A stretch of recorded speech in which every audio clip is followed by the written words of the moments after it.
Good morning all. So today what we are going to discuss is related to the electrical and electronics topic. One subject, I mean one unit we are going to close. Okay, one complete unit related to the electrical fundamentals. Okay, so electrical fundamentals, you guys are having these many topics. ಇಷ್ಟೆಲ್ಲ topics ಇದೆ ನಿಮಗೆ.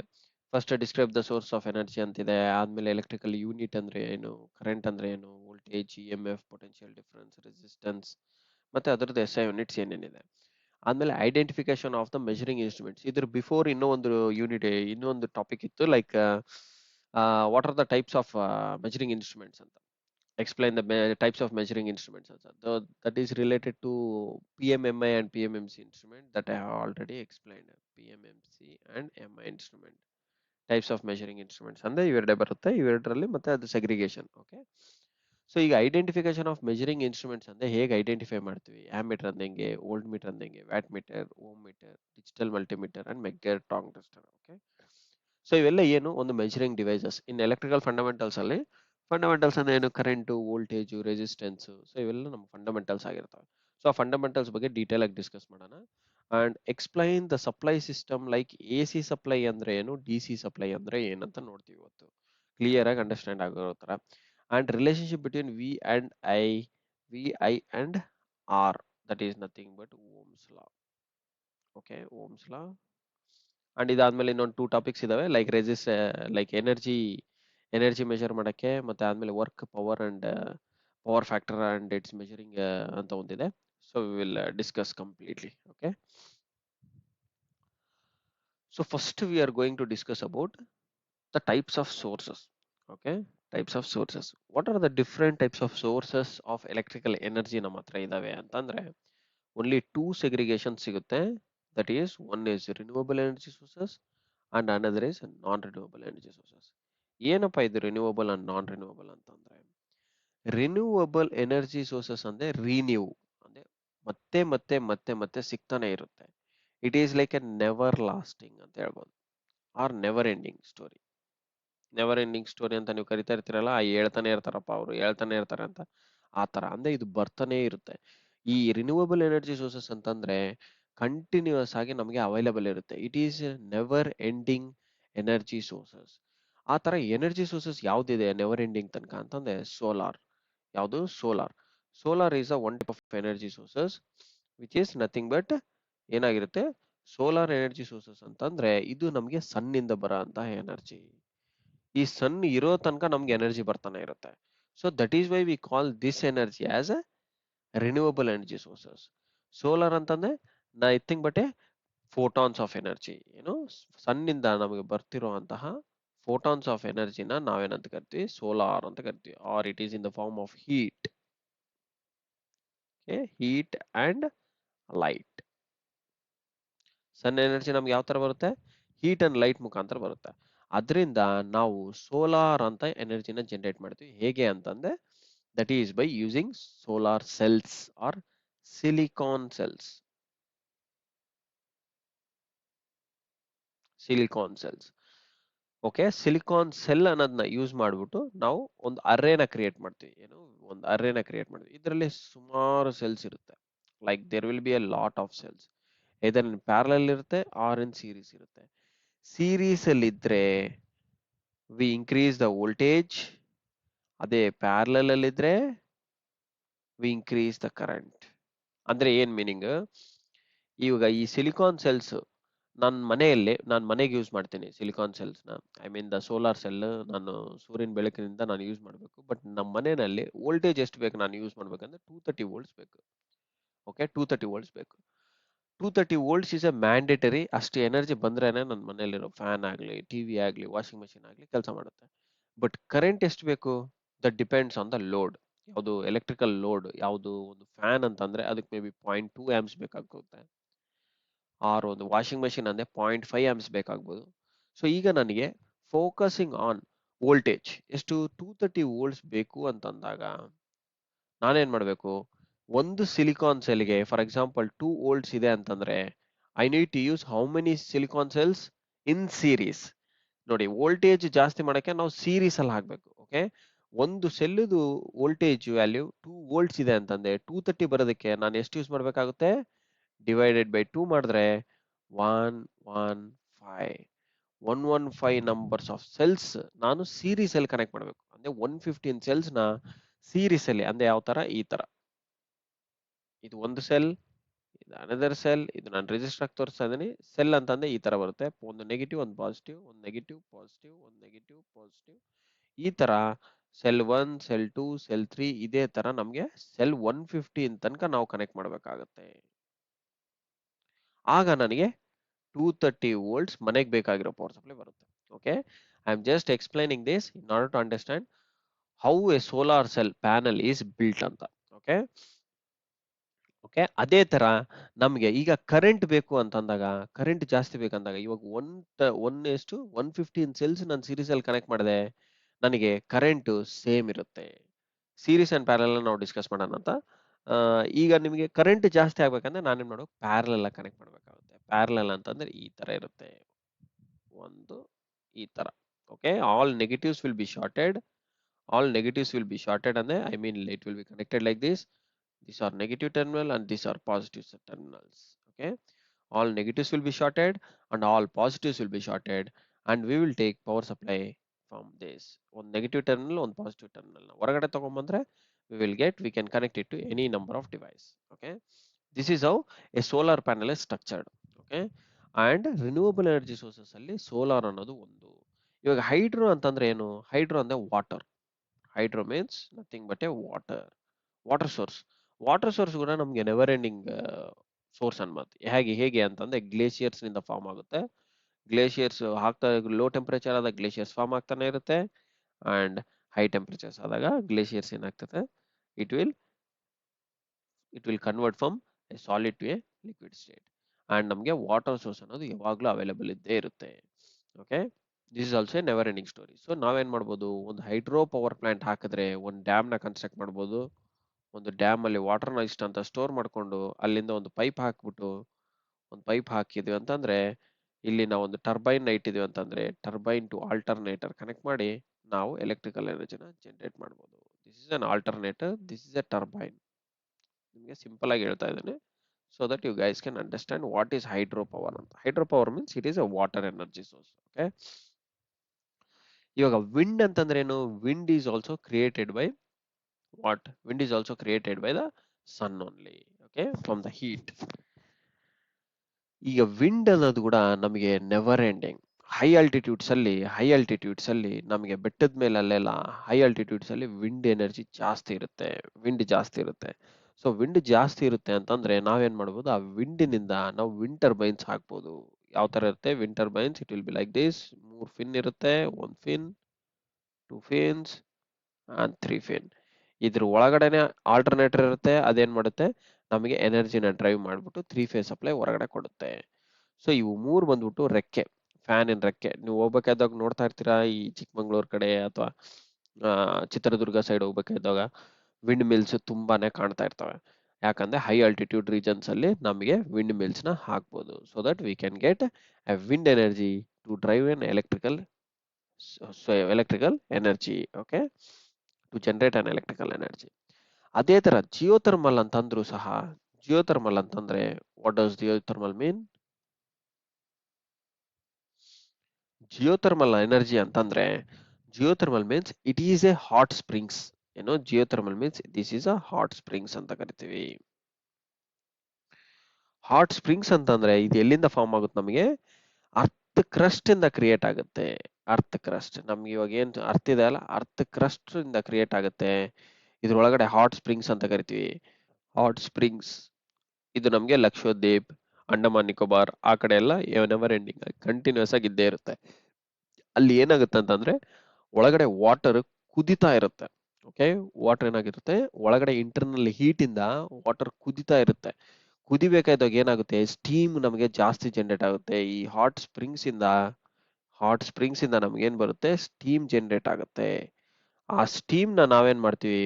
ಒಂದು pipe line ತರ ಮಾಡ್ಕೊಂಡು ಅಲ್ಲಿಂದ ನಾವು electricity generate ಮಾಡಕ್ಕೆ ಅವಕಾಶ ಮಾಡ್ಕೊಳ್ತೀವಿ. Okay, we make A channel in order to bring that steam aligned to the turbine, steam turbines use ಮಾಡ್ಬಿಟ್ಟು ಸ್ಟೀಮ್ ಟರ್ಬೈನ್ಸ್ ನ ರೊಟೇಟ್ ಮಾಡ್ತೀವಿ ಅನ್ಬೋದು. ರೊಟೇಟ್ ಮಾಡದೆ ನಮ್ಗೆ ಏನಾಗುತ್ತೆ, ಒಂದು ಆಲ್ಟರ್ನೇಟರ್ ಕನೆಕ್ಟ್ ಮಾಡಿ we can generate an electrical energy. So ಈ ತರ ನಾವು ಸ್ಟ್ರಕ್ಚರ್ ಕ್ರಿಯೇಟ್ ಮಾಡ್ಕೊಂಡಿರ್ತೀವಿ. ಓಕೆ, ದಿಸ್ ಈಸ್ ಅ ಏನು geothermal energy. So geothermal is also renewable. Okay, ಅಂದ್ರೆ ಈ ಎಲ್ಲಾ energy sources at the left hand side ಅಲ್ಲಿ ಏನ್ ಹಾಕಿದ್ದೀನಲ್ಲ, ಇವೆಲ್ಲಾನು ರಿನ್ಯೂವಬಲ್ ಎನರ್ಜಿ ಸೋರ್ಸಸ್, ಅಂದ್ರೆ ನೆವರ್ ಎಂಡಿಂಗ್ ಎನರ್ಜಿ ಸೋರ್ಸಸ್. ಇವಾಗ ಹೈಡೆಲ್ ಅಂತಂದ್ರೆ ಏನು, ಹೈಡೆಲ್ ಎನರ್ಜಿ ಸೋರ್ಸಸ್ ಅಂತಂದ್ರೆ ಇವಾಗ ನಮ್ಗೆ ವೇವ್ ಫಾರ್ಮ್ಸ್ ಏನ್ ಬರುತ್ತಲ್ಲ ಸಮುದ್ರದಲ್ಲಿ, ಅಲೆಗಳು, ಅಲೆಗಳು ಅಂತ ಏನ್ ಕರಿತೀವಲ್ಲ ವೇವ್ಸ್, ಆ ವೇವ್ಸ್ ಇಂದ ಹೈ ಆಲ್ಟಿಟ್ಯೂಡ್ ವೇವ್ಸ್ ಬಂದಾಗ ನಾವ್ ಇಲ್ಲೊಂದ್ ಕಡೆ ಏನ್ ಮಾಡ್ಬೋದು, ಒಂದು ಸ್ಟೇಷನ್ ತರ ಕ್ರಿಯೇಟ್ ಮಾಡ್ಬೋದು, ಹೈಡಲ್ ಸ್ಟೇಷನ್ ಅಂತ ಹೇಳಿ. ಇಲ್ಲಿ ನಾವು ಟರ್ಬೈನ್ ನ ಸೆಟಪ್ ಮಾಡ್ತೀವಿ. ಆ ಹೈ ಆಲ್ಟಿಟ್ಯೂಡ್ಸ್ ಬಂದಾಗ ಏನಾಗುತ್ತೆ, ಈ ಟರ್ಬೈನ್ ರೊಟೇಟ್ ಆಗುತ್ತೆ, either clockwise or anticlockwise design structure ಮೇಲೆ. ಓಕೆ, ಇಲ್ಲಿಂದ ನಾವು ಏನ್ ಮಾಡಿರ್ತೀವಿ, ಟರ್ಬೈನ್ ಗೆ ಕನೆಕ್ಟ್ ಮಾಡಿರ್ತೀವಿ. ಟರ್ಬೈನ್ ಕನೆಕ್ಟ್ ಮಾಡ್ಬಿಟ್ಟು ಟರ್ಬೈನ್ ಅಂದ್ರೆ ಇದೇ ಇರುತ್ತೆ, ಇದು ಟರ್ಬೈನ್. ಇಲ್ಲಿಂದ ಆಲ್ಟರ್ನೇಟರ್ ಕನೆಕ್ಟ್ ಮಾಡ್ತೀವಿ. ಆಲ್ಟರ್ನೇಟರ್ ಕನೆಕ್ಟ್ ಮಾಡಿ we will generate an electrical energy. That is hydel. Hydel ಅಂದೇನು, ಓಷಿಯನ್ಸ್ ಅಲ್ಲಿ ಯೂಸ್ ಮಾಡ್ತಾರೆ. ಓಷಿಯನ್ಸ್, ಓಷನ್ ಅಲ್ಲಿ ಸಹ ನಾವು ಖಾಲಿ ಬಿಟ್ಟಿಲ್ಲ, ಅಲ್ಲಿ ಬರೋ ಎನರ್ಜಿನೂ ಯೂಸ್ ಮಾಡ್ತಾ ಇದೀವಿ. ದಟ್ ಈಸ್ ಓಷನ್ ಅಂತ ಅಂದ್ಮೇಲೆ ಏನಾಗುತ್ತೆ, ಈ ಅಲೆಗಳು ಹೆಂಗ್ ಕ್ರಿಯೇಟ್ ಆಗುತ್ತೆ ಅಂತಂದ್ರೆ ನಿಮಗೆ it is created due to the gravitational effect. ನೆನ್ಪಿಟ್ಕೊಳ್ಳಿ, ಇದು very important. Hydel energy is created by gravitational effect. Gravitational effect between sun and moon. Okay, sun and moon, sun and earth. Okay, and also the moon and the earth. Okay, ಈ ಮೂರರಿಂದ ನಮಗೆ gravitational effect variation ಇರುತ್ತೆ. So due to that we get a maximum amount of hydel energy sources. Okay, hydel energy ಬರುತ್ತೆ. ಇದಾದ ನಂತರ biomass ಅಂತ ಅಂದ್ರೆ ಏನು, ಬಯೋ ಬಯೋ ಅಂತಂದ್ರೆ ಮೆಡಿಸಿನ್. ಬಯೋ ಅಂತಂದ್ರೆ like it is nothing but a human. Bio means biological things. Biological things, biological ಎಂದೇನು, ನಾವೇ ಹ್ಯೂಮನ್ಸ್. ಓಕೆ, ಹ್ಯೂಮನ್ಸ್ ವೇಸ್ಟ್ ಏನ್ ಹೋಗುತ್ತಲ್ಲ, ಆ ವೇಸ್ಟ್ ಇಂದ ಕ್ರಿಯೇಟ್ ಆಗಂತಹ ಒಂದು energy. Not only humans, even animals ಎಲ್ಲ waste. Humans and animals waste ಇಂದ create ಆಗಂತದ್ದು ಬಯೋಮಾಸ್ ಎನರ್ಜಿ ಅಂತ ಕರಿತೀವಿ. ಇದರಲ್ಲಿ ವೇಸ್ಟ್ ಅಂತಂದ್ರೆ ನಮ್ದು ಬೈ ಪ್ರಾಡಕ್ಟ್ಸ್ ಏನೇನ್ ಬರುತ್ತೆ ಎಲ್ಲ, like waste things. And after death ಆದ ನಂತರ ಏನ್ ಬಾಡಿನ ನಾವು ಉಣಿಸ್ತೀವಿ, ಕೆಲವೊಬ್ರು ಸುಡ್ತಾರೆ. ಉಣಿಸೋದ್ರಿಂದ ಏನಾಗುತ್ತೆ, it is like a fertilizer. After some years ಏನಾಗುತ್ತೆ, ಅದ್ರೊಳಗಡೆ ಇರೋದೆಲ್ಲ ಇಂಗ್ರೀಡಿಯೆಂಟ್ಸ್ ಫರ್ಟಿಲೈಸರ್ ತರ ಕ್ರಿಯೇಟ್ ಆಗುತ್ತೆ. So that becomes good for biomass energy sources. Okay, ಈ ಬಯೋಮಾಸ್ ಎನರ್ಜಿ ಅನ್ನೋದು ಮನುಷ್ಯರು ಇರೋ ತನಕನೂ ಇರುತ್ತೆ.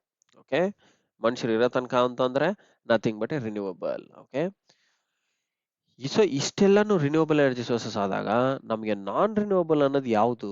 ನಾನ್ ರಿನ್ಯೂವಬಲ್ ಅಂತಂದ್ರೆ ಕಾಲ್ಡ್ ಆಸ್, ನಮಗೆ ಈ ಎನರ್ಜಿ ಮತ್ತೆ ಮತ್ತೆ ಬರಕ್ಕಾಗಲ್ಲ, ಬಟ್ ಹ್ಯೂಜ್ ಕ್ವಾಂಟಿಟಿನಲ್ಲಿ ಇರುತ್ತೆ. ಒಂದ್ಸಲ ಮುಗೀತಂದ್ರೆ ಕತೆ ಮುಗೀತು ಅಂತ ಅರ್ಥ. Okay, these are like ending stories ಅಂತ ಕರಿಬಹುದು ನೀವು. Okay, these are like ending stories, or else you can call it as a conventional energy sources. Technical term ಅಲ್ಲಿ ಕನ್ವೆನ್ಷನಲ್ ಅಂತ ಕರಿತೀವಿ. This can be called as non conventional.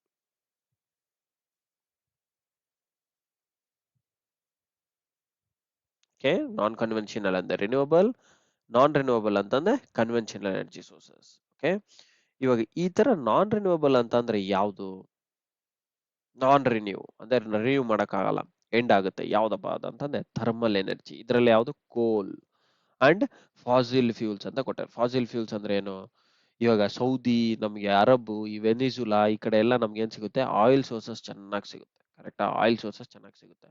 ಆ oil sources ಇಂದ ನಾವೇನ್ ಮಾಡ್ತೀವಿ, ಡಿಸ್ಟಿಲೇಷನ್ ಪ್ರಾಸೆಸ್ ಅಂತ ಹಾಕ್ಬಿಟ್ಟು ಅಲ್ಲಿಂದ ಕೆರೋಸಿನ್ ಎಕ್ಸ್ಟ್ರಾಕ್ಟ್ ಮಾಡ್ತೀವಿ, ಪೆಟ್ರೋಲ್ನ ಎಕ್ಸ್ಟ್ರಾಕ್ಟ್ ಮಾಡ್ತೀವಿ, ಡೀಸೆಲ್ನ ಎಕ್ಸ್ಟ್ರಾಕ್ಟ್ ಮಾಡ್ತೀವಿ. ಓಕೆ, ಈ ತರ ವೇರಿಯಸ್ ಫಾಸಿಲ್ ಫ್ಯೂಲ್ಸ್ ನ ನಾವೇನ್ ಮಾಡ್ತೀವಿ, ಎಕ್ಸ್ಟ್ರಾಕ್ಟ್ ಮಾಡ್ತಾ ಇದೀವಿ. ಓಕೆ, ಫಾಸಿಲ್ ಫ್ಯೂಲ್ಸ್ ನ ಎಕ್ಸ್ಟ್ರಾಕ್ಟ್ ಮಾಡ್ಬೇಕಾದಾಗ ಏನಾಗುತ್ತೆ, we get various amounts of energy sources. So ಅದರಲ್ಲಿ ಈ ಥರ್ಮಲ್ ಎನರ್ಜಿ ಅನ್ನೋದು ಒಂದು.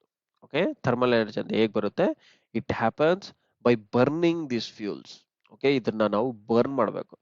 ಕೋಲು, ಫಾಸಿಲ್ ಫ್ಯೂಲ್ಸ್, ಪೆಟ್ರೋಲು, ಡೀಸೆಲ್ ಯಾವ್ದೊಂದು ಇರುತ್ತಲ್ಲ ಅದನ್ನ ಬರ್ನ್ ಮಾಡೋದ್ರಿಂದ ನಮ್ಗೇನ್ ಬರುತ್ತೆ, ಹೀಟ್ ಬರುತ್ತೆ. ಆ ಹೀಟ್ ಇಂದ ನಾವೇನ್ ಮಾಡ್ತೀವಿ, ಒಂದು ಥರ್ಮಲ್ ಎನರ್ಜಿನ ಕ್ರಿಯೇಟ್ ಮಾಡ್ತೀವಿ.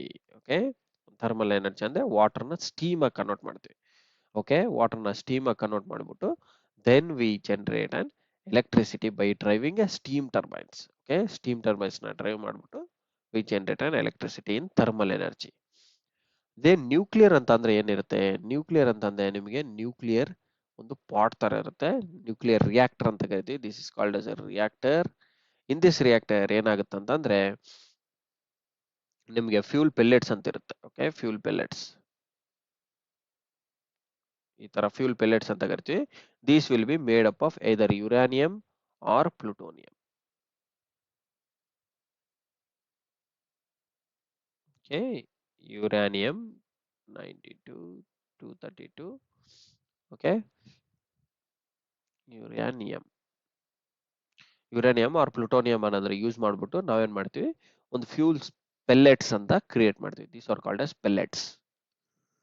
ಈ ಪೆಲ್ಲೆಟ್ಸ್ ಅಲ್ಲಿ, ಈ ಪೆಲ್ಲೆಟ್ಸ್ ಇಂದ ನಮ್ಗೆ ಏನಾಗುತ್ತೆ, ಫಿಷನ್ ರಿಯಾಕ್ಷನ್ ಸ್ಟಾರ್ಟ್ ಆಗುತ್ತೆ. ಫಿಷನ್ ರಿಯಾಕ್ಷನ್ ಯಾವಾಗ ಸ್ಟಾರ್ಟ್ ಆಗುತ್ತೆ ಅಂದ್ರೆ ಈ ಪೆಲ್ಲೆಟ್ಸ್ಗೆ ನಾವು ಯಾವಾಗ ಬೊಂಬಾರ್ಡ್ ವಿತ್ ಎ ನ್ಯೂಟ್ರಾನ್, ಒಂದು ನ್ಯೂಟ್ರಾನ್ ತಗೊಂಡ್ಬಂದು ಇದಕ್ಕೆ ಒಳಗಡೆ ಇದು ಮಾಡಿದಾಗ ನ್ಯೂಟ್ರಾನ್, ಓಕೆ NEUTRON, ನ್ಯೂಟ್ರಾನ್ ತಗೊಂಡ್ಬಂದು ಅದಕ್ಕೆ ಇಂಜೆಕ್ಟ್ ಮಾಡಿದಾಗ reaction will start. That reaction is called a fission reaction. In reaction, fission, very important. Nuclear reactor ಅಲ್ಲಿ ನಡೆಯೋದು fission process. ಓಕೆ, ಆ fission reaction ಇಂದ ಏನಾಗುತ್ತೆ, ಸ್ಪ್ಲಿಟ್ ಆಗುತ್ತೆ. ಒಂದ್ ಸೆಲ್ ಇರೋದು ಎರಡು ಸೆಲ್ ಆಗುತ್ತೆ, ಎರಡು ಸೆಲ್ ಇರೋದು ನಾಲ್ಕು ಸೆಲ್ ಆಗುತ್ತೆ, ನಾಲ್ಕು ಇರೋದು 8 ಆಗುತ್ತೆ. ಇದೇ ತರ ಹೋಗ್ತಾನೆ ಇರುತ್ತೆ. ಓಕೆ, ಈ ತರ ಸ್ಪ್ಲಿಟ್ ಆಗ್ತಾನೆ ಇರುತ್ತೆ.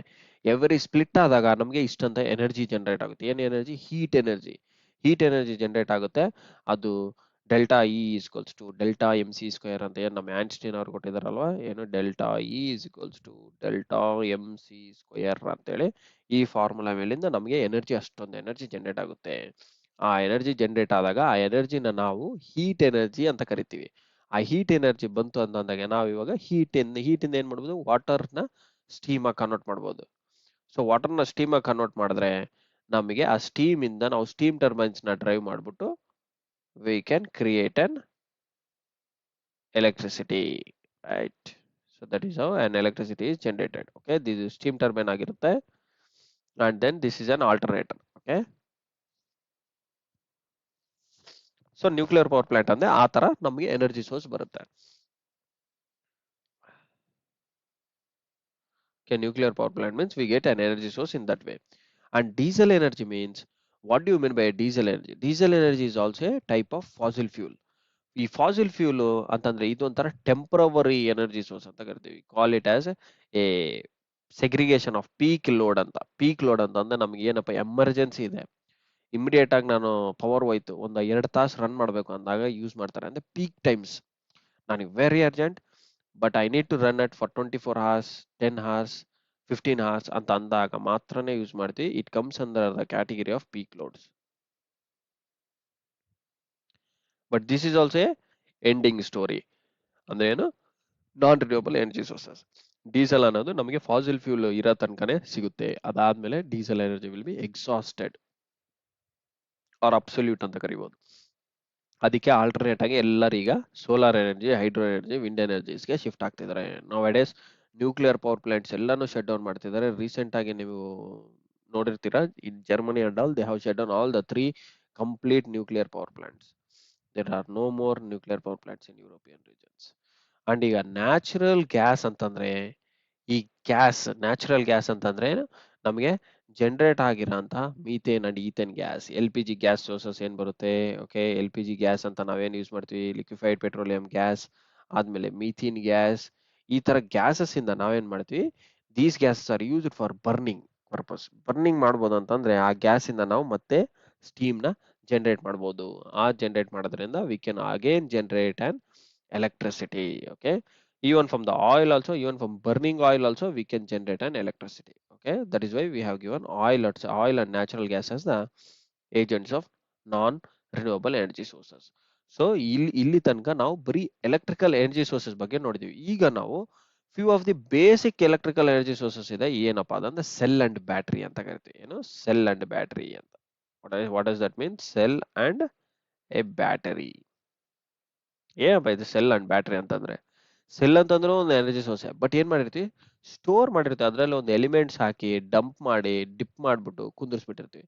ಅದೇನಾಗಿರುತ್ತೆ, ಒಂದು ಸೆಲ್ ಅಂತ ಕರಿತೀವಿ. ಓಕೆ, ಇದು ಸೆಲ್ ಅಂದ್ರೆ ಎಲ್ಲಾರು ನೋಡಿರ್ತೀರಾ, ನಾವು ವಾಚ್ ಕ್ಲಾಕ್ಸ್ಗೆ ಆ ತರ ಹಾಕಿರ್ತೀವಿ. ಒಂದ್ ಕಡೆ ಪಾಸಿಟಿವ್ ಇರುತ್ತೆ, ಇನ್ನೊಂದ್ ಕಡೆ ನೆಗೆಟಿವ್ ಟರ್ಮಿನಲ್ ಇರುತ್ತೆ. ಓಕೆ, ಎಲ್ಲಿ ಅಪ್ಪರ್ ಲೀಡ್ ಇರುತ್ತೆ ಅದೊಂಥರ ಪಾಸಿಟಿವ್ ಅಂತ ಅನ್ಕೊಳ್ಳಿ, ಎಲ್ಲಿ ಲೋವರ್ ಲೀಡೇ ಇರಲ್ಲ ಅಲ್ಲಿ that we can be treated as A negative. And battery ಅಂತಂದ್ರೆ, ಬ್ಯಾಟ್ರಿ ಯು ಪಿ ಎಸ್ ಅಂತ ಬಂದಾಗ, ನಿಮ್ಮ ಮನೇಲಿ ಯು ಪಿ ಎಸ್ ಇದೆ ಅಂತಂದ್ರೆ ಮೇಲೆ ಬ್ಯಾಟ್ರಿ ನೋಡಿರ್ತೀರಾ. This will be having a terminals. Okay, ಏನಿರುತ್ತೆ, ಟರ್ಮಿನಲ್ಸ್ ಇರುತ್ತೆ, ಒಂದು ಪಾಸಿಟಿವ್ ನೆಗೆಟಿವ್ ಅಂತೇಳಿ.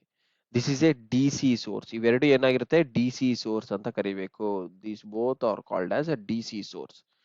ಡಿ ಸಿ ಸೋರ್ಸ್ ಅಂತಂದ್ರೆ ಏನ್ ಮೀನಿಂಗು? ಡಿ ಸಿ ಅಂತಂದ್ರೆ direct current. Okay, direct current, ಇದನ್ನ ಡಿ ಸಿ ಎನರ್ಜಿ ಅಂತ ಕರಿತೀವಿ. ನಮಗೆ two types of energy sources ಬರುತ್ತೆ. ಒಂದು A C energy source, another is D C energy source. A C ಅಂತಂದ್ರೆ ನಾವು ಮನೆಗೆ ಯೂಸ್ ಮಾಡ್ತೀವಲ್ಲ, ಅದು ಎಲ್ಲಾನು ಎ ಸಿನೇ. ಪ್ರತಿಯೊಬ್ಬರ ಮನೆಗೆ ಬರ ಅಂತ ಎನರ್ಜಿ ಸೋರ್ಸ್ ಎ ಸಿ. ಈ ಡಿ ಸಿ ಅನ್ನೋದು ಥಾಮಸ್ ಅಲ್ವಾ ಎಡಿಸನ್ ಕಂಡು ಹಿಡಿದಿದ್ದು. ಹಾಗಾಗಿ ಇದು ಸ್ವಲ್ಪ ಜಾಸ್ತಿ ಕಡಿಮೆ ಪ್ರಮಾಣದಲ್ಲಿ ಯೂಸ್ ಮಾಡ್ತೀವಿ. Only for very high starting torque, ಸ್ವಲ್ಪ ಕ್ರಿಟಿಕಲ್ ಅಪ್ಲಿಕೇಶನ್ಸ್ ಅಂತ ಕಡೆ ಡಿ ಸಿ ಎನರ್ಜಿನ ಯೂಸ್ ಮಾಡ್ತೀವಿ. And A C energy is widely used in the industry or anywhere in the world.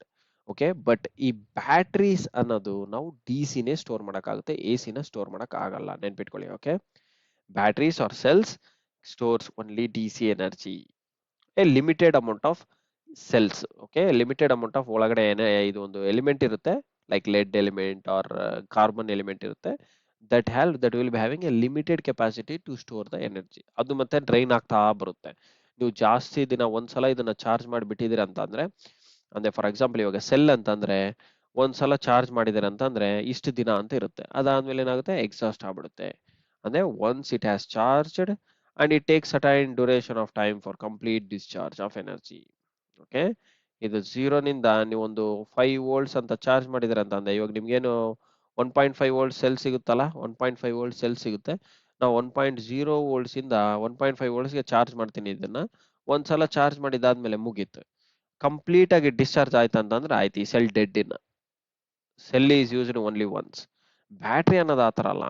ಬ್ಯಾಟ್ರಿನ ನಾವು ಝೀರೋನಿಂದ ಕಂಪ್ಲೀಟ್ ಆಗಿ ನೀವು 2 ವೋಲ್ಟ್ಸ್ಗೆ ಬ್ಯಾಟ್ರಿ ನಾವು ಒಂದು ಎನರ್ಜಿನ ಸ್ಟೋರ್ ಮಾಡಿದಿರ ಅಂತಂದ್ರೆ, it takes it takes some time to discharge, that's right. But after discharge again you can charge, again you can discharge, again you can charge, again you can discharge. ಅಂದೆ it has several charging and discharging. A battery is nothing but a group of cells. ಏನು battery ಅಂತಂದ್ರೆ ಏನು, called as a group of cells. Group of cells forms a battery. Okay, ಅದನ್ನ ನಾವು rechargeable ಅಂತ ಕರಿತೀವಿ. This is called as non rechargeable. Will go for A difference ನಾವು. ನೋಡಿ, cell and battery ಅಂದ್ರೆ ಏನು? ಸೆಲ್ ಅನ್ನ ನಾವು ಇಟ್ ಈಸ್ ಪ್ರೈಮರಿ ಅಂತ ಕರಿತೀವಿ. ಏನು, ಇದು ಒಂದು primary energy source. Okay, primary energy source. Battery ಅಂತಂದ್ರೆ ಏನು? It is A secondary energy source. It's called as secondary energy source. Okay, cell ನ ನಾವು ನಾನ್ ರೀಚಾರ್ಜಬಲ್ ಅಂತ ಕರಿತೀವಿ. ಯಾಕಂದ್ರೆ ಇದು ಒಂದ್ಸಲ ಚಾರ್ಜ್ ಮಾಡಿದ್ವಿ ಅಂದ್ರೆ ಡಿಸ್ಚಾರ್ಜ್ ಏನಾಗಿತ್ತು ಅಂದ್ರೆ ಮುಗೀತಷ್ಟೇ, ಡೆಡ್. ಇನ್ನ ಒಂದೇ ಒಂದು ಸೈಕಲ್ ನಡೆಯುತ್ತೆ, ಒಂದು charge cycle, another is a discharge cycle. After that you cannot use a cell again. Whereas battery means you can charge and recharge several times. That is why it is called a battery. Okay, and what about the lifespan of a cell? Lifespan of a cell ಬಂದ್ಬಿಟ್ಟು very less ಇರುತ್ತೆ, very less. ಯಾಕೆ ಅಂತಂದ್ರೆ ಒಂದ್ಸಲ charge ಮಾಡಿದ್ದಾದ್ಮೇಲೆ some 20 days max, 20 days max without using or with using. Okay, ಅದಾದ್ಮೇಲೆ ಏನ್ ಮಾಡಬೇಕು, ಮತ್ತೆ you need to throw it. Once used cell cannot be used once again. Okay, cells ಏನಾಗುತ್ತೆ, once used cannot be used once again. Whereas battery ಆ ಥರ ಅಲ್ಲ, lifespan is more. Y? Because it has A ಏನಿರುತ್ತೆ ಒಳಗಡೆ solution ಇರುತ್ತೆ. ಬ್ಯಾಟ್ರಿನಲ್ಲಿ ಏನಿರುತ್ತೆ ಅಂತಂದ್ರೆ, ಈ ತರ ಒಂದ್ ಏನ್ ಕಂಟೈನರ್ ಇರುತ್ತಲ್ಲ, ಕಂಟೈನರ್ ಒಳಗೆ ನಿಮಗೆ ಸೊಲ್ಯೂಷನ್ ಇರುತ್ತೆ. Solution will be there in this. ಏನಂತ ಇದನ್ನ ಸೊಲ್ಯೂಷನ್ ಅಂತ, ಎಲೆಕ್ಟ್ರೋಲೈಟಿಕ್ ಸೊಲ್ಯೂಷನ್ ಅಂತ ಕರಿತೀವಿ.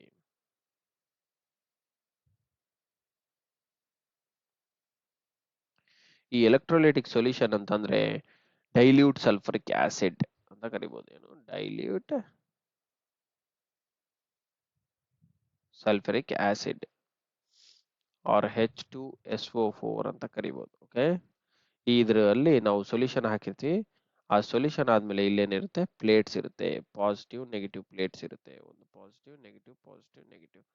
ಈ ನಮಗೆ ಈ ಡೈಲ್ಯೂಟ್ ಸೊಲ್ಯೂಷನ್ ಕೂಡ ಎಲ್ಲಿ ತನಕ ಇರುತ್ತೆ ಅಂತಂದ್ರೆ ಅಬೌವ್ ದ ಪ್ಲೇಟ್ಸ್ ಇರುತ್ತೆ, ನೆನ್ಪಿಟ್ಕೊಳ್ಳಿ. It will be above the plates. Plates ಮುಳುಗಿರುತ್ತೆ. ಏನೋ ಈ ಸೊಲ್ಯೂಷನ್ ಎಷ್ಟು ಹೈಟ್ ವರ್ಗೆ ಹಾಕ್ಬೇಕಂತ above the level of plates ಹಾಕ್ಬೇಕಾಗುತ್ತೆ. ಓಕೆ, ಪ್ಲೇಟ್ಸ್ ಕಾಣುತ್ತೆ ನಮಗೆ ಓಪನ್ ಮಾಡಿ ನೋಡಿದ್ರೆ. ಆ ಪ್ಲೇಟ್ಸ್ ಮೇಲೆ ತನಕ ನಾವು ಏನಾಗಬೇಕು, ಸೊಲ್ಯೂಷನ್ ಹಾಕಬೇಕು. ಅಂಡ್ ಈ ಸೊಲ್ಯೂಷನ್ ಅಲ್ಲಿ ಈ ಬರೀ ಡೈಲ್ಯೂಟ್ ಆಸಿಡ್ ಒಂದೇ ಇರುತ್ತಾ ಅಂದ್ರೆ ಇಲ್ಲ, ಆಸಿಡ್ ಪ್ಲಸ್ ವಾಟರ್ ಎರಡೂ ಇರುತ್ತೆ. ಆಸಿಡ್ ಪ್ಲಸ್ ವಾಟರ್ ಅಂದ್ರೆ ಏನು, ನಾರ್ಮಲ್ ನಾವು ಡ್ರಿಂಕಿಂಗ್ ವಾಟರ್ ಅಲ್ಲ, distilled water. Distilled distilled water ಅಂತ ಕರಿತೀವಿ.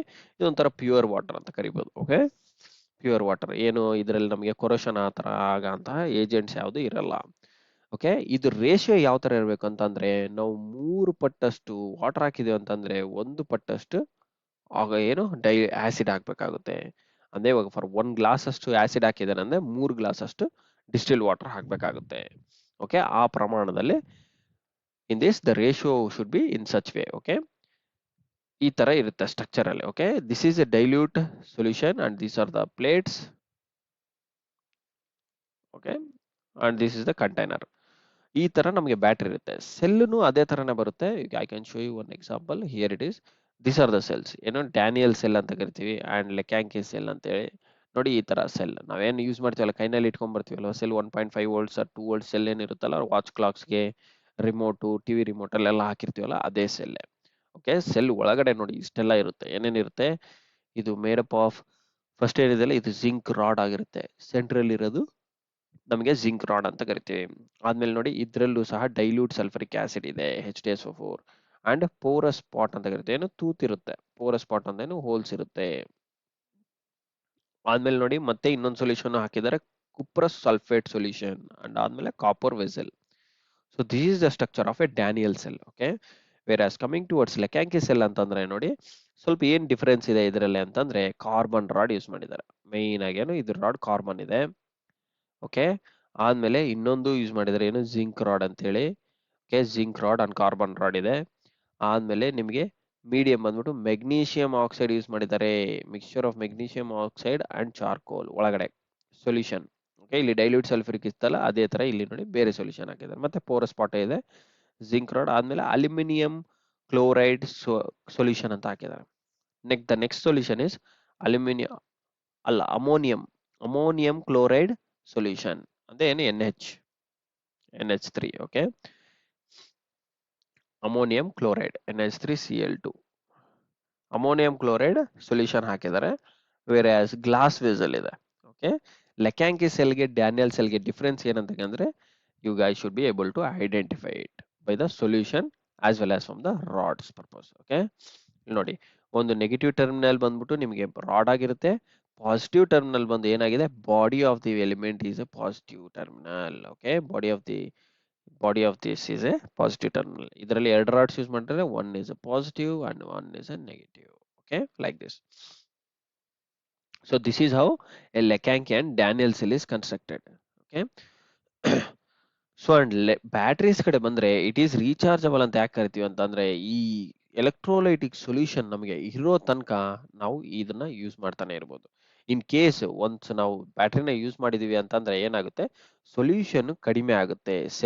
ಸೆಲ್ ಪ್ಲೇಟ್ಸ್ ಹೇಗಿರುತ್ತೆ ಹಾಗೆ ಇರುತ್ತೆ. ಓಕೆ, ಸೆಲ್ ಪ್ಲೇಟ್ಸ್ ಕರಗಲ್ಲ, ಸೊಲ್ಯೂಷನ್ ಕರಗುತ್ತೆ. ಓಕೆ, ಸೊಲ್ಯೂಷನ್ ಕರಗ್ತಾ ಇರುತ್ತೆ. ಸೊ ಆತರ ಸೊಲ್ಯೂಷನ್ ಕರಗ್ತಾ ಇರುತ್ತೆ ಅಂತಂದ್ರೆ ಏನ್ ಮೀನಿಂಗ್, ನಮಗೆ ಎನರ್ಜಿ ಯೂಸ್ ಮಾಡ್ತಾ ಇದೀವಿ ಅಂತ, ಚಾರ್ಜ್ ಆಗಿರೋ ಎನರ್ಜಿನ ಯೂಸ್ ಮಾಡ್ತಾ ಇದೀವಿ ಅಂತ ಅರ್ಥ. ಸೊ ಆಗ ಯೂಸ್ ಮಾಡ್ತಾ ಏನಾಗುತ್ತೆ, ಎಲೆಕ್ಟ್ರೋಲೈಟಿಕ್ ಸೊಲ್ಯೂಷನ್ ಕಡಿಮೆ ಆಗ್ತಾ ಬರುತ್ತೆ. ಸೊ ಈ ತರ ನಮಗೆ ಲೆವೆಲ್ ಕಡಿಮೆ ಆಯ್ತು ಅಂದಾಗ ನಾವು ಮತ್ತೆ ಡಿಸ್ಟಿಲ್ ವಾಟರ್ನ ಆಡ್ ಮಾಡಿದ್ರೆ ಸಾಕು. ಆಸಿಡ್ ವಾಟರ್ ಆಡ್ ಮಾಡೋದು ಬೇಕಾಗಲ್ಲ, ಡಿಸ್ಟಿಲ್ಡ್ ವಾಟರ್ನ ಆಡ್ ಮಾಡ್ಕೊಂತ ಹೋದ್ರೆ ಸಾಕು. Okay, so until when you have to fill the distilled water, until it says your battery has no energy ಅಂತ. ಓಕೆ, ಅವಾಗಿನ ತನಕ ನಾವು keep on we can use like for several years, 5 years 10 years 15 years ತನಕ ನಾವು use ಮಾಡ್ಬೋದು. Okay, ಏನು ಆಗಲ್ಲ. And ಇದರಲ್ಲಿ ಟೈಪ್ಸ್ ಏನೇನಿದೆ, ಒಂದು ಲೆಡ್ ಆಸಿಡ್ ಬ್ಯಾಟರಿ ಅಂತ ಕರಿತೀವಿ, ಇನ್ನೊಂದು lithium ion battery ಅಂತ ಕರಿತೀವಿ. Okay, this is a nickel ion battery and one more is there called a lithium ion batteries.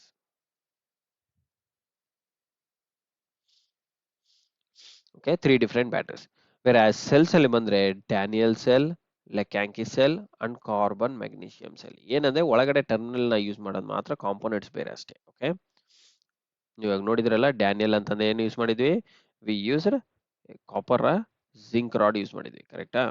V used zinc rod here and here we have used carbon rod as well as a zinc rod both. Okay, some of the difference ಇದೆ. ಆದ್ಮೇಲೆ lithium ion batteries lead acid batteries ಏನಪ್ಪಾ difference ಅಂತಂದ್ರೆ, ಸ್ವಲ್ಪ ಇದು important topic. So ಹಂಗಾಗಿ ನಾನು I have put here the table.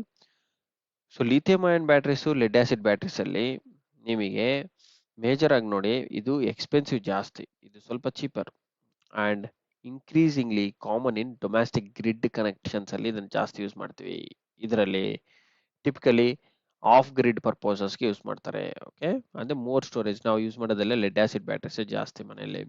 Okay, grid areas ಅಲ್ಲಿ ಮಾತ್ರ, ಗ್ರಿಡ್ ರೀಜನ್ಸ್ ಅಂತ ಅಂದ್ರೆ ಏನು, ನಮ್ಗೆ ಎಲ್ಲಿ ಎಲೆಕ್ಟ್ರಿಕಲ್ ಎನರ್ಜಿ ಬರುತ್ತೆ, ಗ್ರಿಡ್ ಅಂತ ಅಂದ್ರೆ ಅಲ್ಲಿ ಹಲವಾರು ಸೋರ್ಸಸ್ ಬಂದಿರುತ್ತೆ ಅನ್ನೋದು, ಅಂದ್ರೆ ಒಂದು KPTCL ಪವರ್ ಸೋರ್ಸ್, KPCL ಎಲ್ಲ ಜನರೇಟಿಂಗ್ ಸ್ಟೇಷನ್ಸ್ ಇಂದ ಎನರ್ಜಿ ಸೋರ್ಸ್ ಬಂದಿರುತ್ತೆ.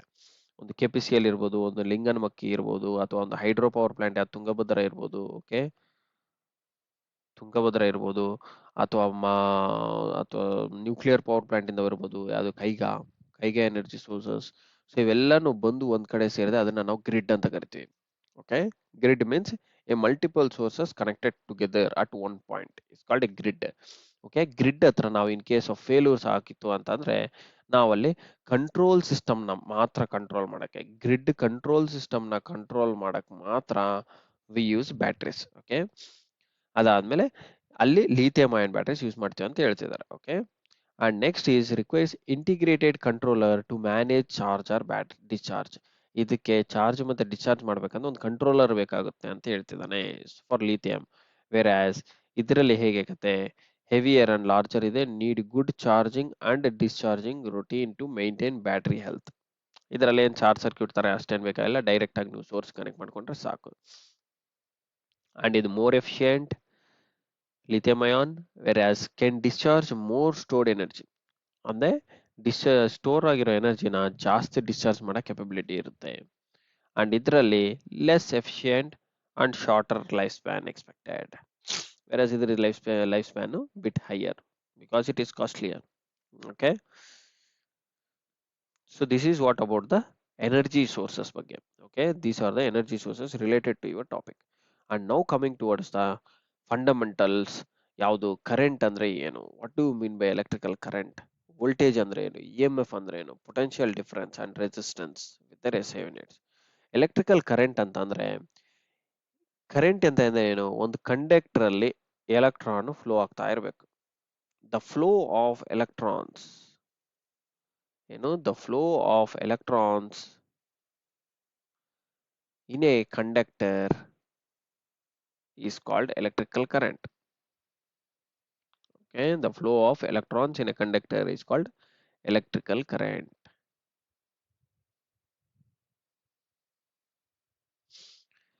ಅಂದ್ರೆ ಇದು ಕರೆಂಟ್ಗೆ ಏನಾದ್ರೂ ಯೂನಿಟ್ ಇದೆನಾ? ಎಸ್, ಎಲೆಕ್ಟ್ರಾನ್ಸ್ ಫ್ಲೋ ಆಗ್ತಾ ಇದೆ ಅಂತಂದ್ರೆ ಕರೆಂಟ್ ಬರ್ತಾ ಇದೆ ಅಂತಂದ್ರೆ I is nothing but number of charges ಅಂತ ಕರಿತೀವಿ. ಏನು, electron means nothing but a charge. Electron ಅನ್ನೋದಕ್ಕೆ ಒಂದು ಚಾರ್ಜ್ ಇರುತ್ತೆ. Every electron has how much charge? 1.602 into 10 raised to minus 19 coulombs. Okay, ಒಂದು ಎಲೆಕ್ಟ್ರಾನ್ ಚಾರ್ಜ್ ವ್ಯಾಲ್ಯೂ, ಒನ್ ಎಲೆಕ್ಟ್ರಾನ್ಗೆ value of energy ಎಷ್ಟಿರುತ್ತೆ ಅಂದ್ರೆ ಚಾರ್ಜ್ ಅಂತ ಕರಿತೀವಿ. ಒಂದು ಎಲೆಕ್ಟ್ರಾನ್ ಅಂತಂದ್ರೆ nothing but a charge. Okay, ಆ ಒಂದು ಚಾರ್ಜ್ಗೆ ವ್ಯಾಲ್ಯೂ ಎಷ್ಟಿರುತ್ತೆ, 1.602 into 10 to the power of -19 ಇರುತ್ತೆ, -19 ಕುಲೂಮ್ಸ್ ಇರುತ್ತೆ. ನಮ್ಗೀಗ ಒನ್ ಒನ್ ಆಂಪೇರ್ ಬೇಕು ಅಂತಂದ್ರೆ ಎಷ್ಟು ಬರಬೇಕು, ಅದು number of how many electrons should flow to become one coulomb of a charge. ಏನು, ಒನ್ ಕೊಲೂಂಬ್, ಇದು 1.602 ಇಂಟು 10 to the -19 ಕೊಲೂಂಬ್ ಆಯ್ತು. ಓಕೆ, ಈಗ ಒನ್ ಕೊಲೂಂಬ್ ಅಂತ ಅಂದ್ರೆ nothing but one coulomb COULOMB. 1 coulomb ಅಂತಂದ್ರೆ 1 ಆಂಪೇರ್ ಅಂತ ಕರಿತೀವಿ. 1 amps. 1 coulomb means 1 amps. 1 amps ಬರ್ಬೇಕಂದ್ರೆ ಎಷ್ಟಾಗಬೇಕಾಗುತ್ತೆ? 6.208 6.24. Okay, 6.24 into 10 to the power of 18 electrons. ಅಂದ್ರೆ ಇಷ್ಟು ಎಲೆಕ್ಟ್ರಾನ್ಸ್ ಒಂದು ಕಂಡಕ್ಟರ್ ಅಲ್ಲಿ ಫ್ಲೋ ಆದ್ರೆ ನಮಗೆ 1 ಆಂಪೇರ್ ಅಥವಾ 1 ಕೂಲಂಬ್ ಆಫ್ ಎನರ್ಜಿ ಬರುತ್ತೆ. ನೆನ್ಪಿಟ್ಕೊಳ್ಳಿ, ಈ ನಂಬರ್ ತುಂಬಾ important. Okay, I will write it very clearly so that you can read it later.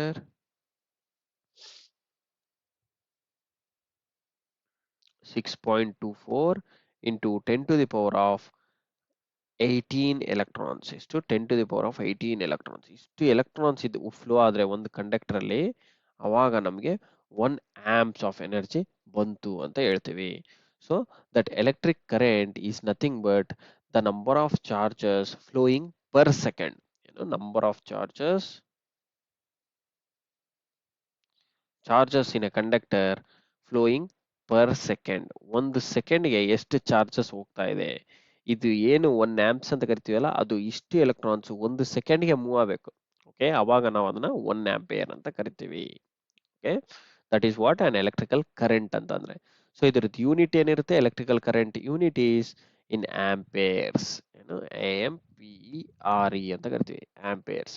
R you can just write it as shortcut as A ಅಂತ ಬರೀಬಹುದು. Okay, capital A ಬರಿಬೇಕಾಗುತ್ತೆ, small ಎಲ್ಲ ಬರೆಯಂಗಿಲ್ಲ. Okay, the SI unit of electrical current is capital A.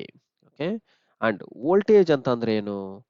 Voltage, EMF, potential difference, ಇವು ಮೂರು ಒಂದೇ ತರ terms. But ಸ್ವಲ್ಪ ಸ್ಪೆಸಿಫಿಕ್ ಆಗಿ ಹೋದ್ರೆ ಏನಿದೆ ಅಂತಂದ್ರೆ, ವೋಲ್ಟೇಜ್ ಅಂತಂದ್ರೆ voltage is the value of potential difference occurring at the terminal. Occurring at the terminals. Okay, occurring at the terminals. ನೋಡಿ, ಇದನ್ನ ಟರ್ಮಿನಲ್ ಅಂತ ಕರಿತೀವಿ. ಇದೊಂದು ರೆಸಿಸ್ಟರ್ ಅಂತ ಅನ್ಕೊಳ್ಳಿ, ಇದೊಂದು ಸೋರ್ಸ್. ಓಕೆ, ಇದೊಂದು ಸೋರ್ಸ್. ನನಗೆ ಒಂದು ಲೋಡ್ ಅಥವಾ ಒಂದು ರೆಸಿಸ್ಟರ್, ಒಂದು ಲೋಡ್ ಅಂತ ಅನ್ಕೊಳ್ಳಿ. Okay, instead of resistor I have put here as A resistor. Resistor symbol ಆಗಿರುತ್ತೆ ಇದು. ಈ ತರ ನಾವು ಈಗ ಹಾಕಿದ್ರೆ ಇದು this is a resistor symbol. Capacitor ಅಂದ್ರೆ ಈ ತರ ಬರುತ್ತೆ, ಇಂಡಕ್ಟರ್ ಅಂದ್ರೆ ಈ ತರ ಸಿಂಬಲ್ ಅಂತ ಕರಿತೀವಿ. ಓಕೆ, ಇವು ಮೂರು ವೆರಿ ಇಂಪಾರ್ಟೆಂಟ್ ಸಿಂಬಲ್ಸ್. ನೀವು ಯಾವಾಗ್ಲೂ ಮೈಂಡ್ ಅಲ್ಲಿ ನೆನ್ಪಿಟ್ಕೊಂಡಿರ್ಬೇಕು ಎಲೆಕ್ಟ್ರಿಕಲ್ ಅಲ್ಲಿ. ಓಕೆ, ಅಂಡ್ ವೋಲ್ಟೇಜ್ ಅಂತಂದ್ರೆ the potential difference occurring at the load between 2 points. This is the 1 point, this is the point 2. ಈ ಎರಡು ಪಾಯಿಂಟ್ ನಡುವೆ ಎಷ್ಟು ಎನರ್ಜಿ ನಾವು ಕೊಡಕ್ಕಾಗುತ್ತೆ ಅನ್ನೋದು ವೋಲ್ಟೇಜ್ ಅಂತ ಕರಿತೀವಿ. ಓಕೆ, ಆ ವೋಲ್ಟೇಜ್ ಫಾರ್ಮುಲಾ ಏನಾಗಿರುತ್ತೆ? I ಇಂಟು ಆರ್ ಅಂತ ಕರಿತೀವಿ. I ಇಂಟು ಆರ್ ಅಂದ್ರೆ I ಅಂದ್ರೆ ಕರೆಂಟ್, ಆರ್ ಅಂದ್ರೆ ರೆಸಿಸ್ಟೆನ್ಸ್. ಓಕೆ, ವೆರಾಸ್ ಅನದರ್ ಈಕ್ವೇಶನ್ ಅಲ್ಲಿ ಬರ್ದೆ ನಮ್ಗೆ I ಅಂದ್ರೆ ಇನ್ನೊಂದು ಈಕ್ವೇಶನ್ ಗೊತ್ತಿದೆ. ಏನಂತ ಹೇಳಿ? I ಅಂದ್ರೆ nothing but Q/T, number of charges per second or per time ಅಂತ. Q/T ಇಂಟು ಆರ್ ಅಂತ ಬರ್ದೆ. QR/T ಅಂತಂದ್ರೂ ಸಹ ವೋಲ್ಟೇಜ್ ಆಗಿರುತ್ತೆ. The measure voltage is always measured in the SI unit. ಏನು? SI unit of voltage is volts. ನೆನ್ಪಿಟ್ಕೊಳ್ಳಿ, volts. SI unit of voltage is volts ಅಂತ ಕರಿತೀವಿ. ಓಕೆ, ನಾವು ಇದು ಡಿಫ್ರೆನ್ಸಸ್ ಬಗ್ಗೆ ಆದ್ಮೇಲೆ ಬರೋಣ, ಈ 3 ಪಾಯಿಂಟ್ಸ್. ಇವಾಗ EMF ಅಂತ ಅಂದ್ರೆ ಏನು? Electromotive force. The full form of EMF ಅಂದ್ರೆ ಎಲೆಕ್ಟ್ರೋಮೋಟಿವ್ ಫೋರ್ಸ್ ಅಂತ ಕರಿತೀವಿ. ಓಕೆ, ಒಂದು ಕಂಡಕ್ಟರ್ ಅಲ್ಲಿ ಎಲೆಕ್ಟ್ರಾನ್ ಮೂವ್ ಆಗ್ಬೇಕಂದ್ರೆ ಸುಮ್ನೆ ಮೂವ್ ಆಗುತ್ತಾ? ಸುಮ್ನೆ ಮೂವ್ ಆಗಲ್ಲ. ಒಂದು ಒಳಗಡೆ ಒಂದು ಫೋರ್ಸ್ ಕೊಡಬೇಕಾಗುತ್ತೆ. That force is called the force which is required to make an electron displace. Displace ಅಂತ ಏನು? ಒಂದು ಪ್ಲೇಸ್ ಇಂದ ಇನ್ನೊಂದು ಪ್ಲೇಸ್ಗೆ ಮೂವ್ ಮಾಡಬೇಕು, ಡಿಸ್ಪ್ಲೇಸ್ಮೆಂಟ್ ಅಂತ ಕರಿತೀವಿ. Okay, to make an electron to move from one place to another place, ನಾವು ಅದನ್ನ ಒಂದು ಫೋರ್ಸ್ ಬೇಕಾಗುತ್ತೆ. Okay, a force is needed. ಅದು electromotive force. Okay, a force is required for an electron to move from one place to another place, from one place to another, or you can call it as for a displacement. Okay, displacement ಆಗ್ಬೇಕು ಅಂತಂದ್ರೆ ನಮಗೆ ಏನ್ ಬೇಕಾಗುತ್ತೆ? Electromotive force ಬೇಕಾಗುತ್ತೆ. Some force needed to move an electron from one place to the another place is called electromotive force, and it is defined as the work done with respect to the charge. ಅಂದ್ರೆ ಎಷ್ಟು work done ಈ ತರ ಮಾಡೋದ್ರಿಂದ ಏನಾಗುತ್ತೆ, ಒಂದು electron ಒಂದ್ ಕಡೆನಿಂದ ಇನ್ನೊಂದ್ ಕಡೆ ಮೂವ್ ಮಾಡಿದ್ರೆ ನಥಿಂಗ್ ಬಟ್ ವರ್ಕ್ ಡನ್ ಅಂತ ಕರಿತೀವಿ. Work is nothing but a when the electron moves from one place to another place, we say electrical work is done ಅಂತ. Okay, but how many charges is required to make that work done ಅನ್ನೋದು EMF ಅಂತ ಕರಿತೀವಿ. Okay, it is defined by W by Q. ನೆನ್ಪಿಟ್ಕೊಳ್ಳಿ, it is defined by W by Q. Okay, and ಈಗ ನಾವು differences between voltage and EMF ಬಗ್ಗೆ ಮಾತಾಡಿದ್ರೆ, okay, voltage and EMF ಬಗ್ಗೆ ಮಾತಾಡಿದ್ರೆ ನೋಡಿ, ಈ ವೋಲ್ಟೇಜ್ ಅನ್ನೋದು ನಮಗೆ ಲೋಡ್ ಹತ್ರ ಕಂಡು ಬರುತ್ತೆ. ಓಕೆ, ಲೋಡ್ ಹತ್ರ ಕಂಡು ಬರುತ್ತೆ, that is voltage. Whereas EMF ಅನ್ನೋದು ಸೋರ್ಸ್ ಹತ್ರ ಕಂಡು ಬರುತ್ತೆ. ನೆನ್ಪಿಟ್ಕೊಳ್ಳಿ, EMF ಅನ್ನೋದು ನಮಗೆ ಸೋರ್ಸ್ ಹತ್ರ ಕಂಡು ಬರುತ್ತೆ. Source any way, always at the source end, ಅದನ್ನ ನಾವು EMF ಅಂತ ಕರಿತೀವಿ. ಓಕೆ, ಇನ್ನೂ ನೀಟಾಗಿ ಹೇಳ್ಬೇಕಂತಂದ್ರೆ EMF ನಮಗೆ ನಥಿಂಗ್ ಬಟ್ ಈ ಟರ್ಮಿನಲ್ ಹತ್ರ ಕಂಡು ಬರುತ್ತೆ. ಓಕೆ, ಈ ಟರ್ಮಿನಲ್ಸ್ ಏನ್ ನೋಡ್ತಾ ಇದ್ರಲ್ಲ, ಈ ಟರ್ಮಿನಲ್ಸ್ ಹತ್ರ ಕಂಡು ಬರುತ್ತೆ. ಇದು ಬ್ಯಾಟ್ರಿದು ಸಿಂಬಲ್. ಓಕೆ, ಬ್ಯಾಟ್ರಿ ಸಿಂಬಲ್ ಈ ತರ ಬರೀ ಒಂದೇ ಒಂದಿತ್ತು ಅಂತಂದ್ರೆ ಮೈನಸ್ ಪಾಸಿಟಿವ್, ಇದು ನೆಗೆಟಿವ್, ಸ್ಮಾಲರ್ ಇದು ನೆಗೆಟಿವ್, ಬಿಗ್ಗರ್ ಟರ್ಮಿನಲ್ ಇರೋದು ಪಾಸಿಟಿವ್. ಇದು ಒಂದೇ ಒಂದು ಸೆಟ್ ಇತ್ತು ಅಂತಂದ್ರೆ ಅದು ಬರೀ ಸೆಲ್ ಅಂತ ಕರಿತೀವಿ. ಈ ತರ ಕಂಟಿನ್ಯೂಸ್ ಆಗಿ ಒಂದ್ ಎರಡು ಮೂರು ಈ ತರ ಇನ್ನೂ ಒಂದು ಬಂತು ಅಂತಂದ್ರೆ, ಈ ತರ ಒಂದಕ್ಕಿಂತ ಜಾಸ್ತಿ ಇತ್ತಂದ್ರೆ ಅದನ್ನ ನಾವು ಬ್ಯಾಟ್ರಿ ಅಂತ ಕರಿತೀವಿ. Okay, remember it, this is called as A battery. ಇದೊಂದು ಬ್ಯಾಟ್ರಿ ಸಿಂಬಲ್ ಆಗಿರುತ್ತೆ. ಓಕೆ, ಈ ಬ್ಯಾಟ್ರಿ ಹತ್ರ ಬಂದು ಬರೋ ಅಂತ ವೋಲ್ಟೇಜ್ ನ ಆರ್ ಎ EMF ನಾವು ಏನಂತ ಕರಿತೀವಿ, EMF ಅಂತ ಕರಿತೀವಿ. ಆರ್ ಎ ಫೋರ್ಸ್, ಅದು ನಾವು ಅಂದ್ರೆ ಡೈರೆಕ್ಟ್ ಆಗಿ ನೋಡಿದ್ರೆ ನಿಮಗೆ ಬ್ಯಾಟ್ರಿ ಟರ್ಮಿನಲ್ ಅಂತ ಕಾಣುತ್ತೆ. ಅಂದ್ರೆ ಲೈಕ್ ದಿಸ್, ಇಲ್ಲೇ ನಾವು ನೋಡಿದಿವಲ್ಲ, it is here it is. So ಈ ತರ ಏನ್ ಟರ್ಮಿನಲ್ಸ್ ನೋಡಿದಿವಲ್ಲ, ಈ ಟರ್ಮಿನಲ್ಸ್ ಬ್ಯಾಟ್ರಿ, ನಾವು ಏನೋ ಬ್ಯಾಟ್ರಿನ ಯೂಸ್ ಮಾಡ್ಬೇಕಾದಾಗ ನಮ್ಗೆ ಟರ್ಮಿನಲ್ಸ್ ಕಾಣುತ್ತೆ. ಆ ಟರ್ಮಿನಲ್ಸ್ ಹತ್ರ ಏನೇ ನೀವು ಮೆಜರ್ ಮಾಡಿದ್ರೆ ಅದನ್ನ ನಾವು ಟರ್ಮಿನಲ್ ವೋಲ್ಟೇಜ್ ಅಂತ ಕರಿತೀವಿ. ಒಳಗಡೆ ನಮಗೆ EMF ಕಾಣುತ್ತೆ. ಒಳಗಡೆ we will have a some force. Okay, we will have some force to move those electrons. Okay, ಅದನ್ನ ನೆನ್ಪಿಟ್ಕೊಳ್ಳಿ. ಅಂಡ್ ಈಗ ಡಿಫರೆನ್ಸ್ ಬಗ್ಗೆ ಮಾತಾಡಿದೆ, what is voltage and what is EMF ಅಂತ ಮಾತಾಡಿದ್ರೆ, ವೋಲ್ಟೇಜ್ ಅಲ್ಲಿ ನೋಡಿ, causes current to flow between two points. Okay, ಈ ಬಿಟ್ವೀನ್ ಟೂ ಪಾಯಿಂಟ್ಸ್, ಈ ಪಾಯಿಂಟ್ ನಡುವೆ ಫ್ಲೋ ಮಾಡಕ್ಕೆ ಅವಕಾಶ ಮಾಡಿಕೊಡುತ್ತೆ ವೋಲ್ಟೇಜ್ ಅನ್ನೋದು. ಅದೇ ನಿಮಗೆ EMF ಏನ್ ಮಾಡುತ್ತೆ, energy supplied to the charge. ಅಂದ್ರೆ ಒಂದು ಫೋರ್ಸ್ ನಾವು ಚಾರ್ಜ್ ಕೊಡ್ತೀವಿ ಮೂವ್ ಮಾಡೋದಕ್ಕೆ, ಅದನ್ನ ನಾವು EMF ಅಂತ ಕರಿತೀವಿ. ಓಕೆ, ವೆರಾಸ್ ಇಂಟೆನ್ಸಿಟಿ ಇದರಲ್ಲಿ ಹೆಂಗಿರುತ್ತೆ, ಲೋವರ್ ಇರುತ್ತೆ. ಇಂಟೆನ್ಸಿಟಿ ಇಲ್ಲಿ ನಮಗೆ ಫೋರ್ಸ್ ಏನ್ ಬೇಕಾಗಿಲ್ಲಲ್ಲ, ಸೊ ಬಿಟ್ವೀನ್ ಟೂ ಪಾಯಿಂಟ್ಸ್ ಏನಿರುತ್ತೆ ಅದು ಲೋವರ್ ಇರುತ್ತೆ, intensity will be lower.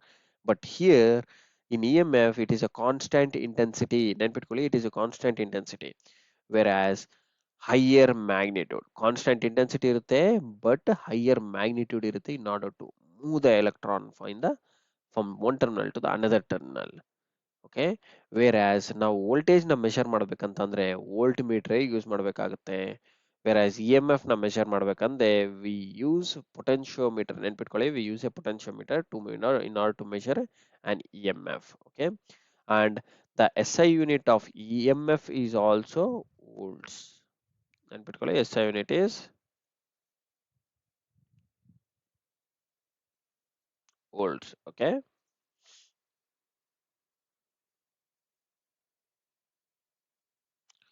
and next coming towards a potential difference. Potential difference ಅಂತ ಅಂದ್ರೆ ಏನು, ಅವನು ಹೆಸರಲ್ಲೇ ಕೊಟ್ಟಿದ್ದಾನೆ.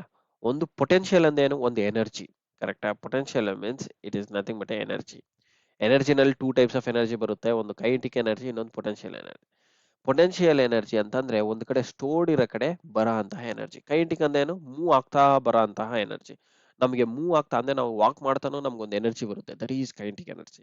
ನಾವು ಒಂದೇ ಕಡೆ ಕೂತಲ್ಲಿ ನಮ್ಗೆ ಎನರ್ಜಿ ಬಂತಂದ್ರೆ ಅದು ಪೊಟೆನ್ಶಿಯಲ್ ಎನರ್ಜಿ. ನಿಮಗೆ ಎಲೆಕ್ಟ್ರಿಕಲ್ ಟರ್ಮ್ಸ್ ಅಲ್ಲಿ ಹೇಳ್ಬೇಕಂದ್ರೆ, ಒಂದು ವಾಟರ್ ಸೋರ್ಸ್ ನ ಒಂದು ಡ್ಯಾಮ್ ಅಲ್ಲಿ ಇಟ್ಟಿದ್ದೇನೆ ಅಂತ ಇಟ್ಕೊಳ್ಳಿ, ಇದು ಒಂದು dam. Okay, this is A dam. ಈ ಡ್ಯಾಮ್ ಇಂದ ಏನಾಗುತ್ತೆ, ಒಂದು ಪೈಪ್ ಹಾಕಿರ್ತೀವಿ. ಈ ಡ್ಯಾಮ್ ಅಂತಂದ್ರೆ ಡ್ಯಾಮ್ ಅಲ್ಲಿ ಏನ್ ಮಾಡಿದ್ವಿ, ವಾಟರ್ ಸ್ಟೋರ್ ಮಾಡಿರ್ತೀವಿ. ಆ ಸ್ಟೋರ್ಡ್ ವಾಟರ್ ಇಂದ ನಾವು ಯೂಸ್ ಮಾಡಿದ್ರೆ ಅದನ್ನ ನಾವು, ಈ ಸ್ಟೋರ್ಡ್ ಅಲ್ಲಿ ಇರೋದನ್ನ ನಾವು ಪೊಟೆನ್ಶಿಯಲ್ ಎನರ್ಜಿ ಅಂತ ಕರಿತೀವಿ. ಈ ಪೈಪ್ ಲೈನ್ ಅಲ್ಲಿ ಆ ವಾಟರ್ ನ ಮೂವ್ ಮಾಡಿಸ್ತಾ ಇದ್ರೆ ಆ ಮೂವ್ ಮಾಡೋದ್ರಿಂದ ಬರೋ ಎನರ್ಜಿನ ನಾವು ಕೈನೆಟಿಕ್ ಎನರ್ಜಿ ಅಂತ ಕರಿತೀವಿ. ಓಕೆ, ಸಿಂಪಲ್ ಆಗಿ ಹೇಳ್ಬೇಕಂದ್ರೆ ಇವಾಗ ಪೊಟೆನ್ಶಿಯಲ್ ಡಿಫರೆನ್ಸ್ ಅಂತ ಹೇಳ್ತಾನೆ. ಏನಪ್ಪಾ ಅಂದ್ರೆ ಈ ಸ್ಟೋರ್ಡ್ ಎನರ್ಜಿನಲ್ಲಿ ಏನ್ ಡಿಫರೆನ್ಸ್ ಕಂಡು ಬರುತ್ತೆ ನಮಗೆ, ಸ್ಟೋರ್ಡ್ ಎನರ್ಜಿನಲ್ಲಿ ಅದರ ಶೇಪ್ ಇಂಪಾರ್ಟೆಂಟ್. ಈಗ ನನಗೆ ಈ ತರ ಇದೆ shape. So potential difference between 2 points ನೋಡ್ಕೊಂಡ್ರೆ ಏನಿರುತ್ತೆ, ಏನು ಡಿಫರೆನ್ಸ್ ಇರಲ್ಲ ಇಲ್ಲಿ. ಬಟ್ ಅದೇ ಡಿಫರೆನ್ಸು ನಾನು ಈ ತರ ಸ್ಲೋಪ್ ಅಲ್ಲಿ ಅದೇ ವಾಟರ್ನ ನಾನು ಸ್ಟೋರ್ ಮಾಡಿದ್ರೆ ಏನಾಗುತ್ತೆ, ಈ ವಾಟರ್ ಈ ತರನೇ ನಿಂಗೆ ಫ್ಲೋ ಆಗುತ್ತೆ. So there will be a potential difference between 2 points. ನಮಗೆ ಆ ತರ higher energy potential to the lower energy potential ನೋಡ್ಕೊಂಡ್ರೆ we call it as a potential difference. Okay, simple. A potential difference ಅಂತಂದ್ರೆ ಏನು, which is the force between the 2 points. ಏನೋ ಒಂದು force create ಆಗುತ್ತೆ, that is a higher potential minus lower potential. ಅದು ಮಾಡಿದ್ರೆ ನಮಗೆ ಇವಾಗ ಫಾರ್ ಎಕ್ಸಾಂಪಲ್ 230 ವೋಲ್ಟ್ಸ್ ಬರ್ತಾ ಇದೆ ಅಂತಂದ್ರೆ ಏನರ್ಥ, ನಮಗೆ potential difference between the higher and the lower ಅಂದ್ರೆ for example phase and neutral ನಡುವೆ ನಮಗೆ 230 ವೋಲ್ಟ್ಸ್ ಆಫ್ ಡಿಫರೆನ್ಸ್ ಇದೆ ಅಂತ ಅರ್ಥ. ಅಂದ್ರೆ ಇದು neutral is treated as 0, whereas phase is treated as 230.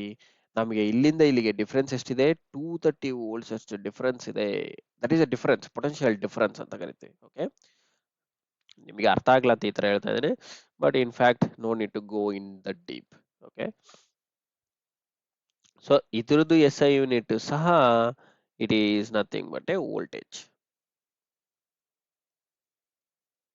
ಇದು voltage or nothing but volts ಅಂತ ನೀವು ಕರಿಬಹುದು. Okay, S I unit is volts.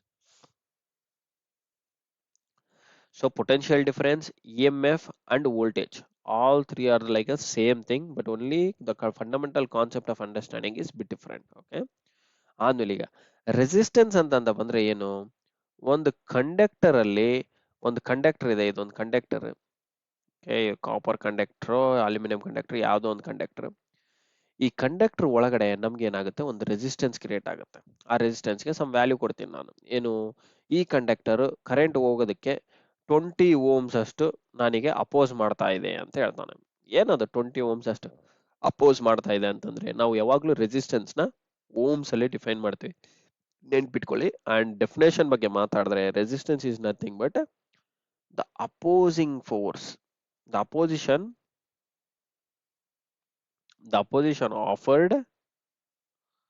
offered to flow of current or flow of electrons in a conductor. Okay, the opposition offered to the flow of electrons in a conductor is called resistance. Okay, ಏನು ಒಂದು electron move ಆಗೋದಕ್ಕೆ ಇದು ತಡೆಯುತ್ತೆ. ಹೋಗಬೇಡ, ನಾನು hello ಮಾಡಲ್ಲ, ನನ್ನ ಹತ್ರ resistance ಜಾಸ್ತಿ ಇದೆ, ನೀನು ಅಲೋ ಮಾಡಲ್ಲ ಅಂತ. Okay, like resistance means resisting, not to do, not to go, not to move. Okay, resist ಮಾಡೋದು. ಓಕೆ, ಸೊ ಈಗ ಕಂಡಕ್ಟರ್ ಅಲ್ಲಿ ರೆಸಿಸ್ಟೆನ್ಸ್ ಅಂದ್ರೆ ಈ ತರ ಡೆಫಿನ್ ಆಯ್ತು. ಬಟ್ ಇದ್ರದ್ದು ಎಸ್ ಐ ಯೂನಿಟ್ ಏನಿರುತ್ತೆ, the S I unit of resistance is ohms ಅಂತ ಕರಿತೀವಿ. OHMS, ohms. ನೆನ್ಪಿಟ್ಕೊಳ್ಳಿ, ಈ ಯೂನಿಟ್ಸ್ ಎಲ್ಲ ವೆರಿ ಇಂಪಾರ್ಟೆಂಟ್ ನಿಮಗೆ ಎಕ್ಸಾಮ್ ಪಾಯಿಂಟ್ ಆಫ್ ವ್ಯೂ. ಇದನ್ನೆಲ್ಲ ಜಾಸ್ತಿ ಕ್ಲಿಯರ್ ಆಗಿ ಕೇಳಿದ್ದಾರೆ. S I unit is Ohm's. Okay, resistance ನ ಓಮ್ಸ್ ಅಂತ ಕರಿತೀವಿ. ಸೊ ವ್ಯಾಲ್ಯೂ ಆಫ್ 20 ಓಮ್ಸ್ ಅಂತಂದ್ರೆ ಏನು, it opposes of 20 value of difference for a current flowing in a conductor. Okay, ಆ ತರ ನೆನ್ಪಿಟ್ಕೋಬೇಕು. ಇವಾಗ ರೆಸಿಸ್ಟೆನ್ಸ್ ಫಾರ್ಮುಲಾ ಅಂತಂದ್ರೆ R is equals to V by I. ಏನು, a potential difference with respect to the current. The ratio of potential difference ಎಷ್ಟಿದೆ, ಅದ್ರೊಳಗಡೆ ಎಷ್ಟು current ಮಾತ್ರನೇ ಕಳ್ಸಕ್ ಆಗುತ್ತೆ ಅನ್ನೋದು resistance. Okay, and it is measured in ohms. Okay, this is very important from your exam point of view. ಈಗ mention the meters use to measure different electrical quantities. ಇದೇ meters ನಾನು ಇದ್ರ ಬಗ್ಗೆ ಆಲ್ರೆಡಿ ಹೇಳಿದ್ದೆ, I won't go again and again. PMMC ಅಂತಂದ್ರೆ permanent magnetic moving coil, it is moving iron instrument ಅಂತ ಹೇಳಿದ್ದೆ. So moving coil ಅಲ್ಲಿ ಕಾಯಿಲ್ ಮೂವ್ ಆಗುತ್ತೆ, ಐರನ್ ಅಲ್ಲಿ ಐರನ್ ಮೂವ್ ಆಗುತ್ತೆ, ಹೆಸರು ನೋಡಿನೇ ಹೇಳ್ಬೋದು. ಬಟ್ ಇದು ಒಂಥರ ನಿಮಗೆ ಲೀನಿಯರ್ ಡಿವೈಸ್ ಅಂತ ಕರಿತೀವಿ. This is non linear device. Okay, major ಆಗಿ ನಾನು ಹೇಳೋದು ಇದರಲ್ಲಿ deflecting torque is directly proportional the current flowing in a conductor. Whereas ಇಲ್ಲಿ ಡಿಫ್ಲೆಕ್ಟಿಂಗ್ ಟಾರ್ಕ್ is ಇನ್ನು directly proportional to the square of the current. So that is why ಏನಾಗಿರುತ್ತೆ, ಇದು linear curve ಅಂತ ಕರಿತೀವಿ. This has a linear scale and this has a non uniform scale. ಈ ತರ non uniform scale, non uniform scale ಇರುತ್ತೆ, ಇದರಲ್ಲಿ uniform scale ಇರುತ್ತೆ. And ಇದರಲ್ಲಿ ನಾವು ಎಡ್ಡಿ ಕರೆಂಟ್ ಡ್ಯಾಂಪಿಂಗ್ ಯೂಸ್ ಮಾಡ್ತೀವಿ, ಹಿಯರ್ ಏರ್ ಫ್ರಿಕ್ಷನ್ ಡ್ಯಾಂಪಿಂಗ್.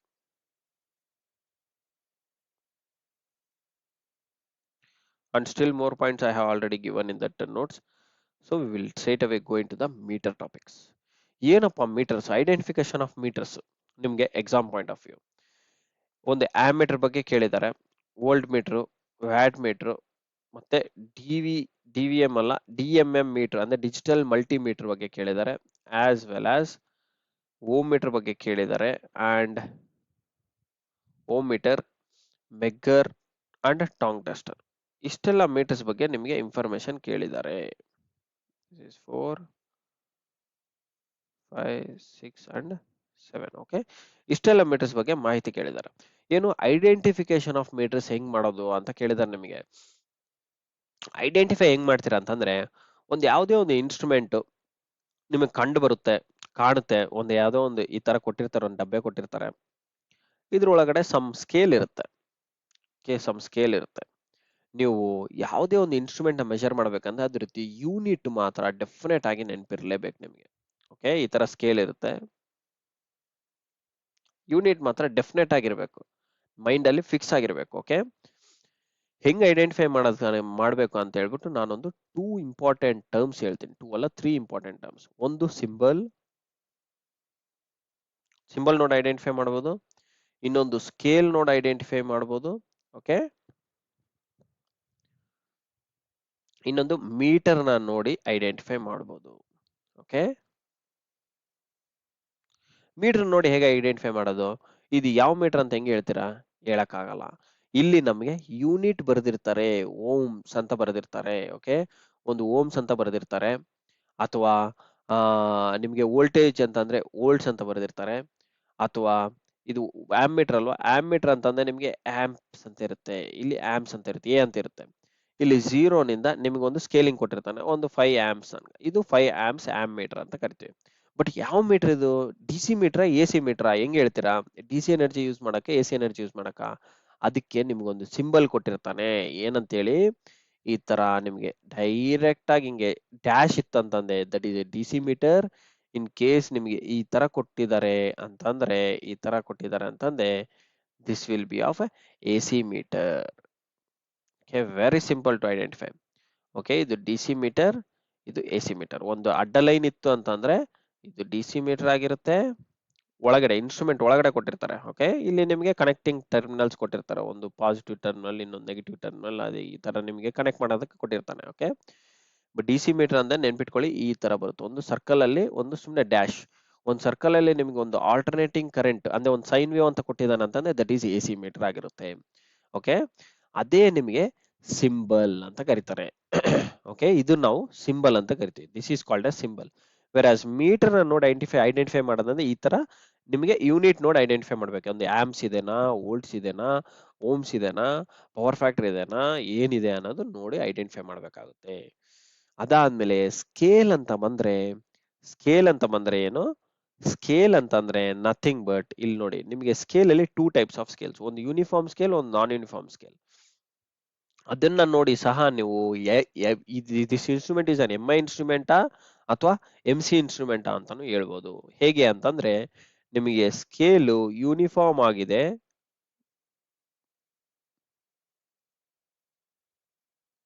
ಇಲ್ಲಿ ನೋಡಿ ಪ್ರತಿ ದೊಡ್ಡ ಕಡ್ಡಿ ಆದ್ಮೇಲೆ ಅಂದ್ರೆ ದೊಡ್ಡ ಮುಳ್ಳು ಆದ್ಮೇಲೆ ನಿಮಗೆ 3 ಮುಳ್ಳು ಮಾತ್ರ ಸಣ್ಣವಿದಾವೆ. ಓಕೆ, ಇದು ಒಂಥರ ಯೂನಿಫಾರ್ಮ್ ಆಗಿದೆ, 0 ಆಂಪ್ಸ್, 1 ಆಂಪ್ಸ್, 2 ಆಂಪ್ಸ್, 3 ಆಂಪ್ಸ್. ಇದನ್ನ ನಾವು ಯೂನಿಫಾರ್ಮ್ ಸ್ಕೇಲ್ ಅಂತ ಕರಿತೀವಿ. ಅದೇ ನಿಮಗೆ ಸ್ಕೇಲ್ ಈ ತರ ಬಂತು, ಒಂದೆರಡು ಕಡ್ಡಿ, ಇಲ್ಲೊಂದು 3 ಕಡ್ಡಿ ಹಿಂಗೆ, ಇಲ್ಲೊಂದು 5 ಕಡ್ಡಿ ಹಿಂಗೆ, ಇಲ್ಲೊಂದು 10 ಕಡ್ಡಿ ಹಿಂಗೆ, ಇದೇನಾಯ್ತು, ನಾನ್ ಯೂನಿಫಾರ್ಮ್ ಸ್ಕೇಲ್ ಅಂತ ಕರಿತೀವಿ. This is called as non uniform scale. ಇಲ್ಲಿ 0 ಇದ್ರೆ ಇಲ್ಲಿ 1 ಇರಲ್ಲ, 2 ಇರುತ್ತೆ, ಇಲ್ಲಿ ಏನಿರುತ್ತೆ 6 ಇರುತ್ತೆ, ಇಲ್ಲೊಂದಿರುತ್ತೆ ಒಂದು 10 ಇರುತ್ತೆ, ಇಲ್ಲೊಂದಿರುತ್ತೆ 20 ಇರುತ್ತೆ. ಈ ಅಂದ್ರೆ ಒಂದು ಈಕ್ವಲ್ ಡಿಸ್ಟ್ರಿಬ್ಯೂಷನ್ ಇಲ್ಲ. ಅಂತಂದ್ರೆ ಇದನ್ನ ನಾವು ನಾನ್ ಯೂನಿಫಾರ್ಮ್ ಸ್ಕೇಲ್ ಅಂತ ಕರಿತೀವಿ. ಸೊ ನಾನ್ ಯೂನಿಫಾರ್ಮ್ ಅಂದ್ರೆ ನೀವು ಡೈರೆಕ್ಟ್ ಆಗಿ ಹೇಳ್ಬೋದು ಇದು ಒಂದು MI ಇನ್ಸ್ಟ್ರೂಮೆಂಟ್ ಅಂತ. ಇದನ್ನ ನಾವು MC ಇನ್ಸ್ಟ್ರೂಮೆಂಟ್ ಅಂತ ಕರಿಬಹುದು. PMMC instrument. PMMC ಇನ್ಸ್ಟ್ರೂಮೆಂಟ್ ಅಂದ್ರೆ ನಿಮ್ ಮೈಂಡ್ ಬರಬೇಕು ಇದು DC ಮೆಷರ್ ಮಾಡಕ್ ಮಾತ್ರ ಯೂಸ್ ಮಾಡ್ತಾರೆ, ಹಾಗಾಗಿ ನಾವು ಇದನ್ನ DC ಇನ್ಸ್ಟ್ರೂಮೆಂಟ್ ಅಂತ ಕರಿಬಹುದು. ಬೇರೆ ಆಸ್ MI ಅಂತ ಬಂತಂದ್ರೆ ಫಸ್ಟ್ ನಿಮ್ ಮೈಂಡ್ ಬರ್ಬೇಕಿದ್ದು AC ಇನ್ಸ್ಟ್ರೂಮೆಂಟ್. ಓಕೆ, ಇಷ್ಟು ನಿಮಗೆ 3 ಪರ್ಟಿಕ್ಯುಲರ್ ಇಂಪಾರ್ಟೆಂಟ್ ಟರ್ಮ್ಸ್ ನ ನೋಡ್ಬಿಟ್ಟು you can identify either it is ammeter, voltmeter. Volt meter ಅಂದ್ರೆ ಏನು, ನಿಮಗೆ ಈ ತರ ಸಿಂಬಲ್ ಇರುತ್ತೆ, ವಿ ಅಂತ ಇರುತ್ತೆ. ಓಕೆ, ಸಿಂಬಲ್ ಅಲ್ಲಿ ಹೇಳ್ಬೇಕಂದ್ರೆ ಈ ತರ ವಿ ಅಂತ ಬರುತ್ತೆ. ಆಮ್ಮೀಟರ್ ಅಂದ್ರೆ ನಿಮಗೆ ಎ ಅಂತ ಬರುತ್ತೆ. ಬರೀ ಸಿಂಬಲ್ ಅಂದ್ರೆ ಜಸ್ಟ್ ಡೈರೆಕ್ಟ್ ಆಗಿ ಬರೀ ಸಿಂಬಲ್ ನೋಡಿ ಹೇಳೋದು. ಓಕೆ, ನಿಮಗೆ ಮೀಟರ್ ನ ಡ್ರಾಯಿಂಗ್ ಹಾಕ್ಬಿಟ್ಟು ಅದರಲ್ಲಿ ಈ ತರ ಕೊಟ್ಟಿದ್ದಾರೆ ಅಂತಂದ್ರೆ you can tell it clearly. Okay, ಇದು ನಮಗೆ ಇದ್ರ ಹತ್ರಲ್ಲೇ ನಿಮಗೆ ಈ ತರ ಡ್ಯಾಶ್ ಕೊಟ್ಟರು ಅಂತಂದ್ರೆ ದಿಸ್ ಆರ್ ಡಿಸಿಮೀಟರ್ಸ್. ಅದೇ ನಿಮಗೆ ಆಮ್ಮೀಟರ್ ಅಂತ ಹಿಂಗ ಹಾಕಿ ಕೆಳಗಡೆ ವೇವ್ ಫಾರ್ಮ್ AC ಅಂತ ಕೊಟ್ಟರು ಅಂತಂದ್ರೆ that is for AC measuring instrument. Okay, V represents voltage, A represents amperes, whereas watt meter ಅಂದ್ರೆ ಹೇಗಿರುತ್ತೆ, ವ್ಯಾಟ್ ಮೀಟರ್ ಅಂದ್ರೆ ನಿಮಗೆ ಇನ್ಸ್ಟ್ರೂಮೆಂಟ್ ಅಲ್ಲಿ ಟರ್ಮಿನಲ್ಸ್ 4 ಟರ್ಮಿನಲ್ ಇರುತ್ತೆ. ಏನೋ ನೆನ್ಪಿಟ್ಕೊಳ್ಳಿ, 4 ಟರ್ಮಿನಲ್ ಇರುತ್ತೆ. 1 2 3 4. ಇವೆರಡು CC ಟರ್ಮಿನಲ್ಸ್ ಅಂತ ಕರಿತೀವಿ, ಇನ್ನು ಎರಡು PC ಟರ್ಮಿನಲ್ಸ್ ಅಂತ ಕರಿತೀವಿ. ಆಕ್ಚುಲ್ ಆಗಿ ನಿಮ್ಗೆ ಇನ್ಸ್ಟ್ರೂಮೆಂಟ್ ಯಾವ ತರ ಇರುತ್ತೆ ಅಂದ್ರೆ ಈ ತರ ಇರುತ್ತೆ.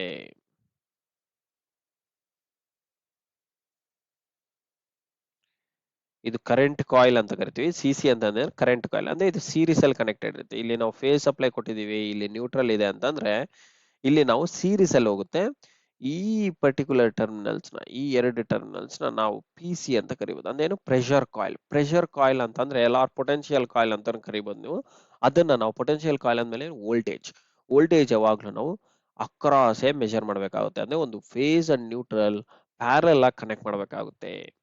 ಓಕೆ, ನಾವು ಸೀರೀಸ್ ಅಲ್ಲಿ ಕನೆಕ್ಟ್ ಮಾಡಿದ್ರೆ ಅದನ್ನ ನಾವು ಕರೆಂಟ್ ಮೆಷರಿಂಗ್ ಡಿವೈಸ್ ಅಂತ ಕರಿತೀವಿ. ಸೊ ಹಾಗಾಗಿ ಇದು ಮೇಲೆ CC ಅನ್ನೋದು ಕರೆಂಟ್ ಕಾಯಿಲ್, ಇದು PC ಅನ್ನೋದು potential coil or pressure coil ಅಂತ ಕರಿಬಹುದು. Okay, this is a symbol. ಇದು ಸಿಂಬಲ್ ನಿಮ್ಗೆ ಈ ತರ ಇರುತ್ತೆ.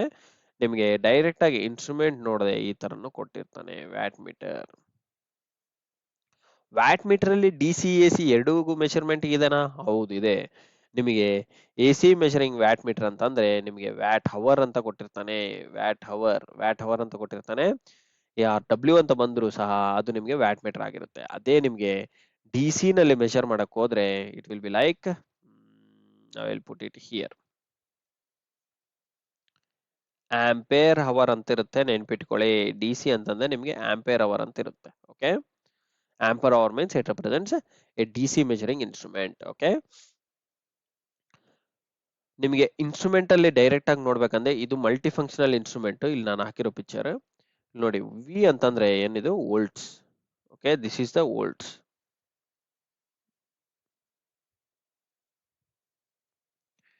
V ಅಂತ ಹಾಕಿರೋದು ಇದು ವೋಲ್ಟ್ಸ್.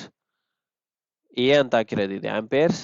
ಈ ವ್ಯಾಲ್ಯೂ ಆಂಪೇರ್ಸ್ ವ್ಯಾಲ್ಯೂ ಹೇಳುತ್ತೆ, ಇದು ವೋಲ್ಟ್ಸ್ ವ್ಯಾಲ್ಯೂ ಎಷ್ಟು ವೋಲ್ಟ್ಸ್ ಅನ್ನೋದು ಹೇಳುತ್ತೆ. ನೋಡಿ ಅಲ್ಲಿ 222 ಅಂತ ಕೊಟ್ಟಿದ್ದಾನೆ ಮ್ಯಾಕ್ಸಿಮಮ್ ವ್ಯಾಲ್ಯೂ. ಇಲ್ಲಿ ವ್ಯಾಟ್ಸ್ ಅಂತ ಅಂದ್ರೆ ನೋಡಿ ಬರೀ W ಅಂತ ಇರುತ್ತೆ ಸಿಂಬಲ್. ಕಿಲೋ ವ್ಯಾಟ್ ಅವರ್ ಅಂತ ಏನು, energy. Kilo watt hour means it is called as energy. Energy ಅಂತಂದ್ರೆ power into time. Okay, power ಬಂದ್ಬಿಟ್ಟು ಎಷ್ಟು watt, watt or kilo watt ಅಂತ ಬರೀಬಹುದು. ಬರೀ ಅವರ್ಸ್ ಅಂತಂದ್ರೆ it is time. Okay, P into T is nothing but energy. Versus hours ಅಂದ್ರೆ is just an hours time consumption. Okay, W ಅಂತಂದ್ರೆ ಏನು, it is watts. ಇದು ಪವರ್ ಮೆಜರಿಂಗ್ ಗೆ use ಮಾಡ್ತಾರೆ. ಓಕೆ, ನಿಮ್ಗೆ ಇವಾಗ DMM ಅಂತ ಬಂದ್ರೆ ಏನಪ್ಪಾ ಮೀನಿಂಗು? DMM ಅಂತ ಅಂದ್ರೆ DMM ಅಂತ ಅಂದ್ರೆ ಡಿಜಿಟಲ್ ಮಲ್ಟಿಮೀಟರ್ ಅಂತ ಕರೀತಾರೆ.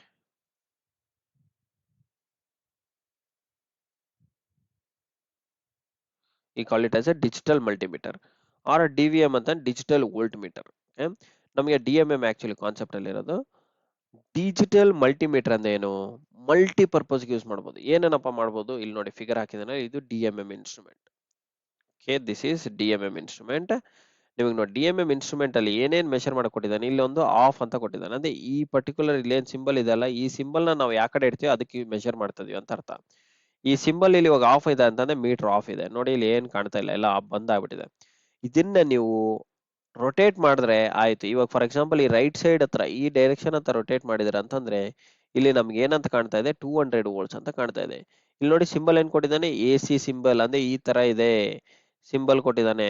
So nothing but A C voltage measure ಮಾಡಕ್ ಯೂಸ್ ಮಾಡ್ತಾರೆ. ಸೊ ಈ ವ್ಯಾಲ್ಯೂ ತನಕ ಇಲ್ಲಿ ತನಕ ನಾವು ಎ ಸಿ ನ ಮೆಷರ್ ಮಾಡಬಹುದು.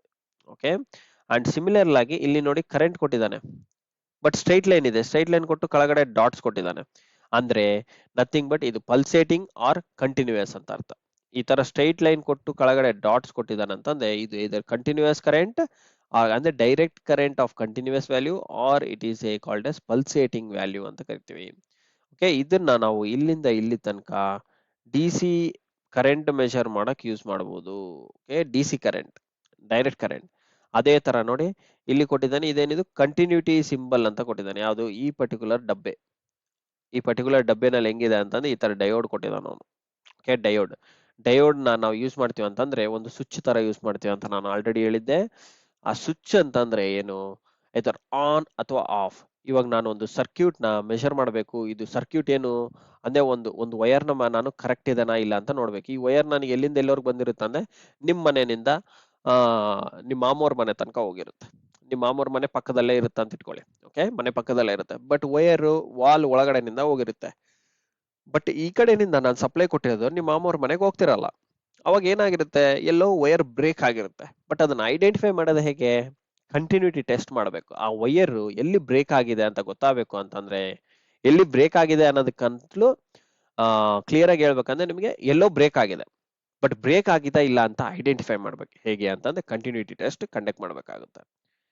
ಈ ಕಂಟಿನ್ಯೂಟಿ ಟೆಸ್ಟ್ ಕಂಡಕ್ಟ್ ಮಾಡಿದ್ರೆ ನಾವು ಈ ಪರ್ಟಿಕ್ಯುಲರ್ ವೈರ್ ನ ಈ ಕಡೆ ಕನೆಕ್ಟ್ ಮಾಡ್ತೀವಿ, ಅಂದ್ರೆ ಒಂದ್ ಕಡೆ ಕನೆಕ್ಟ್ ಮಾಡ್ತೀವಿ. ಓಕೆ, ಇನ್ನೊಂದು ಎಂಡ್ ನ ನಾವು ವೈರ್ ಹಾಕ್ಬಿಟ್ಟು ಕನೆಕ್ಟ್ ಮಾಡ್ಬೇಕಾಗುತ್ತೆ. ಅವಾಗ ನನಗೆ ಮೀಟ್ರು ಕ್ವಿಂಗ್ ಅಂತ ಸೌಂಡ್ ಕೊಡ್ತು ಅಂತಂದ್ರೆ, ಬೀಪ್ ಸೌಂಡ್ ಬಂತು ಅಂತಂದ್ರೆ ವೈಯರ್ ಕರೆಕ್ಟ್ ಆಗಿದೆ ಅಂತ ಅರ್ಥ. ಇನ್ ಕೇಸ್ ಬ್ರೇಕ್ ಆಗಿದೆ ಅಂತಂದ್ರೆ, ಈ ತರ ಇತ್ತು ಅಂತಂದ್ರೆ, ಇದನ್ನ ನಾನು ಕನೆಕ್ಟ್ ಮಾಡಿದ್ರೆ ಈ ತರ ಇತ್ತು ನಿಮ್ ಮನೆ, ಅಂದ್ರೆ ವೈರ್ ಅಲ್ಲಿ ಎಲ್ಲೋ ಮಿಡಿಲ್ ಅಲ್ಲಿ ಕಟ್ ಆಗಿತ್ತು ಅಂತಂದ್ರೆ ನಿಮಗೆ ಕುಯ್ ಅಂತ ಸೌಂಡ್ ಬರಲ್ಲ, ಬೀಪ್ ಸೌಂಡ್ ಬರಲ್ಲ. ಅವಾಗ ವೈರ್ ಎಲ್ಲೋ ಬ್ರೇಕ್ ಆಗಿದೆ ಅಂತ ನೀವು ಐಡೆಂಟಿಫೈ ಮಾಡ್ಬೇಕು. Okay, that is how you need to identify continuity test. Okay, and ಈ ಡಿ ಸಿ ವೋಲ್ಟೇಜ್ ಮೆಷರ್ ಮಾಡಕ್ ನೋಡಿ ಅಲ್ಲಿನೂ ಸಹ ಸಿಂಬಲ್ ಇದೇ ತರ ಇದೆ, ಸ್ಟ್ರೈಟ್ ಲೈನ್ ವಿತ್ ಡಾಟ್ಸ್. ಇಲ್ಲಿ ಸಮ್ ವ್ಯಾಲ್ಯೂಸ್ ಕೊಟ್ಟಿದ್ದಾನೆ, ನಿಮಗೆ ಯಾವ ವ್ಯಾಲ್ಯೂ ಬೇಕು ಆ ವ್ಯಾಲ್ಯೂಗೆ ಇಟ್ಕೊಂಡು ನಾವು ಸೆಟ್ ಮಾಡಿ ಮೆಷರ್ ಮಾಡಬೇಕಾಗುತ್ತೆ. Okay, that is for D C voltage. ಆದ್ಮೇಲೆ ನೋಡಿ ಇಲ್ಲಿ ರೆಸಿಸ್ಟೆನ್ಸ್ ಸಹ ನಾವು ಮೆಷರ್ ಮಾಡಬಹುದು, ಅಂದ್ರೆ ರೆಸಿಸ್ಟೆನ್ಸ್. ಓಕೆ, ರೆಸಿಸ್ಟೆನ್ಸ್ಗೂ ಸಮ್ ವ್ಯಾಲ್ಯೂ ಕೊಟ್ಟಿದ್ದಾನೆ, ಆ ವ್ಯಾಲ್ಯೂ ಸಹ ನೀವು ಮೆಷರ್ ಮಾಡಬಹುದು ಇನ್ ಓಮ್ಸ್ ಅಲ್ಲಿ. ಓಕೆ, ಆದ್ಮೇಲೆ ಇನ್ನೊಂದು ನೋಡಿ ಟ್ರಾನ್ಸಿಸ್ಟರ್ ಟೆಸ್ಟರ್ ಅಂತ ಕೊಟ್ಟಿದ್ದಾನೆ. ಅಂದೆ N P N P N P transistor ಅಂತೇಳಿ ನಾವು ಅದನ್ನು ಸಹ ನಾವು ಟೆಸ್ಟ್ ಮಾಡಬಹುದು. ಅದನ್ನು ಸಹ ಇದರಲ್ಲಿ ಒಂದು ಫಂಕ್ಷನ್ ಇದೆ. ಓಕೆ, ಆದ್ಮೇಲೆ ಇದು ಪರ್ ಟರ್ಮಿನಲ್ಸ್ ಅಂತ ಕರಿತೀವಿ. This are positive terminal, this is a negative terminal. Meter connect ಮಾಡ್ಬೇಕಲ್ಲ, ಯಾವ್ದೋ ಒಂದ್ ಎರಡು ವೈರ್ ಬೇಕಲ್ಲ, ಇಲ್ಲೊಂದ್ ಎರಡು ವೈರ್ ಕನೆಕ್ಟ್ ಮಾಡ್ಬಿಟ್ರೆ ನಮಗೆ ಡೈರೆಕ್ಟ್ ಆಗಿ ನೀವು ಇದನ್ನ ವೋಲ್ಟೇಜ್ ಸೆಟ್ ಮಾಡ್ಬಿಟ್ಟು ಈ ವೋಲ್ಟೇಜ್ ಟರ್ಮಿನಲ್ ಹತ್ರ ಚೆಕ್ ಮಾಡ್ಬೋದು, ರೆಸಿಸ್ಟೆನ್ಸ್ ಹತ್ರ ಚೆಕ್ ಮಾಡ್ಬೋದು, ಅಥವಾ ವೋಲ್ಟೇಜ್ ಹತ್ರ ಚೆಕ್ ಮಾಡ್ಬೋದು, ಅಂದ್ರೆ ಲೈಕ್ ಬ್ಯಾಟ್ರಿನ ಚೆಕ್ ಮಾಡ್ಬೋದು, ಅಥವಾ ಎ ಸಿ ವೋಲ್ಟೇಜ್ ಸೋರ್ಸ್ ನ ಚೆಕ್ ಮಾಡ್ಬೋದು, ಏನಾದ್ರೂ ಚೆಕ್ ಮಾಡ್ಬೋದು. ಬಟ್ ಈ ಎರಡು ವೈರ್ ಹತ್ರನೇ ಕನೆಕ್ಟ್ ಮಾಡ್ಬೇಕು ನೀವು. ಐದರ್ ರೆಸಿಸ್ಟೆನ್ಸ್ ಕನೆಕ್ಟ್ ಮಾಡ್ರಿ, ವೋಲ್ಟೇಜ್ ಸೋರ್ಸ್ ಕನೆಕ್ಟ್ ಮಾಡ್ರಿ, ಅಥವಾ ಏನೇ ಕನೆಕ್ಟ್ ಮಾಡ್ರಿ, ಈ ವೈರ್ ಎರಡು ಟರ್ಮಿನಲ್ ಹತ್ರನೇ ತಗೊಂಡ್ಬಂದು ಕನೆಕ್ಟ್ ಮಾಡ್ಬೇಕು. ಓಕೆ, ಅಥವಾ ಮೀಟರ್ನ ಅಲ್ಲಿಗೆ ತಗೊಂಡು ಹೋಗ್ಬೇಕು. Okay, this is what about A D M M instrument. Okay, digital multimeter ಅಂತ ಕರಿತೀವಿ. ನಿಮಗೆ ಸಿಂಬಲ್ ಈ ತರ ಇರುತ್ತೆ, ಡಿ ಎಂ ಎಂ ಅಂತ ಬರೆದ್ಬಿಟ್ಟು ಈ ತರ ಡಬ್ಬೆನಲ್ಲಿ ಹಾಕಿರ್ತಾರೆ ಅಷ್ಟೇ, ಸರ್ಕಲ್ ಅಲ್ಲಿ. ಓಕೆ, ನಿಮಗೆ ಓಮ್ ಮೀಟರ್ ಅಂತ ಅಂದೇನು, ರೆಸಿಸ್ಟೆನ್ಸ್ ಮೆಷರ್ ಮಾಡಕ್ಕೆ ಯೂಸ್ ಮಾಡ್ತಾರೆ. ಇಲ್ಲಿ ನೋಡಿ ಫಿಗರ್ ಹಾಕಿದೀನಿ, ಇಲ್ಲೊಂಥರ ಸ್ಕೇಲ್ ಕೊಟ್ಟಿದ್ದಾನೆ ವಿತ್ ಓಮ್ಸ್ ಅಂತ ಇಲ್ಲಿ ಸಿಂಬಲ್ ಇದೆ, ಇದು ಓಮ್ಸ್ ಸಿಂಬಲ್. ಓಕೆ, ರೆಸಿಸ್ಟೆನ್ಸ್ ಅಲ್ಲಿ ಓಮ್ಸ್ ಸಿಂಬಲ್ ಈ ತರ ಇರುತ್ತೆ. ಅಂಡ್ ಇದಕ್ಕೆ ಟರ್ಮಿನಲ್ ಕೊಟ್ಟಿದ್ದಾನೆ, ಒಂದು ಬ್ಲಾಕ್, ಇನ್ನೊಂದು ರೆಡ್ ಕೊಟ್ಟಿದ್ದಾನೆ. ಸೊ ಒಂದು ಬ್ಲಾಕ್ ಕೊಟ್ಟಿದ್ದಾನೆ ಅಂದ್ರೆ ನೆಗೆಟಿವ್ ಟರ್ಮಿನಲ್, ರೆಡ್ ಕೊಟ್ಟಿದ್ದಾನೆ ಅಂದ್ರೆ always red represents A positive terminal. Okay, ಇವೆರಡರ ನಡುವೆ ನೀವು ಒಂದು ರೆಸಿಸ್ಟರ್ ಅಥವಾ ಒಂದು ಕೂಡಿಸಿದ್ರೆ ನಿಮ್ಗೆ ಆ ರೆಸಿಸ್ಟರ್ ವ್ಯಾಲ್ಯೂ ಏನಂತ ಇಲ್ಲಿ ತೋರಿಸುತ್ತೆ, ಇಂಡಿಕೇಟ್ ಮಾಡುತ್ತೆ. ಓಕೆ, ಇದು ಟಾಗಲ್ ಸ್ವಿಚ್ ನ ಆನ್ ಆರ್ ಆಫ್ ಮಾಡ್ಕೋಬೇಕು ಅಷ್ಟೇ. Okay, ohm meter use used for the measurement of resistance. And megger ಅಂತಂದ್ರೆ ಏನು, it is a hand driven instrument. ಇಲ್ಲಿದೆ ನೋಡಿ, ಇದು megger instrument. Okay, manual hand driven megger instrument or electronic megger instrument. Electronic megger ಅಲ್ಲಿ ಇಲ್ಲೊಂದು button ಕೊಟ್ಟಿದ್ದಾನಲ್ಲ, ಇದು test button ಅಂತ ಇದೆ ಅಲ್ವಾ. ಈ ಟೆಸ್ಟ್ ಬಟನ್ ನ ಪ್ರೆಸ್ ಮಾಡಿದ್ರೆ ಸಾಕು, ಮೀಟರ್ ನಿಮಗೆ ಮೆಗಾ ಓಮ್ಸ್ ಅಲ್ಲಿ ತೋರಿಸೋದು ಸ್ಟಾರ್ಟ್ ಮಾಡುತ್ತೆ. ಮೆಗ್ಗರ್ನ ನಾವು ಏನಕ್ಕೆ ಯೂಸ್ ಮಾಡ್ತೀವಿ? ಇನ್ಸುಲೇಷನ್ ರೆಸಿಸ್ಟೆನ್ಸ್ ಮೆಷರ್ ಮಾಡಕ್ಕೆ ಯೂಸ್ ಮಾಡ್ತೀವಿ.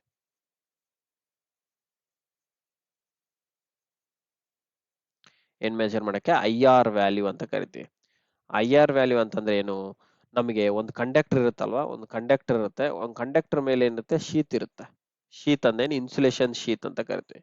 ನೀವು ಕನೆಕ್ಟ್ ಮಾಡಬೇಕು ಅಂತಂದ್ರೆ ಈ ಕಂಡಕ್ಟರ್ನ ಮೇಲಿರೋ ಶೀತ್ ನ ತೆಗಿಬೇಕು, ತೆಗೆದ್ಬಿಟ್ಟು ಸ್ಲೀವ್ ಔಟ್ ಮಾಡಬೇಕು. ಇದನ್ನ ಸ್ಲೀವ್ ಅಂತ ಕರೀತಾರೆ. ಈ ಸ್ಲೀವ್ ಔಟ್ ನ ಮಾಡಿದ್ರೆ ಸ್ಲೀವ್ ನ ತೆಗಿಬೇಕು. ಸ್ಲೀವ್ ನ ತೆಗ್ದಿದ್ದಾದ್ಮೇಲೆ ಪ್ಯೂರ್ ಕಂಡಕ್ಟರ್, ಕಾಪರ್ ಕಂಡಕ್ಟರ್ ಕಾಣುತ್ತೆ. ಆ ಕಂಡಕ್ಟರ್ ನ ಮಾತ್ರ ನಾವು ಟರ್ಮಿನಲ್ ಹತ್ರ ಕನೆಕ್ಟ್ ಮಾಡಬೇಕು. ಅವಾಗ ಮಾತ್ರ ನಮಗೆ ಕರೆಂಟ್ ಫ್ಲೋ ಆಗೋದು ಸ್ಟಾರ್ಟ್ ಆಗುತ್ತೆ.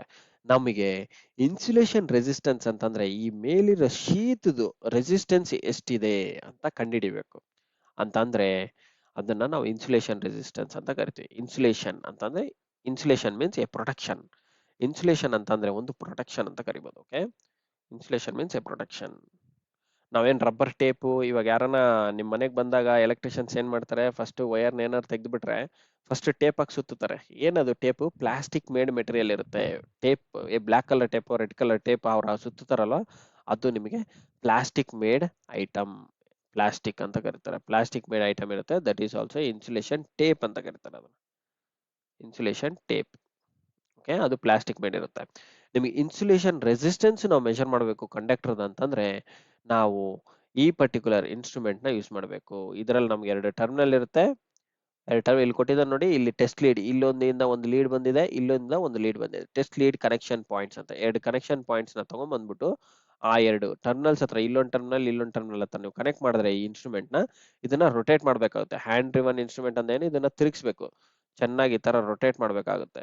ರೊಟೇಟ್ ಮಾಡ್ಬೇಕು, ಅಷ್ಟು ಹೆವಿ ಸ್ಪೀಡ್ ಅಲ್ಲಿ ರೊಟೇಟ್ ಮಾಡ್ಬೇಕಾಗುತ್ತೆ. ಇಷ್ಟು ರೆವಲ್ಯೂಷನ್ಸ್ ಪರ್ ಮಿನಿಟ್ ಅಂತ ಕೊಟ್ಟಿರ್ತಾನೆ, ಅಷ್ಟು ರೆವಲ್ಯೂಷನ್ಸ್ ರೊಟೇಟ್ ಮಾಡಿದ್ರೇನೆ ನಿಮಗೆ ಒಂದು ವೋಲ್ಟೇಜ್ ಜನರೇಟ್ ಆಗುತ್ತೆ. ಆ ವೋಲ್ಟೇಜ್ ನ ನಾವು ಇದಕ್ಕೆ ಕೊಟ್ಟಿದ್ದಾದ ನಂತರನೇ ನಮಗೆ ರೆಸಿಸ್ಟೆನ್ಸ್ ವ್ಯಾಲ್ಯೂ ಮೆಷರ್ ಆಗುತ್ತೆ. ಒಂದು ವೋಲ್ಟೇಜ್ ಕೊಡಬೇಕು, ವೋಲ್ಟೇಜ್ ಈ ಪರ್ಟಿಕ್ಯುಲರ್ ಟೂ ಟರ್ಮಿನಲ್ಸ್ ಕೊಟ್ರೆ ಇದರಲ್ಲಿ ಕರೆಂಟ್ ಫ್ಲೋ ಆಗುತ್ತೆ. ಆ ಕರೆಂಟ್ ಇಂದ ನಮ್ಮ ಇನ್ಸ್ಟ್ರೂಮೆಂಟ್ ರೆಸಿಸ್ಟೆನ್ಸ್ ನ ಮೆಷರ್ ಮಾಡುತ್ತೆ. How it measures? R is equals to ಏನಂತಂದೆ ನಾನು? Voltage by I. When voltage is given, some current flows in a conductor.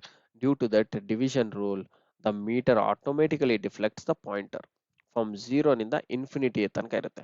ಯಾವಾಗ್ಲೂ ನಿಮಗೆ ಒಂದ್ ನೆನ್ಪಿಟ್ಕೋಬೇಕು, ಎಲ್ಲಾ ಇನ್ಸ್ಟ್ರೂಮೆಂಟ್ ಪ್ರೀ ಡಿಫೈನ್ಡ್ ವ್ಯಾಲ್ಯೂ ಇದ್ರೆ ಬೆಗ್ಗರ್ ಮಾತ್ರ ಝೀರೋನಿಂದ ಇನ್ಫಿನಿಟಿ ತನಕ ಇರುತ್ತೆ. ನೆನ್ಪಿಟ್ಕೊಳ್ಳಿ, only one instrument which has zero till infinity is the megger instrument. Okay, hand driven megger instrument ಅಂತ ಕರೀತಾರೆ, or digital electronic megger instrument. Electronic megger ಅಂದ್ರೆ ಏನಿಲ್ಲ, ಬಟನ್ ಒತ್ತಬೇಕಷ್ಟೇ. ಬಟನ್ ಒತ್ತಿದ್ರೆ ಆಯ್ತು, ಅದು ವೋಲ್ಟೇಜ್ ಫೀಡ್ ಮಾಡುತ್ತೆ. ನಾವು ಇಲ್ಲಿ ಹ್ಯಾಂಡ್ ಇಂದ ರೊಟೇಟ್ ಮಾಡ್ತೀವಲ್ಲ, ಏನ್ ಕೊಡೋದಕ್ಕೆ? ವೋಲ್ಟೇಜ್ ಕೊಡೋದಕ್ಕೆ, ಕಂಡಕ್ಟರ್ಗೆ ವೋಲ್ಟೇಜ್ ಕೊಡೋಕ್ಕೆ. ಅದೇ ಇಲ್ಲಿ ಬಟನ್ ಒತ್ತಿದ್ರೆ ಡಿಜಿಟಲ್ ಒಳಗಡೆನೆ ನಮ್ಗೆ ಒಂದು ಚಾಪರ್ ಸರ್ಕ್ಯೂಟ್ ಇರುತ್ತೆ. ಆ ಚಾಪರ್ ಇಂದ ನಾವು ಎಲೆಕ್ಟ್ರಿಸಿಟಿನ ಆರ್ ವೋಲ್ಟೇಜ್ ನ ಕೊಡ್ತೀವಿ. ಓಕೆ, ವೋಲ್ಟೇಜ್ ಎಷ್ಟು ವೋಲ್ಟ್ಸ್ ತನಕ ಇರುತ್ತೆ ಅಂತಂದ್ರೆ ಮಿನಿಮಮ್ ಆಫ್ 500 ವೋಲ್ಟ್ಸ್. ನೆನ್ಪಿಟ್ಕೊಳ್ಳಿ, ಮಿನಿಮಮ್ ಆಫ್ 500 ವೋಲ್ಟ್ಸ್. ಏನ್ ವೋಲ್ಟ್ಸ್ ಇದು? D C volts. D C voltage ಕೊಟ್ಟು ನಾವು ಮೆಜರ್ ಮಾಡ್ತೀವಿ. Okay, and here is the test leads for digital metre. Okay, ಇದು ನಮಗೆ ಪಾಸಿಟಿವ್, ಇದು ನಮಗೆ ನೆಗೆಟಿವ್. ಬ್ಲಾಕ್ ಇರೋದು ಯಾವಾಗಲೂ ನಿಮಗೆ ನೆಗೆಟಿವ್, ರೆಡ್ ಇರೋದು ಯಾವಾಗಲೂ ಪಾಸಿಟಿವ್. ಓಕೆ, ವೇರ್ ಟಾಂಗ್ ಟೆಸ್ಟ್ ಅಂದ್ರೆ ಏನು? ಟಾಂಗ್ ಟೆಸ್ಟ್ ಅಂದ್ರೆ ಈ ತರ ಇರುತ್ತೆ. ಹ್ಯಾಂಡ್ ಹೆಲ್ಡ್ ಟಾಂಗ್ ಟೆಸ್ಟ್ ಅಂತ ಕರಿತೀವಿ. ಟಾಂಗ್ ಟೆಸ್ಟರ್, ಟಾಂಗ್ ಅಂತಂದ್ರೆ ಏನು? ಈ ತರ ಇದು ಮುಂದೆ ಇದೆಯಲ್ಲ, ಇದನ್ನ ಟಾಂಗ್ ಅಂತ ಕರಿತೀವಿ. ಏಡಿ, ಏಡಿ ಇದ್ದಂಗೆ. ಓಕೆ, ಈ ಬಟನ್ ನ ಪ್ರೆಸ್ ಮಾಡಿದೆ, ಇದು ಓಪನ್ ಆಗುತ್ತೆ, ಇದು ಓಪನ್ ಆಗುತ್ತೆ. ನೀವು ಅವಾಗ ಕಂಡಕ್ಟರ್ ಒಳಗಡೆ ಇಟ್ಬೇಕು. ಒಂದು ಕಂಡಕ್ಟರ್ ಇಲ್ಲಿ ನೋಡಿ, ಇದು ಆರ್ ವೈ ಬಿ ಫೇಸಸ್ ಇದೆ. ಇದು ರೆಡ್ ಕಲರ್ ಆರ್, ಇಲ್ಲಿ ಎಲ್ಲೋ ಇದೆ ಇದು ವೈ, ಬ್ಲೂ ಇದೆ, ಬ್ಲೂ ಕಲರ್, ಇನ್ನೊಂದು ಯಾವ್ದೋ ಇದೆ ಕಂಡಕ್ಟರ್, ಅದು ಮೇ ಬಿ ನ್ಯೂಟ್ರಲ್ ಇರ್ಬೇಕು ಅನ್ಸುತ್ತೆ. ಈ ರೆಡ್ ಕಂಡಕ್ಟರ್ ಒಳಗಡೆ ಇದನ್ನ ಟಾಂಗ್ ಟೆಸ್ಟ್ ನ ಇಟ್ಟಿದ್ದಾನೆ, ಕ್ಲೋಸ್ ಮಾಡಿದ್ದಾನೆ. ಇದನ್ನ ಕ್ಲೋಸ್ ಮಾಡಿದಾಗ ಏನಾಗುತ್ತೆ? ನಮಗೆ ಮೀಟರ್ ಅಲ್ಲಿ ಕರೆಂಟ್ ನ ತೋರಿಸುತ್ತೆ. ಇಲ್ಲಿ ನಾವು ಇಟ್ಟಿರ್ಬೇಕನ್ಮತ್ತ, ಅಂದ್ರೆ ಪಾಯಿಂಟರ್ ನ ತೋರಿಸಿರ್ಬೇಕು. ಏನು? ಡಿ ಸಿ ಕರೆಂಟ್ ಮೆಷರ್ ಮಾಡಕ್ ಯೂಸ್ ಮಾಡ್ತೀವಿ, ಎ ಸಿ ಕರೆಂಟ್ ಮೆಷರ್ ಮಾಡಕ್ ಯೂಸ್ ಮಾಡ್ತಾ ಇದ್ದೀರಾ ಅಂತ. It applies for both A C as well as D C current, ಎರಡಕ್ಕೂ ಯೂಸ್ ಮಾಡ್ತೀವಿ. ಟಾಂಗ್ ಟೆಸ್ಟ್ ಅಂದ್ರೆ V call it as wireless. ಇದು ನೋಡಿ, ಈ ವೈರ್ ಅಂದ್ರೆ ನಾವು ಈ ವೈರ್ ನ ಕಟ್ ಮಾಡ್ಬಿಟ್ಟು ಸೆಂಟ್ರಲ್ಲಿ ಸೀರೀಸ್ ಅಲ್ಲಿ ಕನೆಕ್ಟ್ ಮಾಡ್ಬೇಕಂತಾನೆ ಇಲ್ಲ. ಇವಾಗಿಂದ ನನ್ಗ ನಾನು ಏನ್ ಹೇಳ್ತಿದ್ದಲ್ಲ ನಿಮ್ಗೆ, ಅಂದ್ರೆ ಫಾರ್ ಎಕ್ಸಾಂಪಲ್ ಈ ಓಮ್ ಮೀಟರ್ ಆಗಿರ್ಬೋದು, ಅಥವಾ ಆಮ್ ಮೀಟರ್ ಆಗಿರ್ಬೋದು, ವೋಲ್ಟ್ ಮೀಟರ್ ಆಗಿರ್ಬೋದು, ವ್ಯಾಟ್ ಮೀಟರ್ ಆಗಿರ್ಬೋದು, ಡಿ ಎಂ ಎಂ ಮೀಟರ್ ಆಗಿರ್ಬೋದು, ಇವೆಲ್ಲ ನಾವು ಟರ್ಮಿನಲ್ಸ್ ಹೋಗಿ ಕನೆಕ್ಟ್ ಮಾಡಬೇಕು. ಇವೆರಡು ಲೀಡ್ಸ್ ಏನ್ ಬರುತ್ತವೆ, ಇವೆರಡು ಲೀಡ್ಸ್ ನ ಟರ್ಮಿನಲ್ಸ್ ಕನೆಕ್ಟ್ ಮಾಡ್ಬೇಕು, ಅಥವಾ ಸರ್ಕ್ಯೂಟ್ ಒಳಗಡೆನೆ ಈ ಮೀಟರ್ ನ ಸೀರೀಸ್ ಅಲ್ಲಿ ಇಡಬೇಕು. ಆಮ್ ಮೀಟರ್ ಅಂತಂದ್ರೆ ಯಾವಾಗ್ಲೂ ಸೀರೀಸ್ ಅಲ್ಲಿ ಕನೆಕ್ಟ್ ಮಾಡ್ಬೇಕಾಗುತ್ತೆ. Okay, ammeter is always connected in series with the instrument. Okay, volt meter ಅಂತಂದ್ರೆ ಏನು, ಅಕ್ರಾಸ್ ಆಗಿ ಕನೆಕ್ಟ್ ಮಾಡಬೇಕು, ವೋಲ್ಟೇಜ್ ಸೋರ್ಸ್ಗೆ ಅಕ್ರಾಸ್ ಆಗಿ ಕನೆಕ್ಟ್ ಮಾಡಬೇಕು. ವ್ಯಾಟ್ ಮೀಟರ್ ಅಂತಂದ್ರೆ ಕರೆಂಟ್ ಸೋರ್ಸ್ ನ ಸೀರೀಸ್ ಅಲ್ಲಿ ಕನೆಕ್ಟ್ ಮಾಡಬೇಕು, ಪ್ರೆಷರ್ ಕಾಯಿಲ್ ನ ಅಕ್ರಾಸ್ ಕನೆಕ್ಟ್ ಮಾಡಬೇಕು. ಡಿ ಎಂ ಎಂ ಇನ್ಸ್ಟ್ರೂಮೆಂಟ್ ಅಂದ್ರೆ ಇದನ್ನ ನೀವು ಎಲ್ಲಾದ್ರೂ ಯೂಸ್ ಮಾಡ್ಬೋದು, ಅಕ್ರಾಸ್ ಸೀರೀಸ್ ಯಾವ್ದಕ್ಕಾದ್ರೂ. ಓಮ್ ಮೀಟರ್ ಅಂದ್ರೆ ಸಹ ನಿಮಗೆ ರೆಸಿಸ್ಟೆನ್ಸ್ ಟರ್ಮಿನಲ್ಸ್ ಹತ್ರನೇ ಕನೆಕ್ಟ್ ಮಾಡಬೇಕಾಗುತ್ತೆ, only at the resistance across. Okay, ಇಲ್ಲೇ ನೀವು ಓಮ್ ಮೀಟರ್ ಫಿಕ್ಸ್ ಮಾಡಬೇಕು. ಓಕೆ, ಬಟ್ ಟಾಂಗ್ ಟೆಸ್ಟ್ ಅಂತಂದ್ರೆ ಯಾವುದೇ ಟರ್ಮಿನಲ್ಗೆ ನೀವು ಎರಡು ಲೀಡ್ ನ ತಗೊಂಡು ಕನೆಕ್ಟ್ ಮಾಡ್ಬೇಕಂತಿಲ್ಲ. ಡೈರೆಕ್ಟ್ ಆಗಿ ವೈರ್ ಹತ್ರ ಹೋಗಿ ಈ ತರ ಇದು ಪ್ರೆಸ್ ಮಾಡಿದ್ರೆ ಓಪನ್ ಆಗುತ್ತೆ, ಆ ವೈರ್ ನ ಒಳಗಡೆ ಇಟ್ಬಿಟ್ರೆ ಆಯ್ತು, ನಿಮಗೆ ವೈರ್ಲೆಸ್ ಕರೆಂಟ್ ಮೆಜರಿಂಗ್ ಇನ್ಸ್ಟ್ರೂಮೆಂಟ್ ಅಂತ ಕರೀತಾರೆ.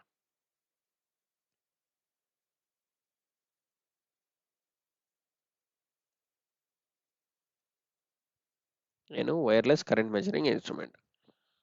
This is called as A ಟಾಂಗ್ ಟೆಸ್ಟರ್. ಓಕೆ, ಅಂಡ್ ನೆಕ್ಸ್ಟ್ ಈಗ ಸಪ್ಲೈ ಸಿಸ್ಟಮ್ ಬಗ್ಗೆ, A C and D C systems ಬಗ್ಗೆ ಮಾತಾಡಿದ್ರೆ ಏನಪ್ಪಾ ಡಿಫ್ರೆನ್ಸ್. ಎ ಸಿ ಅಂತಂದ್ರೆ ಆಲ್ಟರ್ನೇಟಿಂಗ್ ಇನ್ ನೇಚರ್, ಈ ತರ ಎ ಸಿ ವೇವ್ ಫಾರ್ಮ್ ಇರುತ್ತೆ. ಡಿ ಸಿ ಅಂತಂದ್ರೆ ಡೈರೆಕ್ಟ್ ಕರೆಂಟ್, ಈ ತರ ಇರುತ್ತೆ. ಓಕೆ, ಡಿ ಸಿ ಅಂತಂದ್ರೆ ಏನು, it is called as A direct current. ನಿಮಗೆ ಈ ತರ ಇರುತ್ತೆ ಡೈರೆಕ್ಟ್ ಕರೆಂಟ್. ಓಕೆ, ಇದು time line, this is a voltage or current line, voltage or current line ಯಾವ್ದನ್ನ ತಗೋಬಹುದು. ನಾವು ವೋಲ್ಟೇಜ್ ಆರ್ ಕರೆಂಟ್ ಅಂತಂದ್ರೆ ಯಾವಾಗ್ಲೂ ಈ ತರ ರೆಪ್ರೆಸೆಂಟ್ ಮಾಡಬೇಕು. ಓಕೆ, ವಿ ಕಾಮಾ ಐ ಅಂತೇಳಿ. ಓಕೆ, ಇದನ್ನ ನಾವು ವಿತ್ ರೆಸ್ಪೆಕ್ಟ್ ಟು ಟೈಮ್ ಅಂತ ತಗೊಂಡ್ರೆ ಇದು time line, this will be of voltage or current. Okay, ಈ ತರ ಡಿಫ್ರೆನ್ಸ್ ಇರುತ್ತೆ. ಇದು ಆಲ್ಟರ್ನೇಟಿಂಗ್ ಕರೆಂಟ್ ಅಂತ ಕರಿತೀವಿ, ಇದು ಡೈರೆಕ್ಟ್ ಕರೆಂಟ್ ಅಂತ ಕರಿತೀವಿ. ಫ್ರೀಕ್ವೆನ್ಸಿ ನೋಡಿ, ಫ್ರೀಕ್ವೆನ್ಸಿ ಅಂದೇನು, number of cycles per second. ಇಲ್ಲಿ ಎಷ್ಟು ಸೈಕಲ್ಸ್ ಇದೆ, ಇಲ್ಲಿ ಒಂದ್ ಸೈಕಲ್ ಇದೆ, ಕರೆಕ್ಟಾ. ಇದೇ ತರ ನಂಬರ್ ಆಫ್ ಸೈಕಲ್ಸ್ ಹೋದ್ರೆ ಈ ತರ ಹೋಗ್ತಾ ಇದೆ ಮುಂದ್ಗಡೆ, ಹಿಂಗೆ ಕಂಟಿನ್ಯೂಸ್ ಆಗಿ ಹಿಂಗ್ ಹೋಗ್ತಾ ಇದ್ರೆ ಅದನ್ನ ನಾವು ಫ್ರೀಕ್ವೆನ್ಸಿ ಅಂತ ಕರಿತೀವಿ. ಓಕೆ, ನಮ್ಗೆ ಇವಾಗ 50 ಹರ್ಟ್ಸ್ 60 ಹರ್ಟ್ಸ್ ಅಂತ ಏನ್ ಕರಿತಾರಲ್ವಾ ಮನೆಗೆ, ಇವಾಗ 50 ಹರ್ಟ್ಸ್ ಬರ್ತಾ ಇದೆ, 50 ಹರ್ಟ್ಸ್ ಸಪ್ಲೈ ಅಪ್ಪ, 230 ವೋಲ್ಟ್ 50 ಹರ್ಟ್ಸ್ ಸಪ್ಲೈ ಅಂತ ಹೇಳಿ ಹೇಳ್ತಾರಲ್ವಾ, ಇದು ನಮಗೆ ಸ್ಟ್ಯಾಂಡರ್ಡ್ ಪವರ್ ಸಪ್ಲೈ. 50 ಹರ್ಟ್ಸ್ ಅಂತಂದ್ರೆ ಏನು ಮೀನಿಂಗು, ಅದು 50 ಸೈಕಲ್ಸ್ ಒಂದು ಸೆಕೆಂಡ್ ಅಲ್ಲಿ ಹೋಗ್ತಾ ಇದೆ ಅಂತ ಅರ್ಥ. ಓಕೆ, ಎ ಸಿ ನಲ್ಲಿ ನಮಗೆ ಫ್ರೀಕ್ವೆನ್ಸಿ ಇರುತ್ತೆ, ಡಿ ಸಿ ನಲ್ಲಿ ನಮಗೆ ಫ್ರೀಕ್ವೆನ್ಸಿ ಇರಲ್ಲ, ನೋ ಫ್ರೀಕ್ವೆನ್ಸಿ ಅಂತ ಕರಿತೀವಿ, or you can call it as a frequency as a zero ಅಂತ. ಓಕೆ, ಝೀರೋ ಅಂತ ಕರಿಬಹುದು, 0 ಹರ್ಟ್ಸ್. ಫ್ರೀಕ್ವೆನ್ಸಿನ ನಾವು ಯಾವಾಗಲೂ ಹರ್ಟ್ಸ್ ಅಲ್ಲಿ ಮೆಷರ್ ಮಾಡ್ತೀವಿ, ನೆನ್ಪಿಟ್ಕೊಳ್ಳಿ, HERTZ. ಶಾರ್ಟ್ ಕಟ್ ಅಲ್ಲಿ ಬರೀಬೇಕಂದ್ರೆ HZ ಅಂತ ಬರೆದ್ರೆ ಆಯ್ತು, capital H with small Z. Okay, frequency D C ನಲ್ಲಿ ಇರಲ್ಲ, ಎ ಸಿ ನಲ್ಲಿ ಫ್ರೀಕ್ವೆನ್ಸಿ ಇರುತ್ತೆ. ಇದರಲ್ಲಿ ನಂಬರ್ ಆಫ್ ಫೇಸಸ್ ಇರುತ್ತೆ, ಇದರ ಸಿಂಗಲ್ ಫೇಸ್ ಅಂತ ಕರಿತೀವಿ, 3 ಫೇಸ್ ಅಂತ ಕರಿತೀವಿ, ಆರ್ ಪಾಲಿಫೇಸ್ ಅಂತ ಕರಿತೀವಿ. ಇದರಲ್ಲಿ ಫೇಸಸ್ ಇರಲ್ಲ, just positive and negative terminal ಅಷ್ಟೇ. ಒಂದು ಪಾಸಿಟಿವ್ ಟರ್ಮಿನಲ್, ಇನ್ನೊಂದು ನೆಗೆಟಿವ್ ಟರ್ಮಿನಲ್ ಅಷ್ಟೇ, ಎರಡೇ ಟರ್ಮಿನಲ್. ಓಕೆ, ಎರಡೇ ವೈರ್ ಅಷ್ಟೇ. ಇದರಲ್ಲಿ 2 ವೈರ್ ಇರ್ಬೋದು, 2 ವೈರ್ ಇರ್ಬೋದು, 3 ವೈರ್ ಇರ್ಬೋದು, 4 ವೈರ್ ಸಿಸ್ಟಮ್ ಇರ್ಬೋದು, ಆರ್ 5 ವೈರ್ ಸಿಸ್ಟಮ್ ಇರ್ಬೋದು. ಓಕೆ, ಎ ಸಿ ಅಡ್ವಾಂಟೇಜಸ್ ಜಾಸ್ತಿ, ಡಿ ಸಿ ನಲ್ಲಿ ಡಿಸ್ಅಡ್ವಾಂಟೇಜಸ್ ಜಾಸ್ತಿ. ಓಕೆ, ಎ ಸಿ ಕಂಡುಹಿಡಿದಿದ್ದು ಯಾರು, ಥಾಮಸ್ ಅಲ್ವಾ ಎಡಿಸನ್.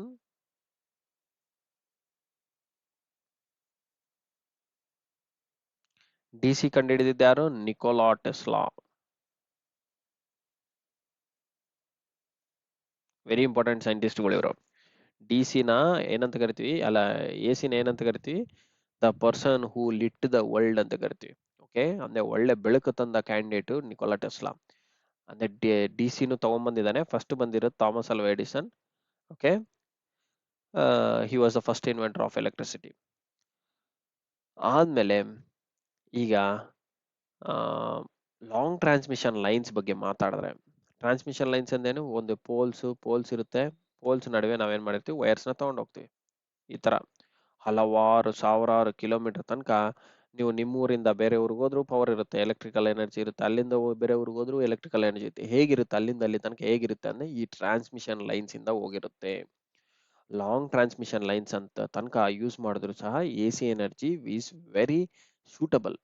ಸೂಟಬಲ್ ಅನ್ನೋದಕ್ಕನ ಲಾಸಸ್ ಕಡಿಮೆ, ಲಾಂಗ್ ಟ್ರಾನ್ಸ್ಮಿಷನ್ಸ್ಗೆ ಬೆಸ್ಟ್ ಸೂಟಬಲ್ ಅಂತ ಕರಿಬಹುದು ಎ ಸಿನ. ಬಟ್ ಡಿ ಸಿ ಅಂತಂದ್ರೆ ಫಾರ್ ಇಟ್ ಏನ್ ಬೇಕಾಗುತ್ತೆ, ಲಾಂಗ್ ಟ್ರಾನ್ಸ್ಮಿಷನ್ ತಗೊಂಡು ಹೋಗ್ಬೋದು, ಬಟ್ ಎವ್ರಿ 2 ಕಿಲೋಮೀಟರ್ಸ್ಗೆ ಒಂದು ಸಬ್ಸ್ಟೇಷನ್ ಬೇಕಾಗುತ್ತೆ. ಸಬ್ಸ್ಟೇಷನ್ ಅಂದೇನು ಒಂದು ಮತ್ತೆ ಸ್ಟೆಪ್ ಅಪ್ ಮಾಡಿ ಕಳಿಸ್ಬೇಕು ವೋಲ್ಟೇಜ್ನ.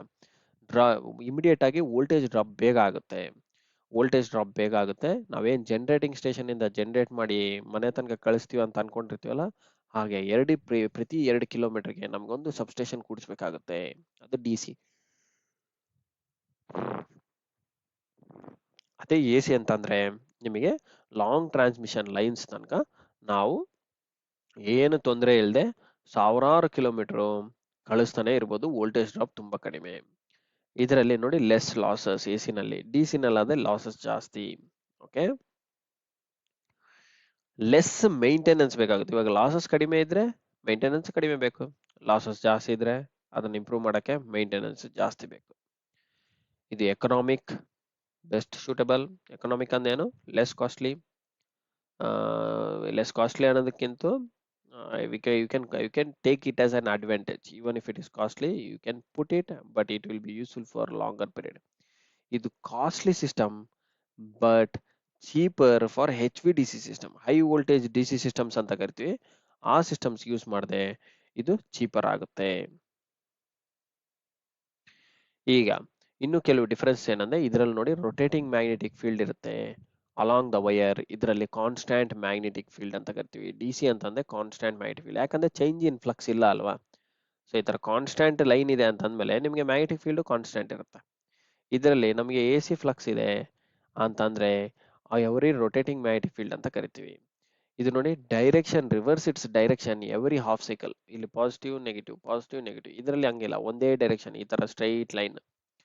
ಓಕೆ, ಇಲ್ಲಿ ನೋಡಿ ಕರೆಂಟ್ ಈಸ್ ವೇರಿಂಗ್ ಮ್ಯಾಗ್ನಿಟ್ಯೂಡ್ ಅಂತ. ಅಂದ್ರೆ ಇವಾಗ ಸಪ್ಲೈಯೇ ವೇರಿಂಗ್ ಇದ್ದಾಗ ಕರೆಂಟು ವೇರಿಂಗೇ ಇರುತ್ತೆ, ಚೇಂಜ್ ಏನಿರಲ್ಲ ಅಲ್ವಾ. ಸೊ ಹಾಗಾಗಿ ಇದು ವೇರಿಂಗ್ ಇನ್ ಮ್ಯಾಗ್ನಿಟ್ಯೂಡ್ ಅಂತ ಕರೀತಾರೆ. ಇಲ್ಲಿ ಕರೆಂಟ್ ಈಸ್ ಕಾನ್ಸ್ಟಂಟ್. ಇಂಪಿಡೆನ್ಸ್ ಅಂತ ಬರುತ್ತೆ. AC ನಲ್ಲಿ ನಮಗೆ ಇಂಪಿಡೆನ್ಸ್ ಅಂತ ಬರುತ್ತೆ. DC ನಲ್ಲಿ ನಮಗೆ ಬರೀ ರೆಸಿಸ್ಟೆನ್ಸ್ ಅಂತ ಬರುತ್ತೆ. ನೆನ್ಪಿಟ್ಕೊಳ್ಳಿ, ಇದು very very important term. DC ನಲ್ಲಿ ಬರೀ ರೆಸಿಸ್ಟೆನ್ಸ್ ಅಂತ ಬರುತ್ತೆ. AC ನಲ್ಲಿ ಅಂತಂದ್ರೆ ನಿಮಗೆ ರೆಸಿಸ್ಟೆನ್ಸ್ ಪ್ಲಸ್ ರಿಯಾಕ್ಟೆನ್ಸ್ ಎರಡು ಬರುತ್ತೆ. ಇದು ರಿಯಾಕ್ಟೆನ್ಸ್ ಅಂತ ಕರಿತೀವಿ, ಇದು ರೆಸಿಸ್ಟೆನ್ಸ್ ಅಂತ ಕರಿತೀವಿ. ರಿಯಾಕ್ಟೆನ್ಸ್ ಅಂತಂದ್ರೆ either it might be inductive reactance or capacitive reactance. ಈ ಎರಡು ತರ ರಿಯಾಕ್ಟೆನ್ಸಸ್ ಇದೆ ಎಲೆಕ್ಟ್ರಿಕಲ್ ಅಲ್ಲಿ. ಇವೆರಡೂ ಸಮ್ಮೇಷನ್ ಮಾಡಿದ್ರೆ ಅವಾಗ ನಾವು ಅದನ್ನ ಇಂಪಿಡೆನ್ಸ್ ಅಂತ ಕರಿತೀವಿ. ಅದು ಬರೀ AC ನಲ್ಲಿ ಬರುತ್ತೆ. ಸೊ ಇವು ಎರಡು ಅಂತಂದ್ರೆ ಏನ್ ಮೀನಿಂಗು, ನೀವು ಇಲ್ಲಿ ಇನ್ನೂ ಸ್ವಲ್ಪ ಅಂಡರ್ಸ್ಟ್ಯಾಂಡ್ ಮಾಡ್ಕೋಬೇಕಂತಂದ್ರೆ, ಇಲ್ಲಿ ನಮಗೆ ಫ್ರೀಕ್ವೆನ್ಸಿ 0 ಅಲ್ಲವಾ. DC ನಲ್ಲಿ ಫ್ರೀಕ್ವೆನ್ಸಿ 0 ಅಂದ್ರೆ resistance is independent off frequency. So ಇಲ್ಲಿ ಸಹ ರೆಸಿಸ್ಟೆನ್ಸ್ ಬರುತ್ತೆ ಪ್ಲಸ್ ರಿಯಾಕ್ಟೆನ್ಸ್ ಬರುತ್ತೆ. ಅಂದ್ರೆ ರಿಯಾಕ್ಟೆನ್ಸ್ ನಮಗೆ ಫ್ರೀಕ್ವೆನ್ಸಿ ಜೊತೆಗೆ ಡಿಪೆಂಡೆಂಟ್ ಇರುತ್ತೆ. ಓಕೆ, ಫ್ರೀಕ್ವೆನ್ಸಿ ಜೊತೆಗೆ ಡಿಪೆಂಡೆಂಟ್ ಇರುತ್ತೆ. ಸೊ ಅದಕ್ಕಾಗಿ ನಾವೇನಂತ ಕರಿತೀವಿ, ಇದನ್ನ ಫ್ರೀಕ್ವೆನ್ಸಿ ಡಿಪೆಂಡೆಂಟ್ ಎಲಿಮೆಂಟ್ ಅಂತ ಕರಿತೀವಿ ರಿಯಾಕ್ಟೆನ್ಸ್ ನ. ಓಕೆ, ಹೇಗೆ ಅಂತಂದ್ರೆ ಈ XL XC ಗೆ ಫಾರ್ಮುಲಾಸ್ ಬರುತ್ತೆ. I will just write it here. XL ಅಂತಂದ್ರೆ 2πfL, where L is the inductance in ಹೆನ್ರಿನಲ್ಲಿ ಮೆಷರ್ ಮಾಡ್ತಾರೆ. Inductance unit is henry. Where C capacitance ಬಗ್ಗೆ ಬಂದ್ರೆ, ಕೆಪಾಸಿಟಿವ್ ರಿಯಾಕ್ಟೆನ್ಸ್ ಬಗ್ಗೆ ಬಂದ್ರೆ 1/2πf into C. C is nothing but capacitance. C is measured in farads. ನೆನ್ಪಿಟ್ಕೊಳ್ಳಿ, farad. Okay,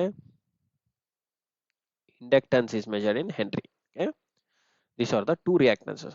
so AC ನಲ್ಲಿ ನಮಗೆ impedance ಬರುತ್ತೆ, DC ನಲ್ಲಿ ನಮಗೆ ಬರೀ ರೆಸಿಸ್ಟೆನ್ಸ್ ಬರುತ್ತೆ, and it is measured in ohms. ಅದು ನಿಮಗೆ ಆಲ್ರೆಡಿ ಗೊತ್ತು.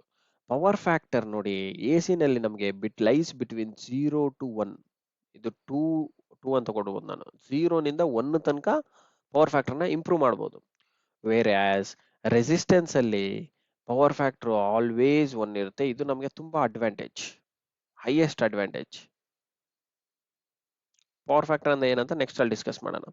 ವೇವ್ ಟೈಪ್ಸ್ ಏನಪ್ಪಾ ಅಂತಂದ್ರೆ ನೋಡಿ, AC ನಲ್ಲಿ ನಮಗೆ ಸೈನ್ ವೇವ್ ಬರುತ್ತೆ, ಟ್ರೆಪಿಸಾಯ್ಡಲ್ ವೇವ್ ಬರುತ್ತೆ, ಟ್ರಯಾಂಗುಲರ್ ವೇವ್ ಬರುತ್ತೆ, ಸಾಟೂತ್ ವೇವ್ ಬರುತ್ತೆ, ಅಂಡ್ ಸ್ಕ್ವೇರ್ ವೇವ್ ಸಹ ಬರುತ್ತೆ. ವೇರ್ ಆಸ್ DC ಅಂತಂದ್ರೆ ಇದರ ಪ್ಯೂರ್ ಸ್ಟ್ರೈಟ್ ಲೈನ್ ಬರುತ್ತೆ, ಪ್ಯೂರ್ ವೇವ್ ಅಂತ ಕರಿತೀವಿ ಇದನ್ನ. ಪಲ್ಸೇಟಿಂಗ್ ಅಂತಂದ್ರೆ ನಮಗೆ DC ಕನ್ವರ್ಟ್ ಆಗುತ್ತಲ್ವಾ ರೆಕ್ಟಿಫೈಯರ್ ಇಂದ, ಅದರಲ್ಲಿ ಈ ತರ ಇರುತ್ತೆ, ಚಿಕ್ಕ ಚಿಕ್ಕ ಚಿಕ್ಕ ಚಿಕ್ಕ ಚಿಕ್ಕ ಚಿಕ್ಕ ಬಮ್ ಅಂತ ಈ ತರ ಇರುತ್ತೆ. ಓಕೆ, ಇದು ನಾವು ಪಲ್ಸೇಟಿಂಗ್ ಅಂತ ಕರಿತೀವಿ.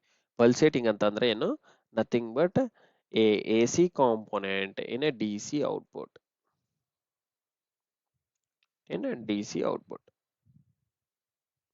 ಓಕೆ, ಇವಾಗ ಓಮ್ಸ್ ಲಾ ಅಂದ್ರೆ ಏನು ಡೆಫಿನೇಷನ್. ಓಮ್ಸ್ ಲಾ ಅಂತಂದ್ರೆ ಎ ರೆಸಿಸ್ಟೆನ್ಸ್ ಅಲ್ಲ, A voltage supplied between A terminal, voltage supplied between terminals is directly proportional to the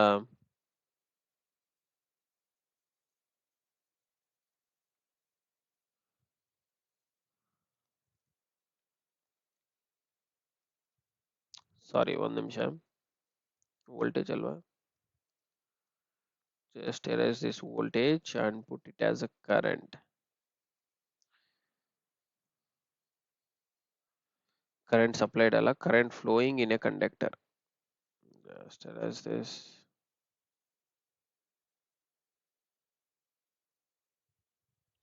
Ohm's law ಅನ್ನೋದು ತುಂಬಾ ಇಂಪಾರ್ಟೆಂಟ್ ನಮಗೆ.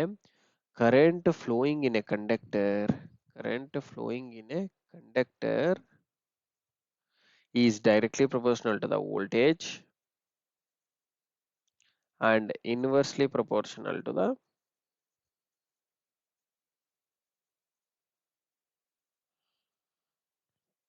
the resistance offered by a conductor.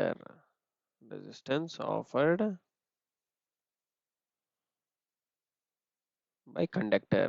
So ಇದ್ರದ್ದು formula ಹೇಗಂತಂದ್ರೆ I is equals to V by R ಅಂತ ಕರಿತೀವಿ. ನಿಮಗೆ triangle ಅಲ್ಲಿ representation ಬೇಕು ಅಂತಂದ್ರೆ ಇದು ಐ ಅಂತ ತಗೊಂಡ್ರೆ, ಅಲ್ಲ ಇದು ವಿ ಅಂತ ತಗೊಂಡ್ರೆ ಇದು ಐ ಅಂಡ್ ಈ ಕಡೆ ಆರ್. ಇದರಿಂದ ನೀವು ಮೂರು ಫಾರ್ಮುಲಾಸ್ ಕ್ರಿಯೇಟ್ ಮಾಡಬಹುದು. I is nothing but V by R, or ಬರೀ ವಿ ಅಂತ ತಗೊಂಡ್ರೆ ಐ ಇಂಟು ಆರ್, ಆರ್ ಬರೀ ನೀವು ಬರೀ ಆರ್ ಅಂತ ತಗೊಂಡ್ರೆ ಏನು ಬರುತ್ತೆ, ವಿ ಬೈ ಐ. ಓಕೆ, ಇದು ಆಂಪೇರ್ಸ್, ಇದು ವೋಲ್ಟ್ಸ್ ಅಂಡ್ ಇದು ಓಮ್ಸ್ ಯೂನಿಟ್. ಓಕೆ, ಇದು ನಿಮಗೆ very important. Okay, ohms law ಅಂದ್ರೆ ಏನಿಲ್ಲ, current flowing in a conductor is directly proportional to the voltage and inversely proportional to the current. ಇದು formula ಹೇಳುತ್ತೆ, directly proportional to the voltage and inversely proportional to the resistance. Okay, inversely proportional to the resistance offered by a conductor and it is measured in amps or A ಅಂತ ಬರಿಬಹುದು. But ಒಂದು note ಇದೆ, ಏನಪ್ಪಾ note ಅಂತಂದ್ರೆ temperature is maintain constant. Temperature is maintained constant. ಇದು ಮಾತ್ರ ಮರಿಬೇಡ್ರಿ, ಇದು very important ಆಗಿರುತ್ತೆ.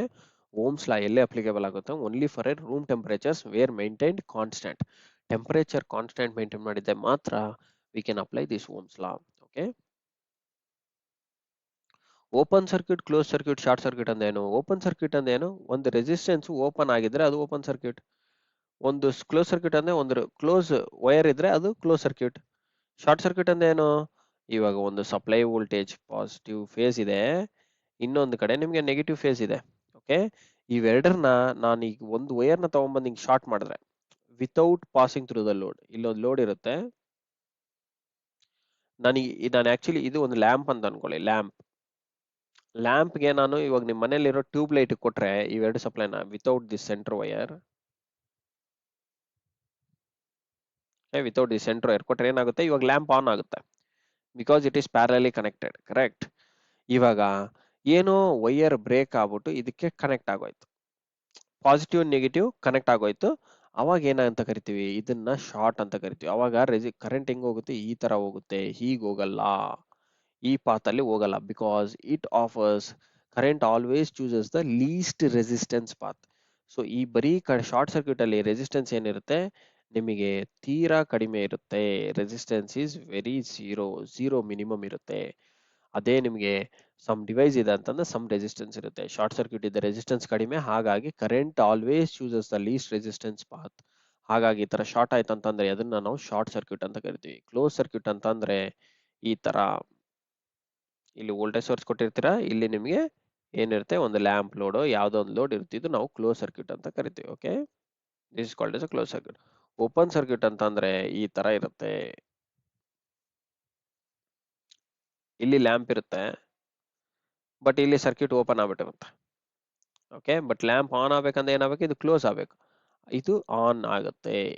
ಇನ್ this case the lamp will be on because it is a close circuit. In this case lamp will not be on but it will blow. ಯಾಕೆಂದ್ರೆ short circuit ಆಗುತ್ತೆ. Short circuit ಆದ ಏನಾಗುತ್ತೆ, current B is nothing but short circuit ಅಂತ ಕರಿತೀವಿ. S C ಅಂತಂದ್ರೆ short circuit. Current ತೀರಾ high ಇರುತ್ತೆ, 5 to 7 times higher ಇರುತ್ತೆ. ಓಕೆ, ಕ್ಲೋಸ್ ಸರ್ಕ್ಯೂಟ್ ಅಲ್ಲಿ I is equals to V by R ಈ ತರ ಸ್ಟ್ಯಾಂಡರ್ಡ್ ಸಿಂಬಲ್ ಯೂಸ್ ಮಾಡ್ಬೋದು. ಏನೇನಪ್ಪ ಕ್ಲೋಸ್ ಸರ್ಕ್ಯೂಟ್ ಅಲ್ಲಿ ಆಗುತ್ತೆ ಅಂತಂದ್ರೆ, ಓಪನ್ ಸರ್ಕ್ಯೂಟ್ ಅಲ್ಲಿ ನೋಡಿ, ಓಪನ್ ಸರ್ಕ್ಯೂಟ್ ಇದ್ದಾಗ ನಿಮಗೆ ರೆಸಿಸ್ಟೆನ್ಸ್ ಎಷ್ಟಿರುತ್ತೆ, ಇನ್ಫಿನಿಟಿ ಇರುತ್ತೆ. ನೆನ್ಪಿಟ್ಕೊಳ್ಳಿ, resistance is infinity. Whereas close circuit ಅಲ್ಲಿ ರೆಸಿಸ್ಟೆನ್ಸ್ ಸಮ್ ವ್ಯಾಲ್ಯೂ ಇರುತ್ತೆ, because it depends on the load resistance ಎಷ್ಟಿರುತ್ತೆ ಅಷ್ಟೇ ರೆಸಿಸ್ಟೆನ್ಸ್ ಇರುತ್ತೆ. ಇಟ್ ಡಿಪೆಂಡ್ಸ್ ಆನ್ ಲೋಡ್ ಅಂತ ಬರೀತೀನಿ. ಅದೇ ನಿಮಗೆ ಶಾರ್ಟ್ ಸರ್ಕ್ಯೂಟ್ ಅಂತಂದ್ರೆ ರೆಸಿಸ್ಟೆನ್ಸ್ ಝೀರೋ ಇರುತ್ತೆ, ನೆನ್ಪಿಟ್ಕೊಳ್ಳಿ. ಓಕೆ, ಇದು ವೆರಿ ಇಂಪಾರ್ಟೆಂಟ್ ಟರ್ಮ್ಸ್. ಇಲ್ಲಿ ಕರೆಂಟ್ ಏನಿರುತ್ತೆ, ರೆಸಿಸ್ಟೆನ್ಸ್ ಇನ್ಫಿನಿಟಿ ಇದ್ದೆ ಕರೆಂಟ್ ಝೀರೋ ಇರುತ್ತೆ, 0 ಆಂಪಿಯರ್ಸ್. ಓಕೆ, ಇಲ್ಲಿ ನಿಮಗೆ current I is equals to V by R ಅಷ್ಟಿರುತ್ತೆ. ಇಲ್ಲಿ ನಿಮಗೆ ಕರೆಂಟು ಶಾರ್ಟ್ ಸರ್ಕ್ಯೂಟ್ ಆಗೋಗಿರುತ್ತೆ. ಅಂದ್ರೆ ಏನ್ meaning, I S C is equals to, ನೀವು ವಿ ಬೈ ಆರ್ ಅಂತ ಹಾಕಿದ್ರೆ ಆರ್ ಎಷ್ಟಾಗಿದೆ ಇಲ್ಲಿ ಶಾರ್ಟ್ ಸರ್ಕ್ಯೂಟ್ ಅಲ್ಲಿ, ಝೀರೋ. ಆರ್ ಬಂದ್ಬಿಟ್ಟು ಝೀರೋ ಹಾಕಿದ್ರೆ ಏನ್ ಮೀನಿಂಗು, ಕರೆಂಟ್ ನಿಮಗೆ ಇನ್ಫಿನಿಟಿ ತನಕ ಹೋಗುತ್ತೆ. ಓಕೆ, ಐಡಿಯಲ್ ಕೇಸಲ್ಲಿ ಇನ್ಫಿನಿಟಿ ಹೋಗುತ್ತೆ. ಯಾವ್ದಾನ ಡಿವೈಸ್ ಇದ್ದರೆ ನಿಮ್ಗೆ ಸಮ್ ವ್ಯಾಲ್ಯೂ ಅಂತ ಹೇಳ್ಬೋದು ನಾವು, 5 to 7 times ಅಂತ. These are very very important points related to open circuit, short circuit. Okay, ನಿಮಗೆ ಡೆಫಿನೇಷನ್ ಹೇಳ್ಬೇಕಂತಂದ್ರೆ, any circuit which has a cut in the wire between the phase and the neutral, between the phase and the neutral, if there is an open, then it is called as a open circuit, in which the device will not turn on ಅಂತ ಕರಿಬಹುದು. Close circuit ಅಂದ್ರೇನು, a circuit in which the current follows the current flows in a closed circuit. Close ಆಗಿರುತ್ತೆ, circuit will be completely closed and there will be a device which is switched on, that is called a closed circuit.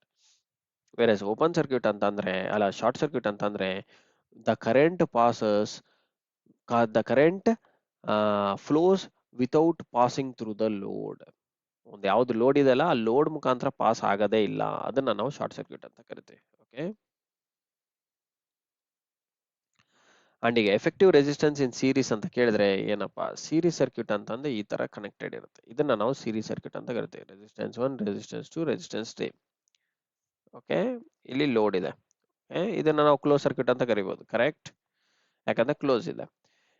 ಇವಾಗ ಈ resistance ಈ ತರ ಒಂದು terminal, first terminal, second terminal ಇಲ್ಲಿದೆ. ಇದು first terminal, second terminal, first terminal, second, first, second, ಈ ತರ series ಅಲ್ಲಿ ಕನೆಕ್ಟ್ ಆದ್ರೆ, ಸೀರೀಸ್ ಅಲ್ಲಿ ಅಂತಂದ್ರೆ every second last terminal will be connected to the first terminal of the other device. Thus last terminal will be connected to the every first terminal of the other device. ಇದೇ ತರ ಆಗಿ closed ಆಗಿ connect ಆದ್ರೆ ಅದನ್ನ ನಾವು series circuit ಅಂತ ಕರಿತೀವಿ. Series circuit ಅಲ್ಲಿ ರೆಸಿಸ್ಟೆನ್ಸ್ ನಾವು ಫೈಂಡ್ ಔಟ್ ಮಾಡ್ಬೇಕಂತಂದ್ರೆ, effective resistance is denoted by R T. R effective resistance is nothing but sum of the resistances ಅಂತ ಕರಿಬಹುದು. ಓಕೆ, ಏನೇ ರೆಸಿಸ್ಟೆನ್ಸ್ ವ್ಯಾಲ್ಯೂ ಕೊಟ್ಟಿರೋದು ಅದನ್ನ ಜಸ್ಟ್ ಆಡ್ ಮಾಡಿದ್ರೆ ಸಾಕು, ಅದೇ effective resistance in series circuit. Okay, series circuit ಅಲ್ಲಿ ಇನ್ನೂ ಇಂಪಾರ್ಟೆಂಟ್ ಏನಂತಂದ್ರೆ, voltage is also nothing but the sum of the all. Okay, ಅಂದ್ರೆ ಇಲ್ಲಿ ಏನು ಈ ವೋಲ್ಟೇಜ್ ಕೊಟ್ಟಿರ್ತೀವಲ್ಲ, ಈ ವೋಲ್ಟೇಜ್ ಇಲ್ಲಿ ಮೂರಲ್ಲಿ ಡಿವೈಡ್ ಆಗುತ್ತೆ, V1, V2 and V3 ಅಂತ. Voltage divides in series, wear as current remains same with all the elements. Currents remains same ಅಂದ್ರೆ, ಕರೆಂಟು ಏನ್ ಇಲ್ಲಿ ಫ್ಲೋ ಆಗುತ್ತಲ್ಲ, R1 ಇಂದ ಏನ್ ಫ್ಲೋ ಆಗುತ್ತೆ ಅದೇ ಕರೆಂಟ್ ಇಲ್ಲಿ ಫ್ಲೋ ಆಗುತ್ತೆ, ಅದೇ ಕರೆಂಟ್ ಇಲ್ಲಿ ಫ್ಲೋ ಆಗುತ್ತೆ, ಅದೇ ಕರೆಂಟ್ ಇಲ್ಲಿ ಫ್ಲೋ ಆಗುತ್ತೆ. ಟೋಟಲ್ ಸರ್ಕ್ಯೂಟ್ ಅಲ್ಲಿ, ಸೀರೀಸ್ ಸರ್ಕ್ಯೂಟ್ ಅಲ್ಲಿ ಕರೆಂಟ್ ರಿಮೈನ್ಸ್ ಸೇಮ್. ಓಕೆ, ಇದು ವೆರಿ ಇಂಪಾರ್ಟೆಂಟ್. ನಿಮಗೆ ಇನ್ನೊಂದು ಶಾರ್ಟ್ ಕಟ್ ಹೇಳ್ತೀನಿ ನಾನು. In case resistance value same ಇತ್ತು ಅಂತ ಇಟ್ಕೊಳ್ಳಿ, if all the resistance R1, R2 equals R3 equals same value, okay, ಆಗ ಟೋಟಲ್ ರೆಸಿಸ್ಟೆನ್ಸ್ ನ ನೀವು ಒಂದು ಯಾವ್ದಾದ್ರು ಒಂದು R value divided by N. N ಅಂದ್ರೆ where N is nothing but the number of resistances ಕಂಡಿಡಿದ್ರೆ ನಿಮಗೆ ಓಮ್ಸ್ ಗೊತ್ತಾಗ್ಬಿಡುತ್ತೆ. ಇದು ಶಾರ್ಟ್ ಕಟ್ ಮೆಥಡ್. ಅಂದ್ರೆ ಎಕ್ಸಾಂಪಲ್ ಹೇಳ್ಬೇಕಂತಂದ್ರೆ, ನಿಮಗೆ ಇದು ಈ ವ್ಯಾಲ್ಯೂಸ್ ಬಂದ್ಬಿಟ್ಟು 10 ohms 10 ohms 10 ohms ಅಂತ ಇಟ್ಕೊಳ್ಳಿ. ಓಕೆ, ಮೂರು ವ್ಯಾಲ್ಯೂ ಸೇಮ್ ಇದೆ, ಅದೇ ಟೋಟಲ್ ಓಮ್ಸ್ ಎಷ್ಟಾಗುತ್ತೆ, ಡೈರೆಕ್ಟ್ ಆಗಿ ನೀವು 10/3 ಅಂತ ಮಾಡ್ಕೋಬಹುದು. 10/3, 10 ಈಸ್ ಒಂದು ಯಾವ್ದಾನ ಒಂದು ರೆಸಿಸ್ಟೆನ್ಸ್ ವ್ಯಾಲ್ಯೂ ಡಿವೈಡೆಡ್ ಬೈ 3 ಅಂತಂದ್ರೆ ನಂಬರ್ ಆಫ್ ರೆಸಿಸ್ಟೆನ್ಸ್ 3 ಇದಾವೆ. ಸೊ 3 ರೆಸಿಸ್ಟೆನ್ಸ್ ಮಾಡಿದೆ, ಇದು ಎಷ್ಟು ಬರುತ್ತೆ, 3.33 ಅಂತ ಬರುತ್ತೆ ಓಮ್ಸ್. ಅಷ್ಟೇ, ಡೈರೆಕ್ಟ್ ಆಗಿ ಇಟ್ಬಿಡ್ಬೋದು. ಓಕೆ, ಓಕೆ, ಇದೇ ತರ 15 15 15 ಇತ್ತು ಅಂತಂದ್ರೆ 15/3 ಅಂತ ಮಾಡಿದ್ರೆ 5 ohms ಅಂತ ಬರುತ್ತೆ. ಓಕೆ, ಆ ತರ ನೀವು ಶಾರ್ಟ್ ಕಟ್ ಮೆಥಡ್ ಯೂಸ್ ಮಾಡ್ಬೋದು. ಇದೇ ತರ ನಿಮಗೆ ಪ್ಯಾರಲಲ್ ಸರ್ಕ್ಯೂಟ್ ಅಂತ ಅಂದ್ರೆ ಏನಾಗಿರುತ್ತೆ, ಈ ತರ ಕನೆಕ್ಟೆಡ್ ಇರುತ್ತೆ.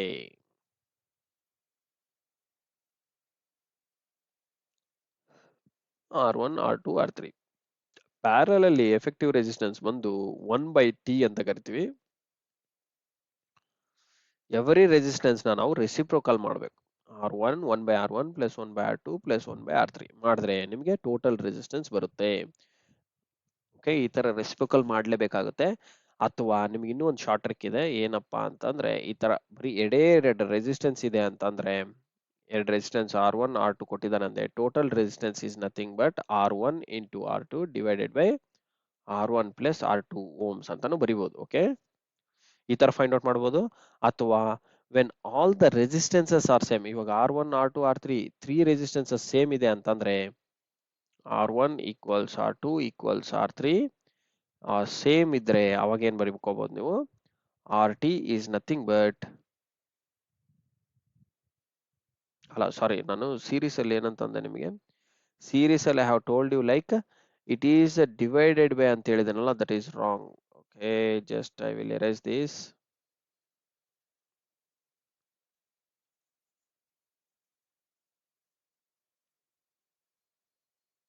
ಸೀರೀಸ್ ಅಲ್ಲಿ ನಿಮಗೆ ಮಲ್ಟಿಪ್ಲೈ ಮಾಡ್ಬೇಕು, ಎನ್ ಇಂಟು ಆರ್ ಅಂತ ಮಾಡ್ಬೇಕಷ್ಟೇ. ಓಕೆ, ಎನ್ ಇಂಟು ಆರ್ ಮಾಡ್ಬೇಕು, ಮಲ್ಟಿಪ್ಲೈ ಮಾಡಬೇಕು. ಅವಾಗ ಇಲ್ಲಿ 10 ಅಂತಿದ್ರೆ ಏನಾಗುತ್ತೆ ನಿಮಗೆ, total value will be 3 times of 10, nothing but 30 ohms ಅಂತ ಬರುತ್ತೆ. ಸೀರೀಸ್ ಅಲ್ಲಿ ಆಡ್ ಆಗುತ್ತೆ. ಓಕೆ, ಅದೇ ನಾವು ಪ್ಯಾರಲಲ್ ಅಲ್ಲಿ ಬಂದ್ರೆ ಈಗ ನೀವು R/N ಅಂತ ಬರಿಬೇಕು. Okay, here it is R/N, where N is nothing but number of resistance, R is nothing but any one value of resistance. Okay, ಇದು ಆಕ್ಚುಯಲ್ ಫಾರ್ಮುಲಾ. ಓಕೆ,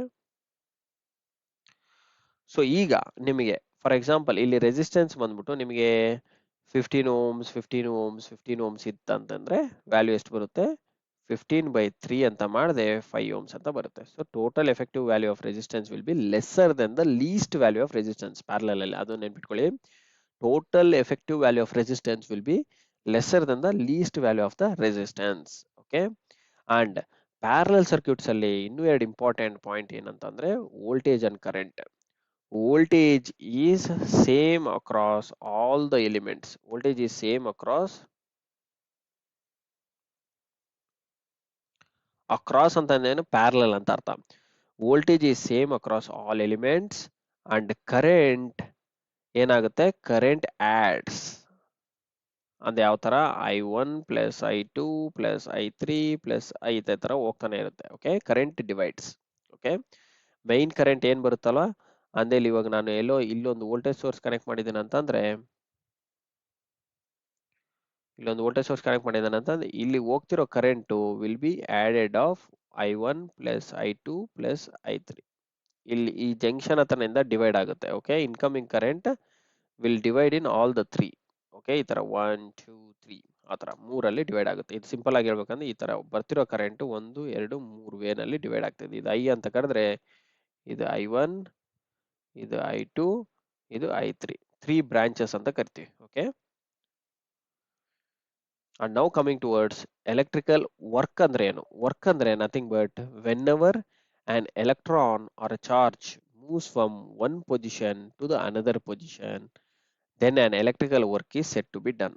ಓಕೆ, ವರ್ಕ್ದು ಫಾರ್ಮುಲಾ ಏನಿರುತ್ತೆ, charge into voltage. Charge is measured in coulombs, COULOMB, coulombs, and V is measured in volts. Okay, and SI unit of work ಬಂದ್ಬಿಟ್ಟು ಏನು, joules ಅಂತ ಕರೀತಾರೆ. Okay, ಇದು very important, joules ನೆನ್ಪಿಟ್ಕೊಳ್ಳಿ. And electric potential ಅಂತಂದ್ರೆ V is measured in volts and electrical charge and the Q is measured in coulombs. Okay, that is work done. Now power ಅಂತಂದ್ರೆ ಏನು, power ಅಂತಂದ್ರೆ is defined as rate at which work is done or energy is transferred into an electrical circuit. ಅಂದ್ರೆ rate at which ಅಂತಂದ್ರೆ ಏನು, nothing but rate of change of work done ಅಂತಂದ್ರೆ ಇಲ್ಲಿದೆ ನೋಡಿ. Formula defines like this, differentiation of work with respect to the time is called as rate of change of work. Okay, with respect to the time. Okay, ಇದನ್ನ ನಾವು power ಅಂತ ಕರಿತೀವಿ. Power is measured in watts. Okay, SI unit of power ಬಂದ್ಬಿಟ್ಟು ಏನಿರುತ್ತೆ, watts ಆಗಿರುತ್ತೆ. And power ಬರೀ power ಅಂತ ತಗೊಂಡ್ರೆ, ಇಟ್ ಇಸ್ ಕಾಲ್ಡ್ ಆಸ್ ಬರೀ ಪವರ್ ಅಂತ ತಗೊಂಡ್ರೆ it is nothing but V into I ಅಂತ ಬರೀಬಹುದು. Okay, this is the power in D C. D C ನಲ್ಲಿ ಮೆಷರ್ ಮಾಡ್ಬೇಕಂದ್ರೆ ಬರೀ ವಿ ಇಂಟು ಐ. ಅದೇ ನೀವು power in A C measure ಮಾಡಬೇಕು ಅಂತಂದ್ರೆ ವಿ ಐ ಕಾಸ್ ಫೈ ಅಂತ ಬರುತ್ತೆ. ಕಾಸ್ ಫೈ ಅಂತಂದ್ರೆ nothing but it is nothing but a power factor. ಇವಾಗ ನೆಕ್ಸ್ಟ್ ಟಾಪಿಕ್ ಇದೆ ಪವರ್ ಫ್ಯಾಕ್ಟರ್ ಅಂದ್ರೆ ಏನಂತ ಹೇಳಿ. ಪವರ್ ಫ್ಯಾಕ್ಟರ್ ಅಂತಂದ್ರೆ nothing but it is always occurs in always. ನಾವು ಪವರ್ ಫ್ಯಾಕ್ಟರ್ ಅಂತ ಅಂದ್ರೆ ಮಾತಾಡೋದು ಎ ಸಿ ಕಾಂಪೋನೆಂಟ್ ಅಲ್ಲಿ ಜಾಸ್ತಿ. ಓಕೆ, ಡಿ ಯಾಕಂದ್ರೆ ಡಿ ಸಿ ನಲ್ಲಿ ಪವರ್ ಫ್ಯಾಕ್ಟರ್ 1 ಇರುತ್ತೆ. ಓಕೆ, ಪವರ್ ಫ್ಯಾಕ್ಟರ್ ಅಂದ್ರೆ ಎ ಸಿ ನಲ್ಲೇ ನಾವು ಮಾತಾಡ್ತೀವಿ because it lies between 0 to 1. Okay, ನಮಗೆ ಪವರ್ ಫ್ಯಾಕ್ಟರ್ ಅಲ್ಲಿ ನಮಗೆ inductive power factor, capacitive and unity power factor ಅಂತ ಕರಿತೀವಿ. ಏನು unity power factor, leading power factor ಮತ್ತೆ ಲ್ಯಾಗಿಂಗ್ ಪವರ್ ಫ್ಯಾಕ್ಟರ್ ಅಂತ ಕರಿತೀವಿ. ಫಸ್ಟ್ ಪವರ್ ಫ್ಯಾಕ್ಟರ್ ಅಂದ್ರೆ ಏನು? ಪವರ್ ಫ್ಯಾಕ್ಟರ್ ಅಂತಂದ್ರೆ an angle between an angle between an angle ಅಂದ್ರೆ ಫೈ ಅಂತ ಕರಿತೀವಿ. Angle between voltage and the current vectors. Voltage ಕರೆಂಟ್ಗೆ ಒಂದು ಆಂಗಲ್ ಕ್ರಿಯೇಟ್ ಆಗಿರುತ್ತೆ. ಅಂದ್ರೆ ಈ ಆಂಗಲ್ ಅಂದ್ರೆ ಏನಿಲ್ಲ, ಸಿಂಪಲ್ ಆಗಿ ಹೇಳ್ಬೇಕಂದ್ರೆ ನಿಮಗೆ ಇವಾಗ ವೋಲ್ಟೇಜ್ ವೇವ್ ಫಾರ್ಮ್ ಫಸ್ಟ್ ಇರುತ್ತೆ. ಇದನ್ನ ನಾನು ವೋಲ್ಟೇಜ್ ವೇವ್ ಫಾರ್ಮ್ ಅಂತ ಕರಿತೀನಿ. ಓಕೆ, ಕರೆಂಟ್ ಬಂದ್ಬಿಟ್ಟು ವೋಲ್ಟೇಜ್ ಆದ್ಮೇಲೆ ಬಂದಿರುತ್ತೆ. ಇದು ಕರೆಂಟ್. Okay, voltage current. ಇಲ್ಲೇನು ಕರೆಂಟ್ ಲ್ಯಾಗ್ಸ್ ದ ವೋಲ್ಟೇಜ್. ಅಂದ್ರೆ ಕರೆಂಟ್ ಏನಾಗಿದೆ, ಕರೆಂಟ್ ವೋಲ್ಟೇಜ್ ವೇವ್ ಫಾರ್ಮ್ ಆದ್ಮೇಲೆ ಬಂದಿದೆ ಅಂತಂದ್ರೆ ಇಲ್ಲಿ voltage is leading the current. Okay, but current is lagging. ನಾವು ಯಾವಾಗ್ಲೂ ಲ್ಯಾಗಿಂಗ್ ಆರ್ ಲೀಡಿಂಗ್ ಬಗ್ಗೆ ಮಾತಾಡ್ಬೇಕಂತಂದ್ರೆ current with respect to current ನ ತಗೊಂಡು ಮಾತಾಡ್ಬೇಕಾಗುತ್ತೆ. If current leads the voltage then it is called as a leading power factor. If current lags the voltage, if current ಏನಿದೆ ನೋಡಿ ಇಲ್ಲಿ ಲ್ಯಾಗ್ ಆಗ್ತಾ ಇದೆ ಯಾಕಂದ್ರೆ ವೋಲ್ಟೇಜ್ ಲೀಡಿಂಗ್ ಇದೆ. Okay, if voltage is leading the current then it's as a lagging power factor. If voltage leads current then it is a lagging power factor, or in more one more definition ಅಲ್ಲಿ ಅಂತ ಕರಿಬಹುದು, if current lags voltage it is called as a lagging power factor. Similar ಆಗಿ ನೀವು leading ಅಂತಂದ್ರೆ ಏನು, leading power factor ಅಂತಂದ್ರೆ current leads the voltage, current leads voltage by some angle phi. ಇವೆಲ್ಲ ಏನು ಬೈ ಸಮ್ ಆಂಗಲ್ ಫೈ. ಅಂದ್ರೆ ಇಲ್ಲಿ for example ನಾನು ಇದು ಮಾತಾಡಿದೆ ಇದೇನಿದೆಪ್ಪ 90 ಪ್ಲಸ್ ಸಮ್ ಡಿಗ್ರೀಸ್ ಇದೆ ಅಂದ್ರೆ ಸಮ್ 90 100 115 ಡಿಗ್ರೀಸ್ ಏನೋ ಇರ್ಬೋದು, ಜಸ್ಟ್ ರಫ್ ಆಗಿ ಹೇಳ್ತಾ ಇದ್ದೀನಿ. ಆ ತರ ಸಮ್ ಆಂಗಲ್ ನ ಲೀಡ್ ಮಾಡುತ್ತೆ. ಓಕೆ, ಸಮ್ ಆಂಗಲ್ ನ ಲೀಡ್ ಮಾಡುತ್ತೆ. That is why we call it as a current versus voltage. Okay, current leads the voltage ಅಂದ್ರೆ leading power factor, current lags the voltage ಅಂತಂದ್ರೆ lagging power factor. If current and voltage are in phase, voltage and current are in phase. In phase ಅಂತ ಏನು, ಈ ತರ ಏನು angle ಡಿಫ್ರೆನ್ಸೇ ಇರಲ್ಲ, ಎರಡು ಒಟ್ಟಿಗೆ ಸ್ಟಾರ್ಟ್ ಆಗಿರುತ್ತೆ. ಅಂದ್ರೆ ಇದು ವೋಲ್ಟೇಜ್ ಅಂತ ಅಂದ್ರೆ ಕರೆಂಟ್ ಸಹ ನಮಗೆ ಇದೇ ತರನೇ ಇರುತ್ತೆ, ಕರೆಂಟ್ ಸಹ ಇಲ್ಲಿಂದಾನೇ ಸ್ಟಾರ್ಟ್ ಆಗಿರುತ್ತೆ. ಓಕೆ, ಎರಡು ಒಟ್ಟಿಗೆ ಸ್ಟಾರ್ಟ್ ಆಯ್ತು ಅಂತಂದ್ರೆ ವೋಲ್ಟೇಜ್ ಕರೆಂಟ್, ಆಗ ನಾವು ಏನಂತ ಕರಿತೀವಿ, then we call it as voltage and current ಎರಡು ಒಟ್ಟಿಗೆ ಇತ್ತಂತಂದ್ರೆ angle difference is zero, phi is zero. Phi zero ಇತ್ತಂತಂದ್ರೆ ಏನ್ meaning, power factor is defined by cos phi. ಈ ಫೈ ವ್ಯಾಲ್ಯೂನ ಝೀರೋ ಅಂತ ಹಾಕಿದ್ರೆ ಏನ್ ಬರುತ್ತೆ ನಮಗೆ, ಕಾಸ್ ಝೀರೋ ಅಂತ ಹಾಕಿದ್ರೆ we get it as cos zero is 1. ಹಾಗಾಗಿ ಇದನ್ನ ಯೂನಿಟಿ ಪವರ್ ಫ್ಯಾಕ್ಟರ್ ಅಂತ ಕರಿತೀವಿ. And this happens only when the load is resistive. ನೆನ್ಪಿಟ್ಕೊಳ್ಳಿ, only when the load is resistive. Okay, leading power factor ಅಂತ ಅಂದ್ರೆ ಯಾವಾಗ ಆಗುತ್ತೆ, ನಮಗೆ value should be greater than zero and it should be near to the 1. Okay, ಅವಾಗ leading ಅಂತ ಕರಿತೀವಿ. Leading power factor always happens in capacitive load. ನೆನ್ಪಿಟ್ಕೊಳ್ಳಿ, capacitive load ಅಲ್ಲಿ ಮಾತ್ರ ಆಗುತ್ತೆ. ಕೆಪಾಸಿಟಿವ್ ಲೋಡ್ ಅಂದೇನೆ ಕೆಪಾಸಿಟರ್ ವ್ಯಾಲ್ಯೂ ಇರಬೇಕು. ಓಕೆ, ಕೆಪಾಸಿಟನ್ಸ್ ಇರಬೇಕು, ಆ ವ್ಯಾಲ್ಯೂಸ್ ಅಲ್ಲಿ ಮಾತ್ರ ನಮಗೆ ಲೀಡಿಂಗ್ ಪವರ್ ಫ್ಯಾಕ್ಟರ್ ಕಂಡು ಬರುತ್ತೆ. ಅದೇ ನಮಗೆ ಲ್ಯಾಗಿಂಗ್ ಪವರ್ ಫ್ಯಾಕ್ಟರ್ ಅಂತಂದ್ರೆ, ಲ್ಯಾಗಿಂಗ್ ಪವರ್ ಫ್ಯಾಕ್ಟರ್ ಅಂತಂದ್ರೆ it happens in inductive load. It happens in inductive load.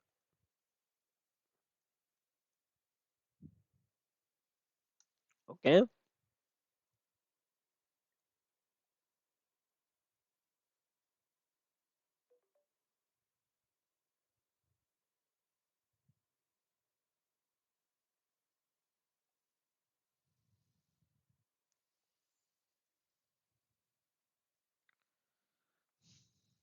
Okay, ಇದನ್ನ ನೀವು ಇನ್ನೂ ಒಂದು ಏನಂತ ಕರಿಬೋದು, ಕೆಪಾಸಿಟಿವ್ ಅಂತಂದ್ರೆ ವೋಲ್ಟೇಜ್ ಲ್ಯಾಗ್ಸ್ ಅಂತಾನು ಕರಿಬೋದು. Voltage lags current by some angle phi. Okay, ಈಗ ಇನ್ನೂ ಒಂದು ಇಂಪಾರ್ಟೆಂಟ್ ಹೇಳ್ತೀನಿ ನಿಮಗೆ. ಇವು ಮೂರು ಇಂಪಾರ್ಟೆಂಟ್ ಟರ್ಮ್ಸ್. ಪವರ್ ಫ್ಯಾಕ್ಟರ್ ಅಂತ ಏನು? Power factor means an angle between the an vector angle between the voltage and the current. ಇದು ಡೆಫಿನೇಷನ್ ನೆನಪಿರಲಿ. ಪವರ್ ಫ್ಯಾಕ್ಟರ್ ಅಲ್ಲಿ 3 ಟೈಪ್ಸ್ ಬರುತ್ತೆ. ಒಂದು unity power factor, leading power factor, lagging power factor. Unity ಅಂದ್ರೆ only resistive load ಅಲ್ಲಿ ಆಗುತ್ತೆ, ಅದು pure resistive load. Okay, ಇವಾಗ ಕೆಪಾಸಿಟಿವ್ ಮತ್ತೆ ಇಂಡಕ್ಟಿವ್ ಅಂತಂದ್ರೆ ಇದು ಇಂಪ್ಯೂರ್. ಇಂಪ್ಯೂರ್ ಅಂತ ಕರಿತೀನಿ ನಾನು. Okay, impure capacitive or impure inductor ಅಂತ. ಓಕೆ, ಇಂಡಕ್ಟಿವ್ ಆರ್ ಇಂಡಕ್ಟರ್ ಅಂತ ಕರಿಬಹುದು ನೀವು. ಕೆಪಾಸಿಟಿವ್ ಆರ್ ಕೆಪಾಸಿಟರ್ ಅಂತ ಕರಿಬಹುದು. ಓಕೆ, ಕೆಪಾಸಿಟರ್ ಯೂನಿಟ್ ಏನು? ಫ್ಯಾರೆಡ್. ನೆನ್ಪಿಟ್ಕೊಳ್ಳಿ, capacitor unit is farad. Inductor unit ಏನು? ಹೆನ್ರಿ. ಓಕೆ, ಈಗ ಪ್ಯೂರ್ ಕೆಪಾಸಿಟರ್, ಪ್ಯೂರ್ ಇಂಡಕ್ಟರ್ ಇದೆ ಅಂತ ಇಟ್ಕೊಳ್ಳಿ. ಪ್ಯೂರ್ ಕೆಪಾಸಿಟರ್ ಸಿ ಅಂತ ಬರಿತೀನಿ, ಆರ್ ಪ್ಯೂರ್ ಇಂಡಕ್ಟರ್ ಇತ್ತಂತಂದ್ರೆ the angle between voltage and current ನಿಮಗೆ ಎಕ್ಸಾಕ್ಟ್ ಆಗಿ 90 ಡಿಗ್ರಿ ಬರುತ್ತೆ. ಆಗ ನಾವು ಕಾಸ್ ಫೈ ಅಲ್ಲಿ ಫೈ ಆಂಗಲ್ ಬಂದ್ಬಿಟ್ಟು ಕಾಸ್ 90 ಅಂತ ಹಾಕಿದ್ರೆ ಏನಾಗುತ್ತೆ? ನಮಗೆ 0 ಬರುತ್ತೆ. ಕಾಸ್ 90 ವ್ಯಾಲ್ಯೂ ಇಸ್ 0. ಅಂದ್ರೆ ಪವರ್ ಫ್ಯಾಕ್ಟರ್ 0 ಯಾವಾಗಿರುತ್ತೆ ಅಂತಂದ್ರೆ only in the case of pure capacitor and pure inductor. Value ಬಂದ್ಬಿಟ್ಟು ಕೆಪಾಸಿಟರ್ ವ್ಯಾಲ್ಯೂ 0 ಇರುತ್ತೆ. ಇದು ವೆರಿ ಇಂಪಾರ್ಟೆಂಟ್, ನೆನ್ಪಿಟ್ಕೊಳ್ಳಿ. ಈ ಕೇಸಲ್ಲಿ ನಮಗೆ ಪವರ್ ಅಬ್ಸಾರ್ಬ್ಡ್ ಸಹ 0ನೇ ಬರುತ್ತೆ. Power absorbed in pure inductor capacitor is 0. ಅದ್ಯಾವುದು? ಪ್ಯೂರ್ ಅಲ್ಲಿ ಮಾತ್ರ. ಪ್ಯೂರ್ ಕೆಪಾಸಿಟರ್ ಪ್ಯೂರ್ ಇಂಡಕ್ಟರ್ ಮಾತ್ರ ಈ ತರ. ಓಕೆ, ಈಗ ನಾವು methods use to compensate power factor. Power factor ನಾವು ಇಂಪ್ರೂವ್ ಮಾಡಬೇಕು ಅಂತಂದ್ರೆ ಎ ಗುಡ್ ಪವರ್ ಫ್ಯಾಕ್ಟರ್ ಅಂದ್ರೆ ನಥಿಂಗ್ ಬಟ್ ವ್ಯಾಲ್ಯೂ 1. ಇವಾಗ 0, 0.5, 0.8 ಈ ತರ ಇತ್ತಂದ್ರೆ ನಮಗೆ ವ್ಯಾಲ್ಯೂಸ್ ಕಡಿಮೆ ಇದೆ ಅಂತ ಅರ್ಥ. ಪವರ್ ಫ್ಯಾಕ್ಟರ್ ಕಡಿಮೆ ಇದ್ರೆ ಏನಾಗುತ್ತೆ? ನಮಗೆ ಎಲೆಕ್ಟ್ರಿಸಿಟಿ ಬಿಲ್ ಜಾಸ್ತಿ ಬರುತ್ತೆ. ಇದೊಂಥರ ಲಾಸೇಜ್ ಇದ್ದಂಗೆ. ಯೂನಿಟಿ ಇತ್ತಂತಂದ್ರೆ ನಮಗೆ ಲಾಸ್ ಇಲ್ಲ ಅಂತ ಅರ್ಥ. ಓಕೆ, ಇದನ್ನ ಇಂಪ್ರೂವ್ ಮಾಡ್ಬೇಕಂದ್ರೆ ನಾವು ಎದರ್ ಕೆಪಾಸಿಟರ್ನ ಪ್ಯಾರಲಲ್ ಕನೆಕ್ಟ್ ಮಾಡಬೇಕಾಗುತ್ತೆ, ಅಥವಾ ಸಿಂಕ್ರೋನಸ್ ಮೋಟರ್ ಏನಾದ್ರು ಇದ್ರೆ ಅದನ್ನ ಓವರ್ ಎಕ್ಸೈಟೆಡ್ ಅಲ್ಲಿ ರನ್ ಮಾಡಬೇಕಾಗುತ್ತೆ, ಅಥವಾ ಫಿಲ್ಟರ್ ಬ್ಯಾಂಕ್ಸ್ ಅಂತಂದ್ರೆ ಕೆಪಾಸಿಟರ್ ಫಿಲ್ಟರ್ ಬ್ಯಾಂಕ್ಸ್ ಅಥವಾ ಇಂಡಕ್ಟಿವ್ ಫಿಲ್ಟರ್ ಬ್ಯಾಂಕ್ಸ್ ಯೂಸ್ ಮಾಡಬೇಕು. ಓಕೆ, ಡೆಲ್ಟಾ ಫಿಲ್ಟರ್ ಬ್ಯಾಂಕ್ಸ್ ಅಂತ ಕರಿತೀವಿ, ಆರ್ ಡೆಲ್ಟಾ ಇಂಡಕ್ಟಿವ್ ಫಿಲ್ಟರ್ಸ್ ಅಂತ ಕರಿತೀವಿ. ಇವೇನು ಫಿಲ್ಟರ್ ಬ್ಯಾಂಕ್ಸ್. ಓಕೆ, ಈ ತರ ಬ್ಯಾಂಕ್ಸ್ ನಾವು ಸಪ್ಲೈ ಸಿಸ್ಟಮ್ ಅಲ್ಲಿ 3 ಫೇಸ್ ಸಪ್ಲೈ ಸಿಸ್ಟಮ್ ಕನೆಕ್ಟ್ ಮಾಡಿದ್ರೆ ನಮಗೆ ಪವರ್ ಫ್ಯಾಕ್ಟರ್ ಆಟೋಮೆಟಿಕ್ ಆಗಿ ಇಂಪ್ರೂವ್ ಆಗುತ್ತೆ. ಪ್ಯಾರಲ್ ಆಗಿ ಕನೆಕ್ಟ್ ಮಾಡಬೇಕು. Okay, and next meters to measure power. Power ನ ಮೆಷರ್ ಮಾಡ್ಬೇಕಂದ್ರೆ ಏನ್ ಮಾಡಬೇಕು? ವ್ಯಾಟ್ ಮೀಟರ್ ಯೂಸ್ ಮಾಡಬೇಕು. ಆಲ್ಸೋ ಕಾಲ್ಡ್ ಡೈನಮೋಮೀಟರ್ ಅಂತಾನು ಕರಿತೀವಿ. ಇದು ಏನ್ ಪವರ್ ನ ಮೆಷರ್ ಮಾಡುತ್ತೆ? ಆವರೇಜ್ ವ್ಯಾಲ್ಯೂನ ಮಾತ್ರ ಮೆಷರ್ ಮಾಡುತ್ತೆ. ನೆನ್ಪಿಟ್ಕೊಳ್ಳಿ, ಆವರೇಜ್ ವ್ಯಾಲ್ಯೂನ ಮಾತ್ರ ಮೆಷರ್ ಮಾಡುತ್ತೆ. RMS ವ್ಯಾಲ್ಯೂನ ಮೆಷರ್ ಮಾಡಲ್ಲ. It measures only average value. Power factor ಅಂತಂದ್ರೆ ನಿಮಗೆ ಪವರ್ ಫ್ಯಾಕ್ಟರ್ ಮೀಟರ್ನ ನಾವು ಅನಲಾಗ್ ಇನ್ಸ್ಟ್ರೂಮೆಂಟ್ ಅಂತ ಕರಿತೀವಿ. ಇದು ವ್ಯಾಲ್ಯೂ ನಮಗೆ ಯಾವಾಗ್ಲೂ ಇಂಡಿಕೇಟಿಂಗ್ ಇನ್ಸ್ಟ್ರೂಮೆಂಟ್ ಅಂತ ಕರಿತೀವಿ. ಇಂಡಿಕೇಟಿಂಗ್ ಅಂದ್ರೆ ನಾನು ಆಲ್ರೆಡಿ ಹೇಳಿದ್ದೆ, ಒಂದು ಪಾಯಿಂಟರ್ ಇರುತ್ತೆ, ಇಂಡಿಕೇಟ್ ಮಾಡ್ತಾ ಇರುತ್ತೆ. Okay, a pointer will be there which indicates the value in the scale over the scale of 0 to 1. Value lies between 0 to 1 power factor ಅಂತ. ಓಕೆ, ಪವರ್ ಫ್ಯಾಕ್ಟರ್ ನ measure ಮಾಡಕ್ಕೆ power factor meter use ಮಾಡ್ತೀವಿ.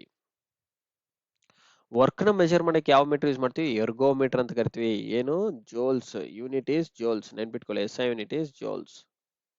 Okay, ergometer ಅಂತ ಕರಿತೀವಿ. It is a Greek word. Energy ಅಂತಂದ್ರೆ ಏನು? This is your last topic of the syllabus. Energy ಅಂತಂದ್ರೆ it is a capacity to do the work. It is defined by integrating power. Okay, it is defined by integrating power with respect to the time. ಅಂದ್ರೆ ಏನು? Integration of power ಮಾಡ್ತೀವಿ with respect to the time ಅಂತ ಅರ್ಥ. Okay, integration ಮಾಡ್ತೀವಿ. Integration over the time period 0 to some time period with respect to the power. Okay, energy SI unit ಏನಾಗಿರುತ್ತೆ? Kilo watt hour ಅಂತ ಕರಿತೀವಿ. Kilo watt hour ನೆನ್ಪಿಟ್ಕೊಳ್ಳಿ. Kilo watt hour or watt hour ಅಂತ ಅಂದ್ರೂ energy ಮೀಟ್ರೆ. ಇದು A C power. ಅದೇ ನಮಗೆ D C power ಅಂತಂದ್ರೆ ಆಂಪೇರ್ ಅವರ್ ಅಂತ ಕರಿತೀವಿ. ಡಿ ಸಿ ಪವರ್ ಅಂತಂದ್ರೆ ನಾವು ಆಂಪರ್ ಅಂತ ಕರಿತೀವಿ, ಇದು ನಾವು ಎ ಸಿ ಪವರ್ ಅಂತ ಕರಿಬಹುದು. ಓಕೆ, ಎನರ್ಜಿ ಅಂತಂದ್ರೆ ಫಾರ್ಮುಲಾ ಏನು, P into T, or energy is nothing but integral of over a time period with respect to the time. Okay, energy meter ಅಂತಂದ್ರೆ ಏನು, energy meter is use to measure energy. Energy meter ನ use ಮಾಡ್ತೀವಿ. Okay, meter ಹೆಸರು ಏನು, ಎನರ್ಜಿನ measure ಮಾಡಕ್ಕೆ use ಮಾಡೋ meter ಹೆಸರು ಎನರ್ಜಿ ಮೀಟರ್ ಅಂತ ಕರಿತೀವಿ. ಆರ್ ಆಂಪರ್ ಅವರ್ ಮೀಟರ್ ಅಂತ ಕರಿಬಹುದು, ವ್ಯಾಟ್ ಅವರ್ ಮೀಟರ್ ಅಂತ ಕರಿಬಹುದು, ಅವೆಲ್ಲಾನು ಎನರ್ಜಿ ಮೆಷರಿಂಗ್ ಇನ್ಸ್ಟ್ರೂಮೆಂಟ್ಸ್. ಓಕೆ, ಇದು ಒಂದು ಇಂಟಿಗ್ರೇಟಿಂಗ್ ಇನ್ಸ್ಟ್ರೂಮೆಂಟ್ ಆಗಿರುತ್ತೆ. ನೆನ್ಪಿಟ್ಕೊಳ್ಳಿ, energy is nothing but A integrating instrument.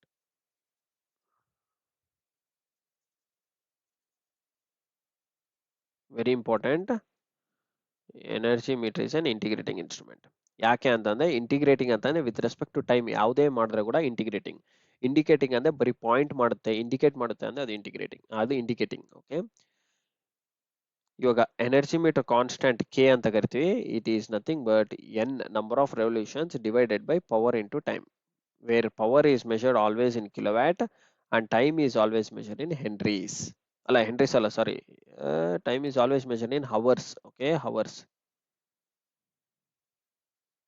HOURS, hours. Time is always measured in hours. ಅಂದ್ರೆ ಯೂನಿಟ್ ಇದೇ ತರ ಇದ್ರೇನೆ ನಿಮಗೆ ಕ್ಯಾಲ್ಕುಲೇಷನ್ ಸಿಂಪ್ಲರ್ ಆಗುತ್ತೆ. ಓಕೆ, ನಂಬರ್ ಆಫ್ ರೆವಲ್ಯೂಷನ್ಸ್ ಅಂದ್ರೆ N is nothing but number of revolutions per minute. Okay, energy metre ಈ ತರ ಇರುತ್ತೆ ನೋಡಿ. ಇನ್ಪುಟ್ ಅಲ್ಲಿ ಪವರ್ ಸಪ್ಲೈ ಈ ತರ ಫೇಸ್ ನ್ಯೂಟ್ರಲ್ ಕೊಡ್ತೀರಾ, ಹೊರಗಡೆ ಅಂದ್ರೆ ಮನೆಗೆ ಸಪ್ಲೈ ಈ ತರ ತಗೊಂತೀರಾ.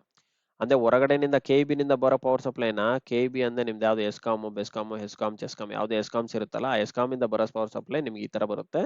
ಮೀಟರ್ ಕನೆಕ್ಟ್ ಮಾಡ್ತೀರಾ, ಅದು ಪಾಸಿಟಿವ್ ನೆಗೆಟಿವ್ ಟರ್ಮಿನಲ್ ಅಂದ್ರೆ ಫೇಸ್ ನ್ಯೂಟ್ರಲ್, ಆದ್ಮೇಲೆ ಇನ್ನೊಂದು ಫೇಸ್ ನ್ಯೂಟ್ರಲ್ ನಿಂದ ನೀವು ಮನೆಯಲ್ಲಿರೋ ಗೂಡ್ಸ್ ನ ಕನೆಕ್ಟ್ ಮಾಡ್ತೀರಾ. ಏನು ಫ್ಯಾನ್ ಇರ್ಬೋದು, ಬಲ್ಬ್ ಇರ್ಬೋದು, ಏನೇನ್ ಬೇಕು ಅವೆಲ್ಲ ಕನೆಕ್ಟ್ ಮಾಡ್ಬೇಕು, ಎಲ್ಲ ಪ್ಯಾರಲ್ ಕನೆಕ್ಟ್ ಮಾಡ್ಕೊಂತೀರಾ. ಓಕೆ, ಇಲ್ಲಿ ಫ್ಯಾನ್ ಇರ್ಬೋದು, ಇಲ್ಲಿ ಫ್ಯಾನ್ ಇರ್ಬೋದು, ಇಲ್ಲಿ ಟಿವಿ ಕನೆಕ್ಟ್ ಮಾಡ್ಬೋದು, ಅಥವಾ ಇನ್ನು ಯಾವ್ದಾದ್ರು ಡಿವೈಸ್ ಕನೆಕ್ಟ್ ಮಾಡ್ಬೋದು, ಎಲ್ಲಾನು ಪ್ಯಾರಲಲ್ಲೇ. ಓಕೆ, ಒಂದು ಫೇಸ್ ನ್ಯೂಟ್ರಲ್ ಕನೆಕ್ಟೆಡ್ ಇರಬೇಕು. ಓಕೆ, ಇದ್ರದ್ದು ಎನರ್ಜಿ ಮೀಟರ್ ಕಾನ್ಸ್ಟೆಂಟ್ ಏನಂತಂದ್ರೆ K is nothing but N divided by P into T. Okay, ಇವಾಗ single phase power and three phase power ಅಂದ್ರೆ ಏನು. ಸಿಂಗಲ್ ಫೇಸ್ ಪವರ್ ಅಂದ್ರೆ ನಿಮಗೆ ಫೇಸ್ ಇರುತ್ತೆ, ಒಂದು ನ್ಯೂಟ್ರಲ್ ಇರುತ್ತೆ. ಓಕೆ, ವೆರಿ ಇಂಪಾರ್ಟೆಂಟ್, ಒಂದು ಫೇಸ್ ಇರುತ್ತೆ, ಒಂದು ನ್ಯೂಟ್ರಲ್ ಇರುತ್ತೆ. ತ್ರೀ ಫೇಸ್ ಪವರ್ ಅಂದೇನು, ಆರ್ ವೈ ಬಿ ಮೂರ್ ಫೇಸಸ್ ಇರುತ್ತೆ, ತ್ರೀ ಫೇಸಸ್ ಇರುತ್ತೆ, ಪ್ಲಸ್ ಒಂದು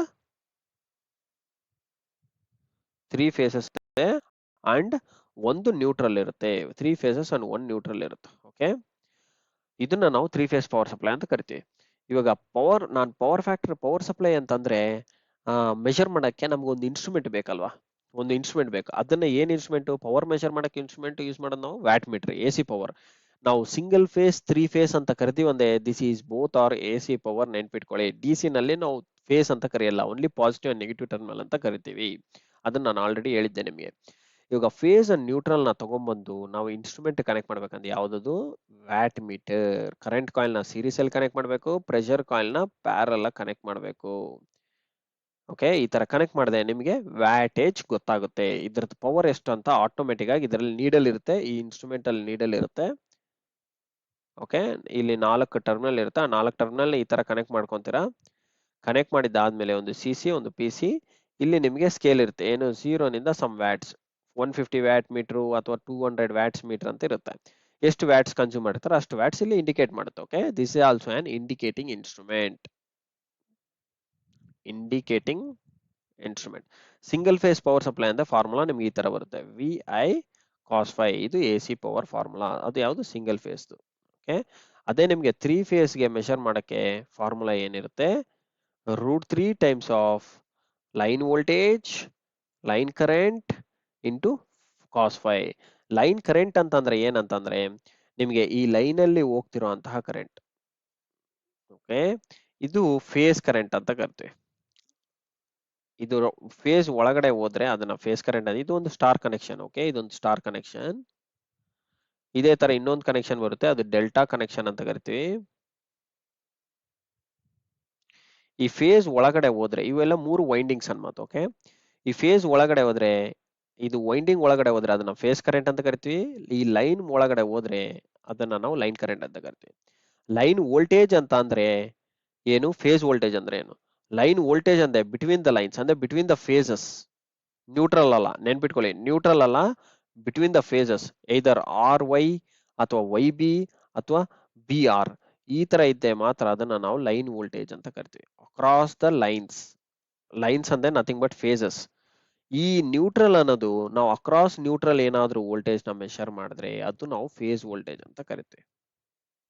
ಓಕೆ, ನಿಮ್ ಮನೆಗೆ ಬರುತ್ತಲ್ಲ ಪವರ್ ಸಪ್ಲೈ, ಒಂದು ಫೇಸ್ ಒಂದು ನ್ಯೂಟ್ರಲ್ ಇರೋದು, ಅದು ಯಾವ್ದೋ ಫೇಸ್ ಇರ್ಬೋದು, ಆರ್ ಇರ್ಬೋದು, ವೈ ಇರ್ಬೋದು, ಬಿ ಇರ್ಬೋದು, ಯಾವ್ದೋ ಒಂದು ಫೇಸ್, ಅದು ನಾವೆಲ್ಲ ನೆನ್ಪಿಟ್ಕೊಳೋದು ಬೇಕಾಗಿಲ್ಲ.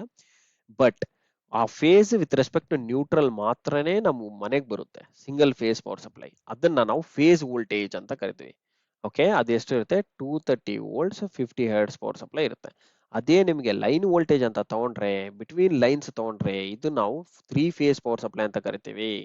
ಅದು ಎಷ್ಟಿರುತ್ತೆ, 440 ವೋಲ್ಟ್ಸ್ 50 ಹರ್ಟ್ಸ್ ಇರುತ್ತೆ. ನೆನ್ಪಿಟ್ಕೊಳ್ಳಿ, ಇದನ್ನು ಒಂದು standard. Okay, 3 phase power supply power ನಾವು ಹೇಗೆ ಮೆಷರ್ ಮಾಡ್ತೀವಿ, √3 times of line voltage into line current times of power factor. Okay, ಈಗ 3 ಫೇಸ್ ಪವರ್ದು ಫಾರ್ಮುಲಾ ಏನಿರುತ್ತೆ, phi is nothing but tan inverse of √3 W1 minus W2 divided by W1 plus W. ಏನಿದೆ W1 W2, ಇಲ್ಲಿ ನಾನು ಏನು ಹಾಕಿದ್ದೆ ಅಲ್ಲ ನಿಮಗೆ ನೋಡಿ, ನಾವು ಸಿಂಗಲ್ ಫೇಸ್ ಪವರ್ ಮೆಷರ್ ಮಾಡಕ್ಕೆ ಬರೀ ಒಂದೇ ಒಂದು ವ್ಯಾಟ್ ಮೀಟರ್ ಹಾಕಿದ್ದೆ, ಕರೆಕ್ಟಾ? ಇಲ್ಲಿ ನೋಡಿ ಬರೀ ಒಂದೇ ವ್ಯಾಟ್ ಮೀಟರ್ ಹಾಕಿ, ಇಲ್ಲಿ ಫೇಸ್ ಟರ್ಮಿನಲ್ ಇದೆ, ಒಂದು ನ್ಯೂಟ್ರಲ್ ಟರ್ಮಿನಲ್ ಇದೆ, ಇದು ಮನೆಗೆ ಬರ್ತಿರೋ ಪವರ್ ಸಪ್ಲೈ, ಕರೆಕ್ಟಾ?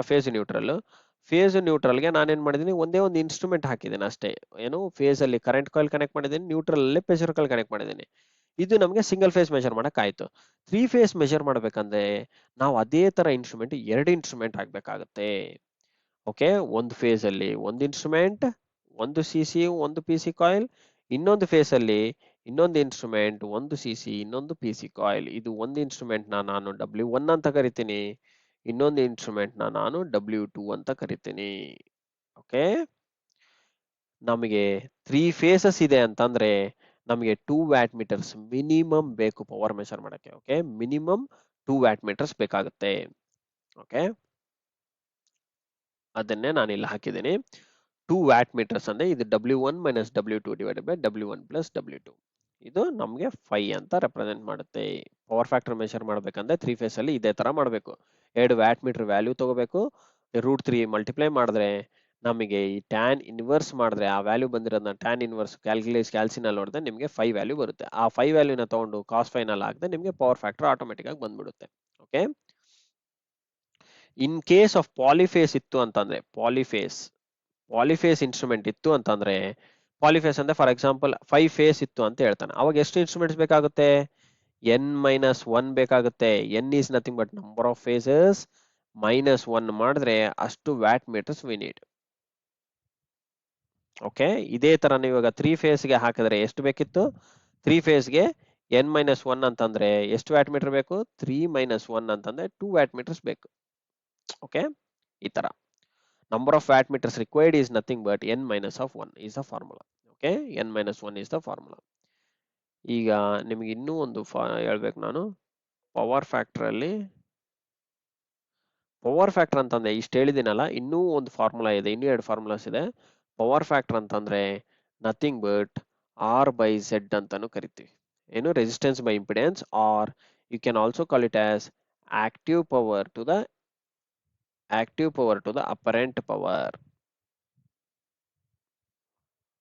R useful power. ಆಕ್ಟಿವ್ ನ ನೀವು ಯೂಸ್ಫುಲ್ ಅಂತಾನು ಕರೀಬಹುದು, useful power to the apparent power.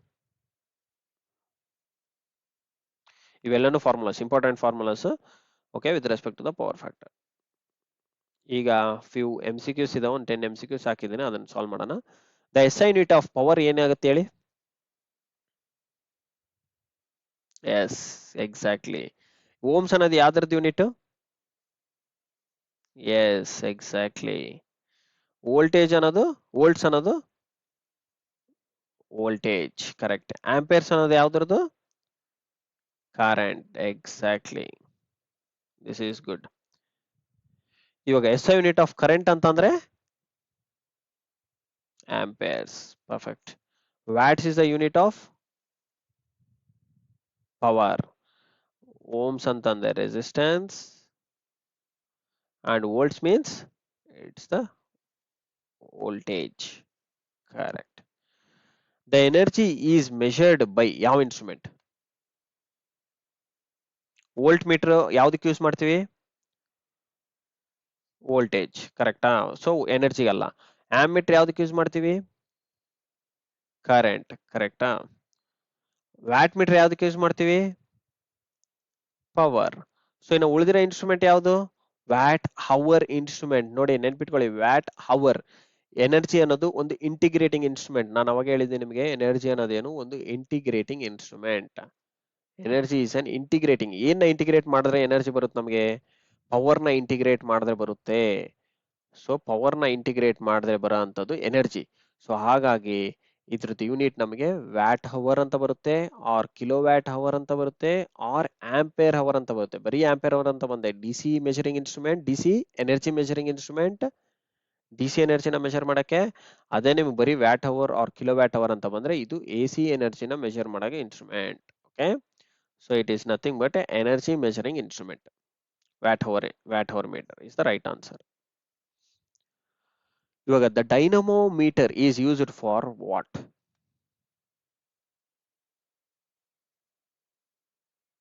Wattage. Correct. Option B is the right answer. Wattage ಅಂತಂದ್ರೆ ಪವರ್ ನ ಮೆಜರ್ ಮಾಡಕ್ ಯೂಸ್ ಮಾಡ್ತೀವಿ ಡೈನಮೋಮೀಟರ್ ಇನ್ಸ್ಟ್ರೂಮೆಂಟ್ ನ. ಸೊ ವೋಲ್ಟೇಜ್ ಅಂತಂದ್ರೆ ವೋಲ್ಟ್ ಮೀಟರ್ ನಮ್ಗೆ ಅವಾಗೆ ಗೊತ್ತು. ಓಮ್ಸ್ ಅಂತಂದ್ರೆ ರೆಸಿಸ್ಟೆನ್ಸ್ ಮೆಜರ್ ಮಾಡಕ್ ಯೂಸ್ ಮಾಡ್ತೀವಿ.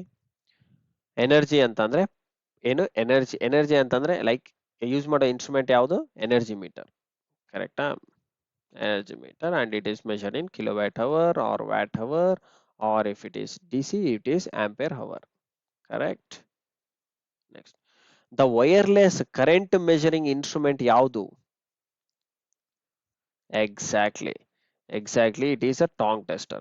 So tongue tester is a wireless measuring instrument, whereas DC ammeter ಅಂತಂದ್ರೆ DC current ಗೆ ಯೂಸ್ ಮಾಡ್ತೀವಿ.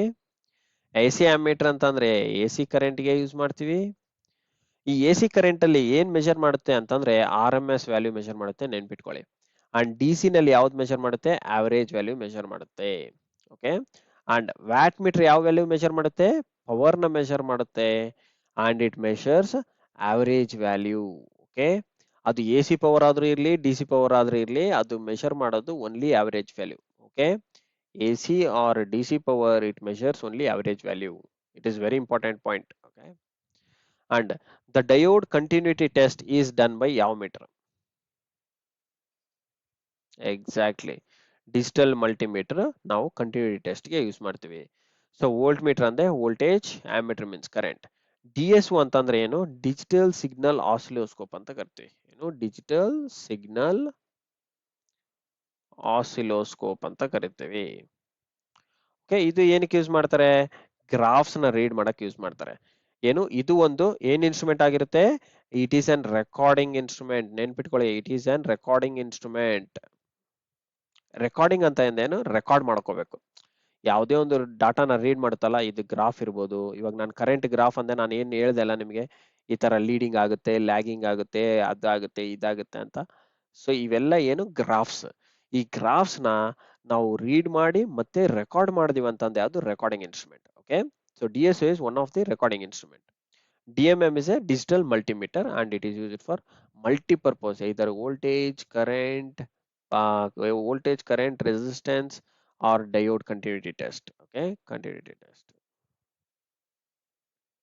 and etc. ಈಗ ಪವರ್ ಫ್ಯಾಕ್ಟರ್ ಇನ್ DC ಬಂದು ಎಷ್ಟಿರುತ್ತೆ? 0 1. Exactly, it is always 1. ನೆನ್ಪಿಟ್ಕೊಳ್ಳಿ, ಆಲ್ವೇಸ್ 1. DC ನಲ್ಲಿ ಪವರ್ ಫ್ಯಾಕ್ಟರ್ ಆಲ್ವೇಸ್ 1 ಯಾಕಿರುತ್ತೆ ಅಂತಂದ್ರೆ ಅದು ಒಂದು ಬರೀ ರೆಸಿಸ್ಟೆನ್ಸ್ ಅಷ್ಟೇ ಇರುತ್ತೆ. ಅದರಲ್ಲಿ ರೆಸಿಸ್ಟೆನ್ಸ್ ಅಷ್ಟೇ ಇದೆ ಅಂತಂದ್ರೆ ಏನ್ ಮೀನಿಂಗು? ನಮಗೆ ವೋಲ್ಟೇಜ್ ಕರೆಂಟ್ ಇನ್ ಫೇಸ್ ಇರುತ್ತೆ ಅಂತ ಅರ್ಥ. ಇನ್ ಫೇಸ್ ಇತ್ತಂತಂದ್ರೆ ಆಂಗಲ್ ಏನಿರುತ್ತೆ? 0 ಇರುತ್ತೆ. ಅವಾಗ ಕಾಸ್ ಫೈ ನಲ್ಲಿ ನಾವು ಕಾಸ್ 0 ಅಂತ ಹಾಕಿದ್ರೆ ಏನ್ ಬರುತ್ತೆ? ನಮಗೆ 1 ಅಂತಾನೆ ಬರುತ್ತೆ. ಯಾವಾಗ್ಲೂ 1 ಇರುತ್ತೆ ಇದು. ಓಕೆ, ರೆಸಿಸ್ಟೆನ್ಸ್ ಅಲ್ಲಿ DC ನಲ್ಲಿ ಯಾವಾಗ್ಲೂ 1 ಇರುತ್ತೆ.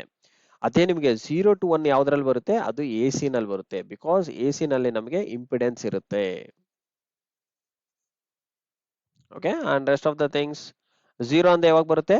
ಇನ್ case of pure capacitor or inductor. Pure capacitor or pure inductor. ಅಲ್ಲಿ ಮಾತ್ರ ನಾವು ಪವರ್ ಫ್ಯಾಕ್ಟರ್ 0 ಬರುತ್ತೆ. ಇನ್ಫಿನಿಟಿ ಪವರ್ ಫ್ಯಾಕ್ಟರ್ ಅನ್ನೋದು ಬರೋದೇ ಇಲ್ಲ, because power factor always lies between 0 and 1. So infinity is not at all A topic of the power factor. In AC the which parameter is available ಅಂತ ಕೇಳಿದಾನೆ. AC ನಲ್ಲಿ ಯಾವ parameter ಇರುತ್ತೆ? Resistance ಇರುತ್ತಾ, reactance ಇರುತ್ತಾ, impedance ಇರುತ್ತಾ, none of the above?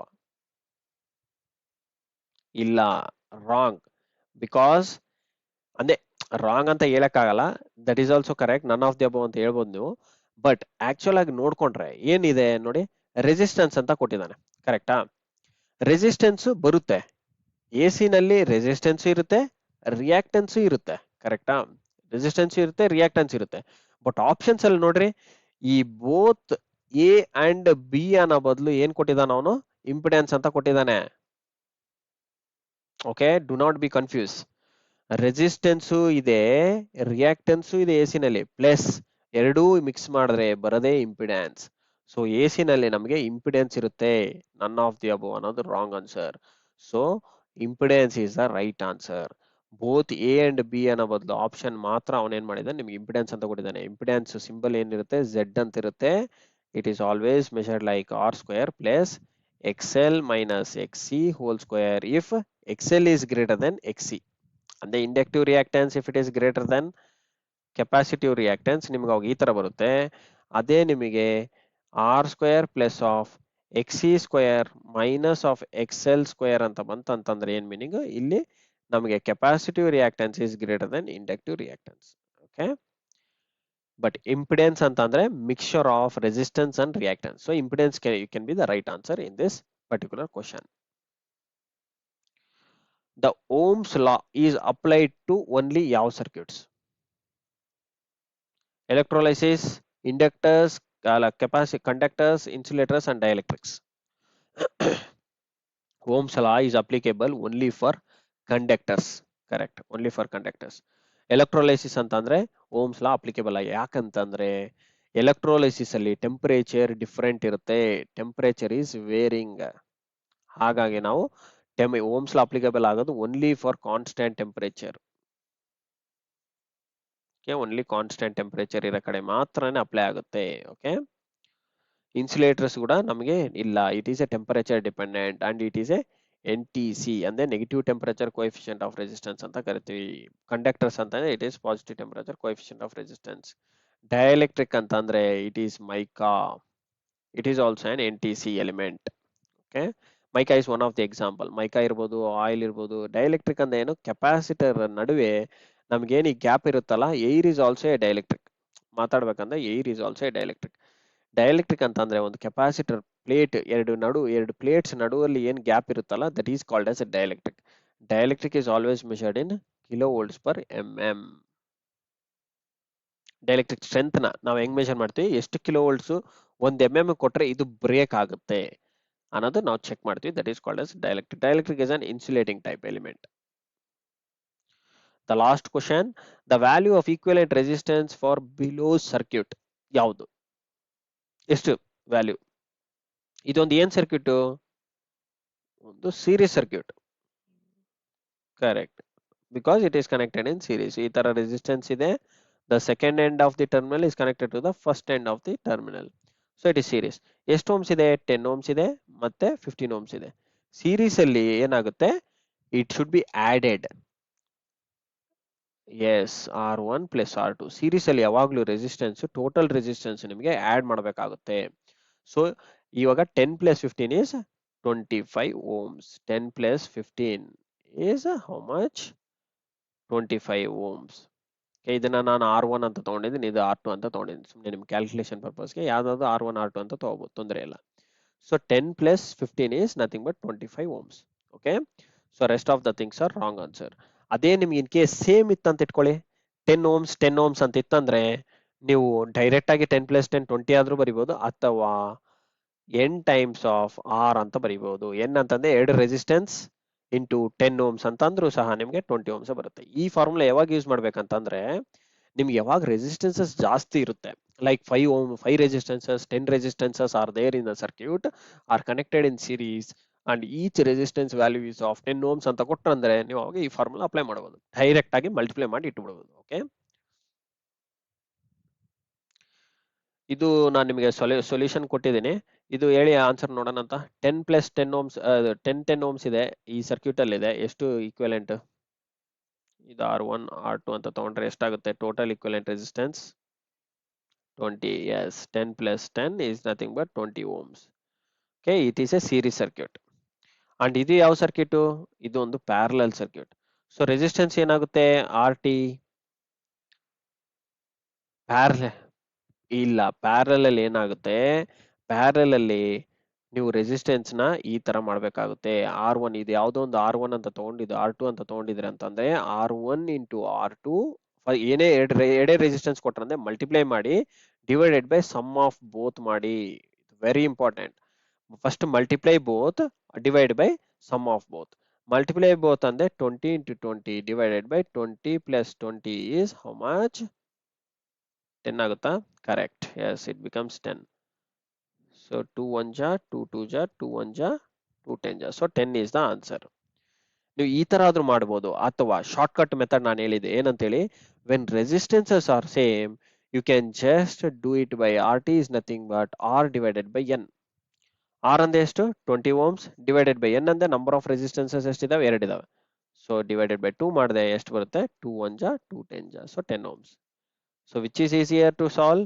Easier to solve is the upper formula when the resistances are same. Okay.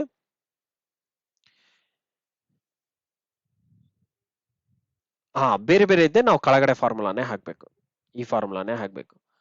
Okay, ಇದು ಯಾವಾಗ ಅಂತಂದ್ರೆ ಓನ್ಲಿ 2 ರೆಸಿಸ್ಟೆನ್ಸಸ್ ಇದ್ದಾಗ. 3 ರೆಸಿಸ್ಟೆನ್ಸಸ್ ಕೊಟ್ರು ಅಂತಂದ್ರೆ ನೀವು ಸ್ಪ್ಲಿಟ್ ಮಾಡ್ಕೊಳ್ಳಿ. ಫಸ್ಟ್ 2 ರೆಸಿಸ್ಟೆನ್ಸ್ ನ ಸಾಲ್ವ್ ಮಾಡಿ, ಆದ್ಮೇಲೆ ಥರ್ಡ್ ರೆಸಿಸ್ಟೆನ್ಸ್ ಮಲ್ಟಿಪ್ಲೈ ಮಾಡಿ ಇಟ್ಬಿಡಿ. ಓಕೆ, ಅಂದ್ರೆ ಯಾವ ತರ, ಇವಾಗ 3 ರೆಸಿಸ್ಟೆನ್ಸ್ ಇತ್ತು ಅಂತ ಅಂದ್ರೆ ಈ ತರ ಇತ್ತು ಅಂತ ಅಂದ್ರೆ 3 ರೆಸಿಸ್ಟೆನ್ಸ್, ಒನ್ ಆಫ್ 5 ಓಮ್ಸ್, ಇನ್ನೊಂದು 10 ಓಮ್ಸ್, ಇನ್ನೊಂದು 15 ಓಮ್ಸ್, ಈ ತರ ಕೊಟ್ಟಿದ್ದಾನೆ ಅಂತ ಇಟ್ಕೊಳ್ಳಿ. ಅವಾಗ ಏನ್ ಮಾಡಿ, ಫಸ್ಟ್ 2 ರೆಸಿಸ್ಟೆನ್ಸ್ ನ ಮಾತ್ರ ಸ್ಪ್ಲಿಟ್ ಮಾಡ್ಕೊಳ್ಳಿ. Okay, 5 into 10 divided by 5 plus 10 ಎಷ್ಟಾಯ್ತು? ಇದು 50 by 50 by ಎಷ್ಟಾಯ್ತು? 50 by 15 ಅಲ್ಲ, 50 by 15.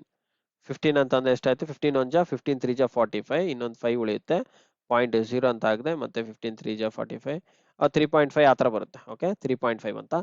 ಈಗ 3.5 ವ್ಯಾಲ್ಯೂ ಹಾಕೊಂಡು ಮತ್ತೆ ಇನ್ನೊಂದು ಯಾವುದು 15 ಓಮ್ಸ್ ಜೊತೆ ನೀವು ಮಾಡಬೇಕು.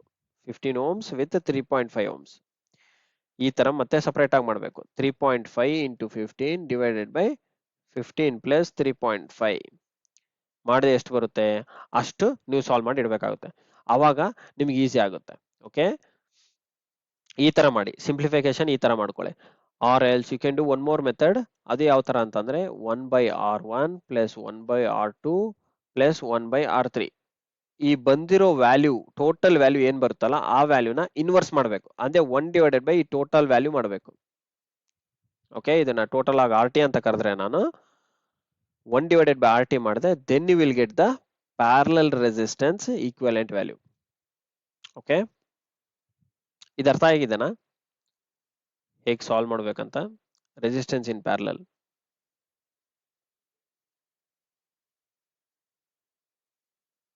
ಗೈಸ್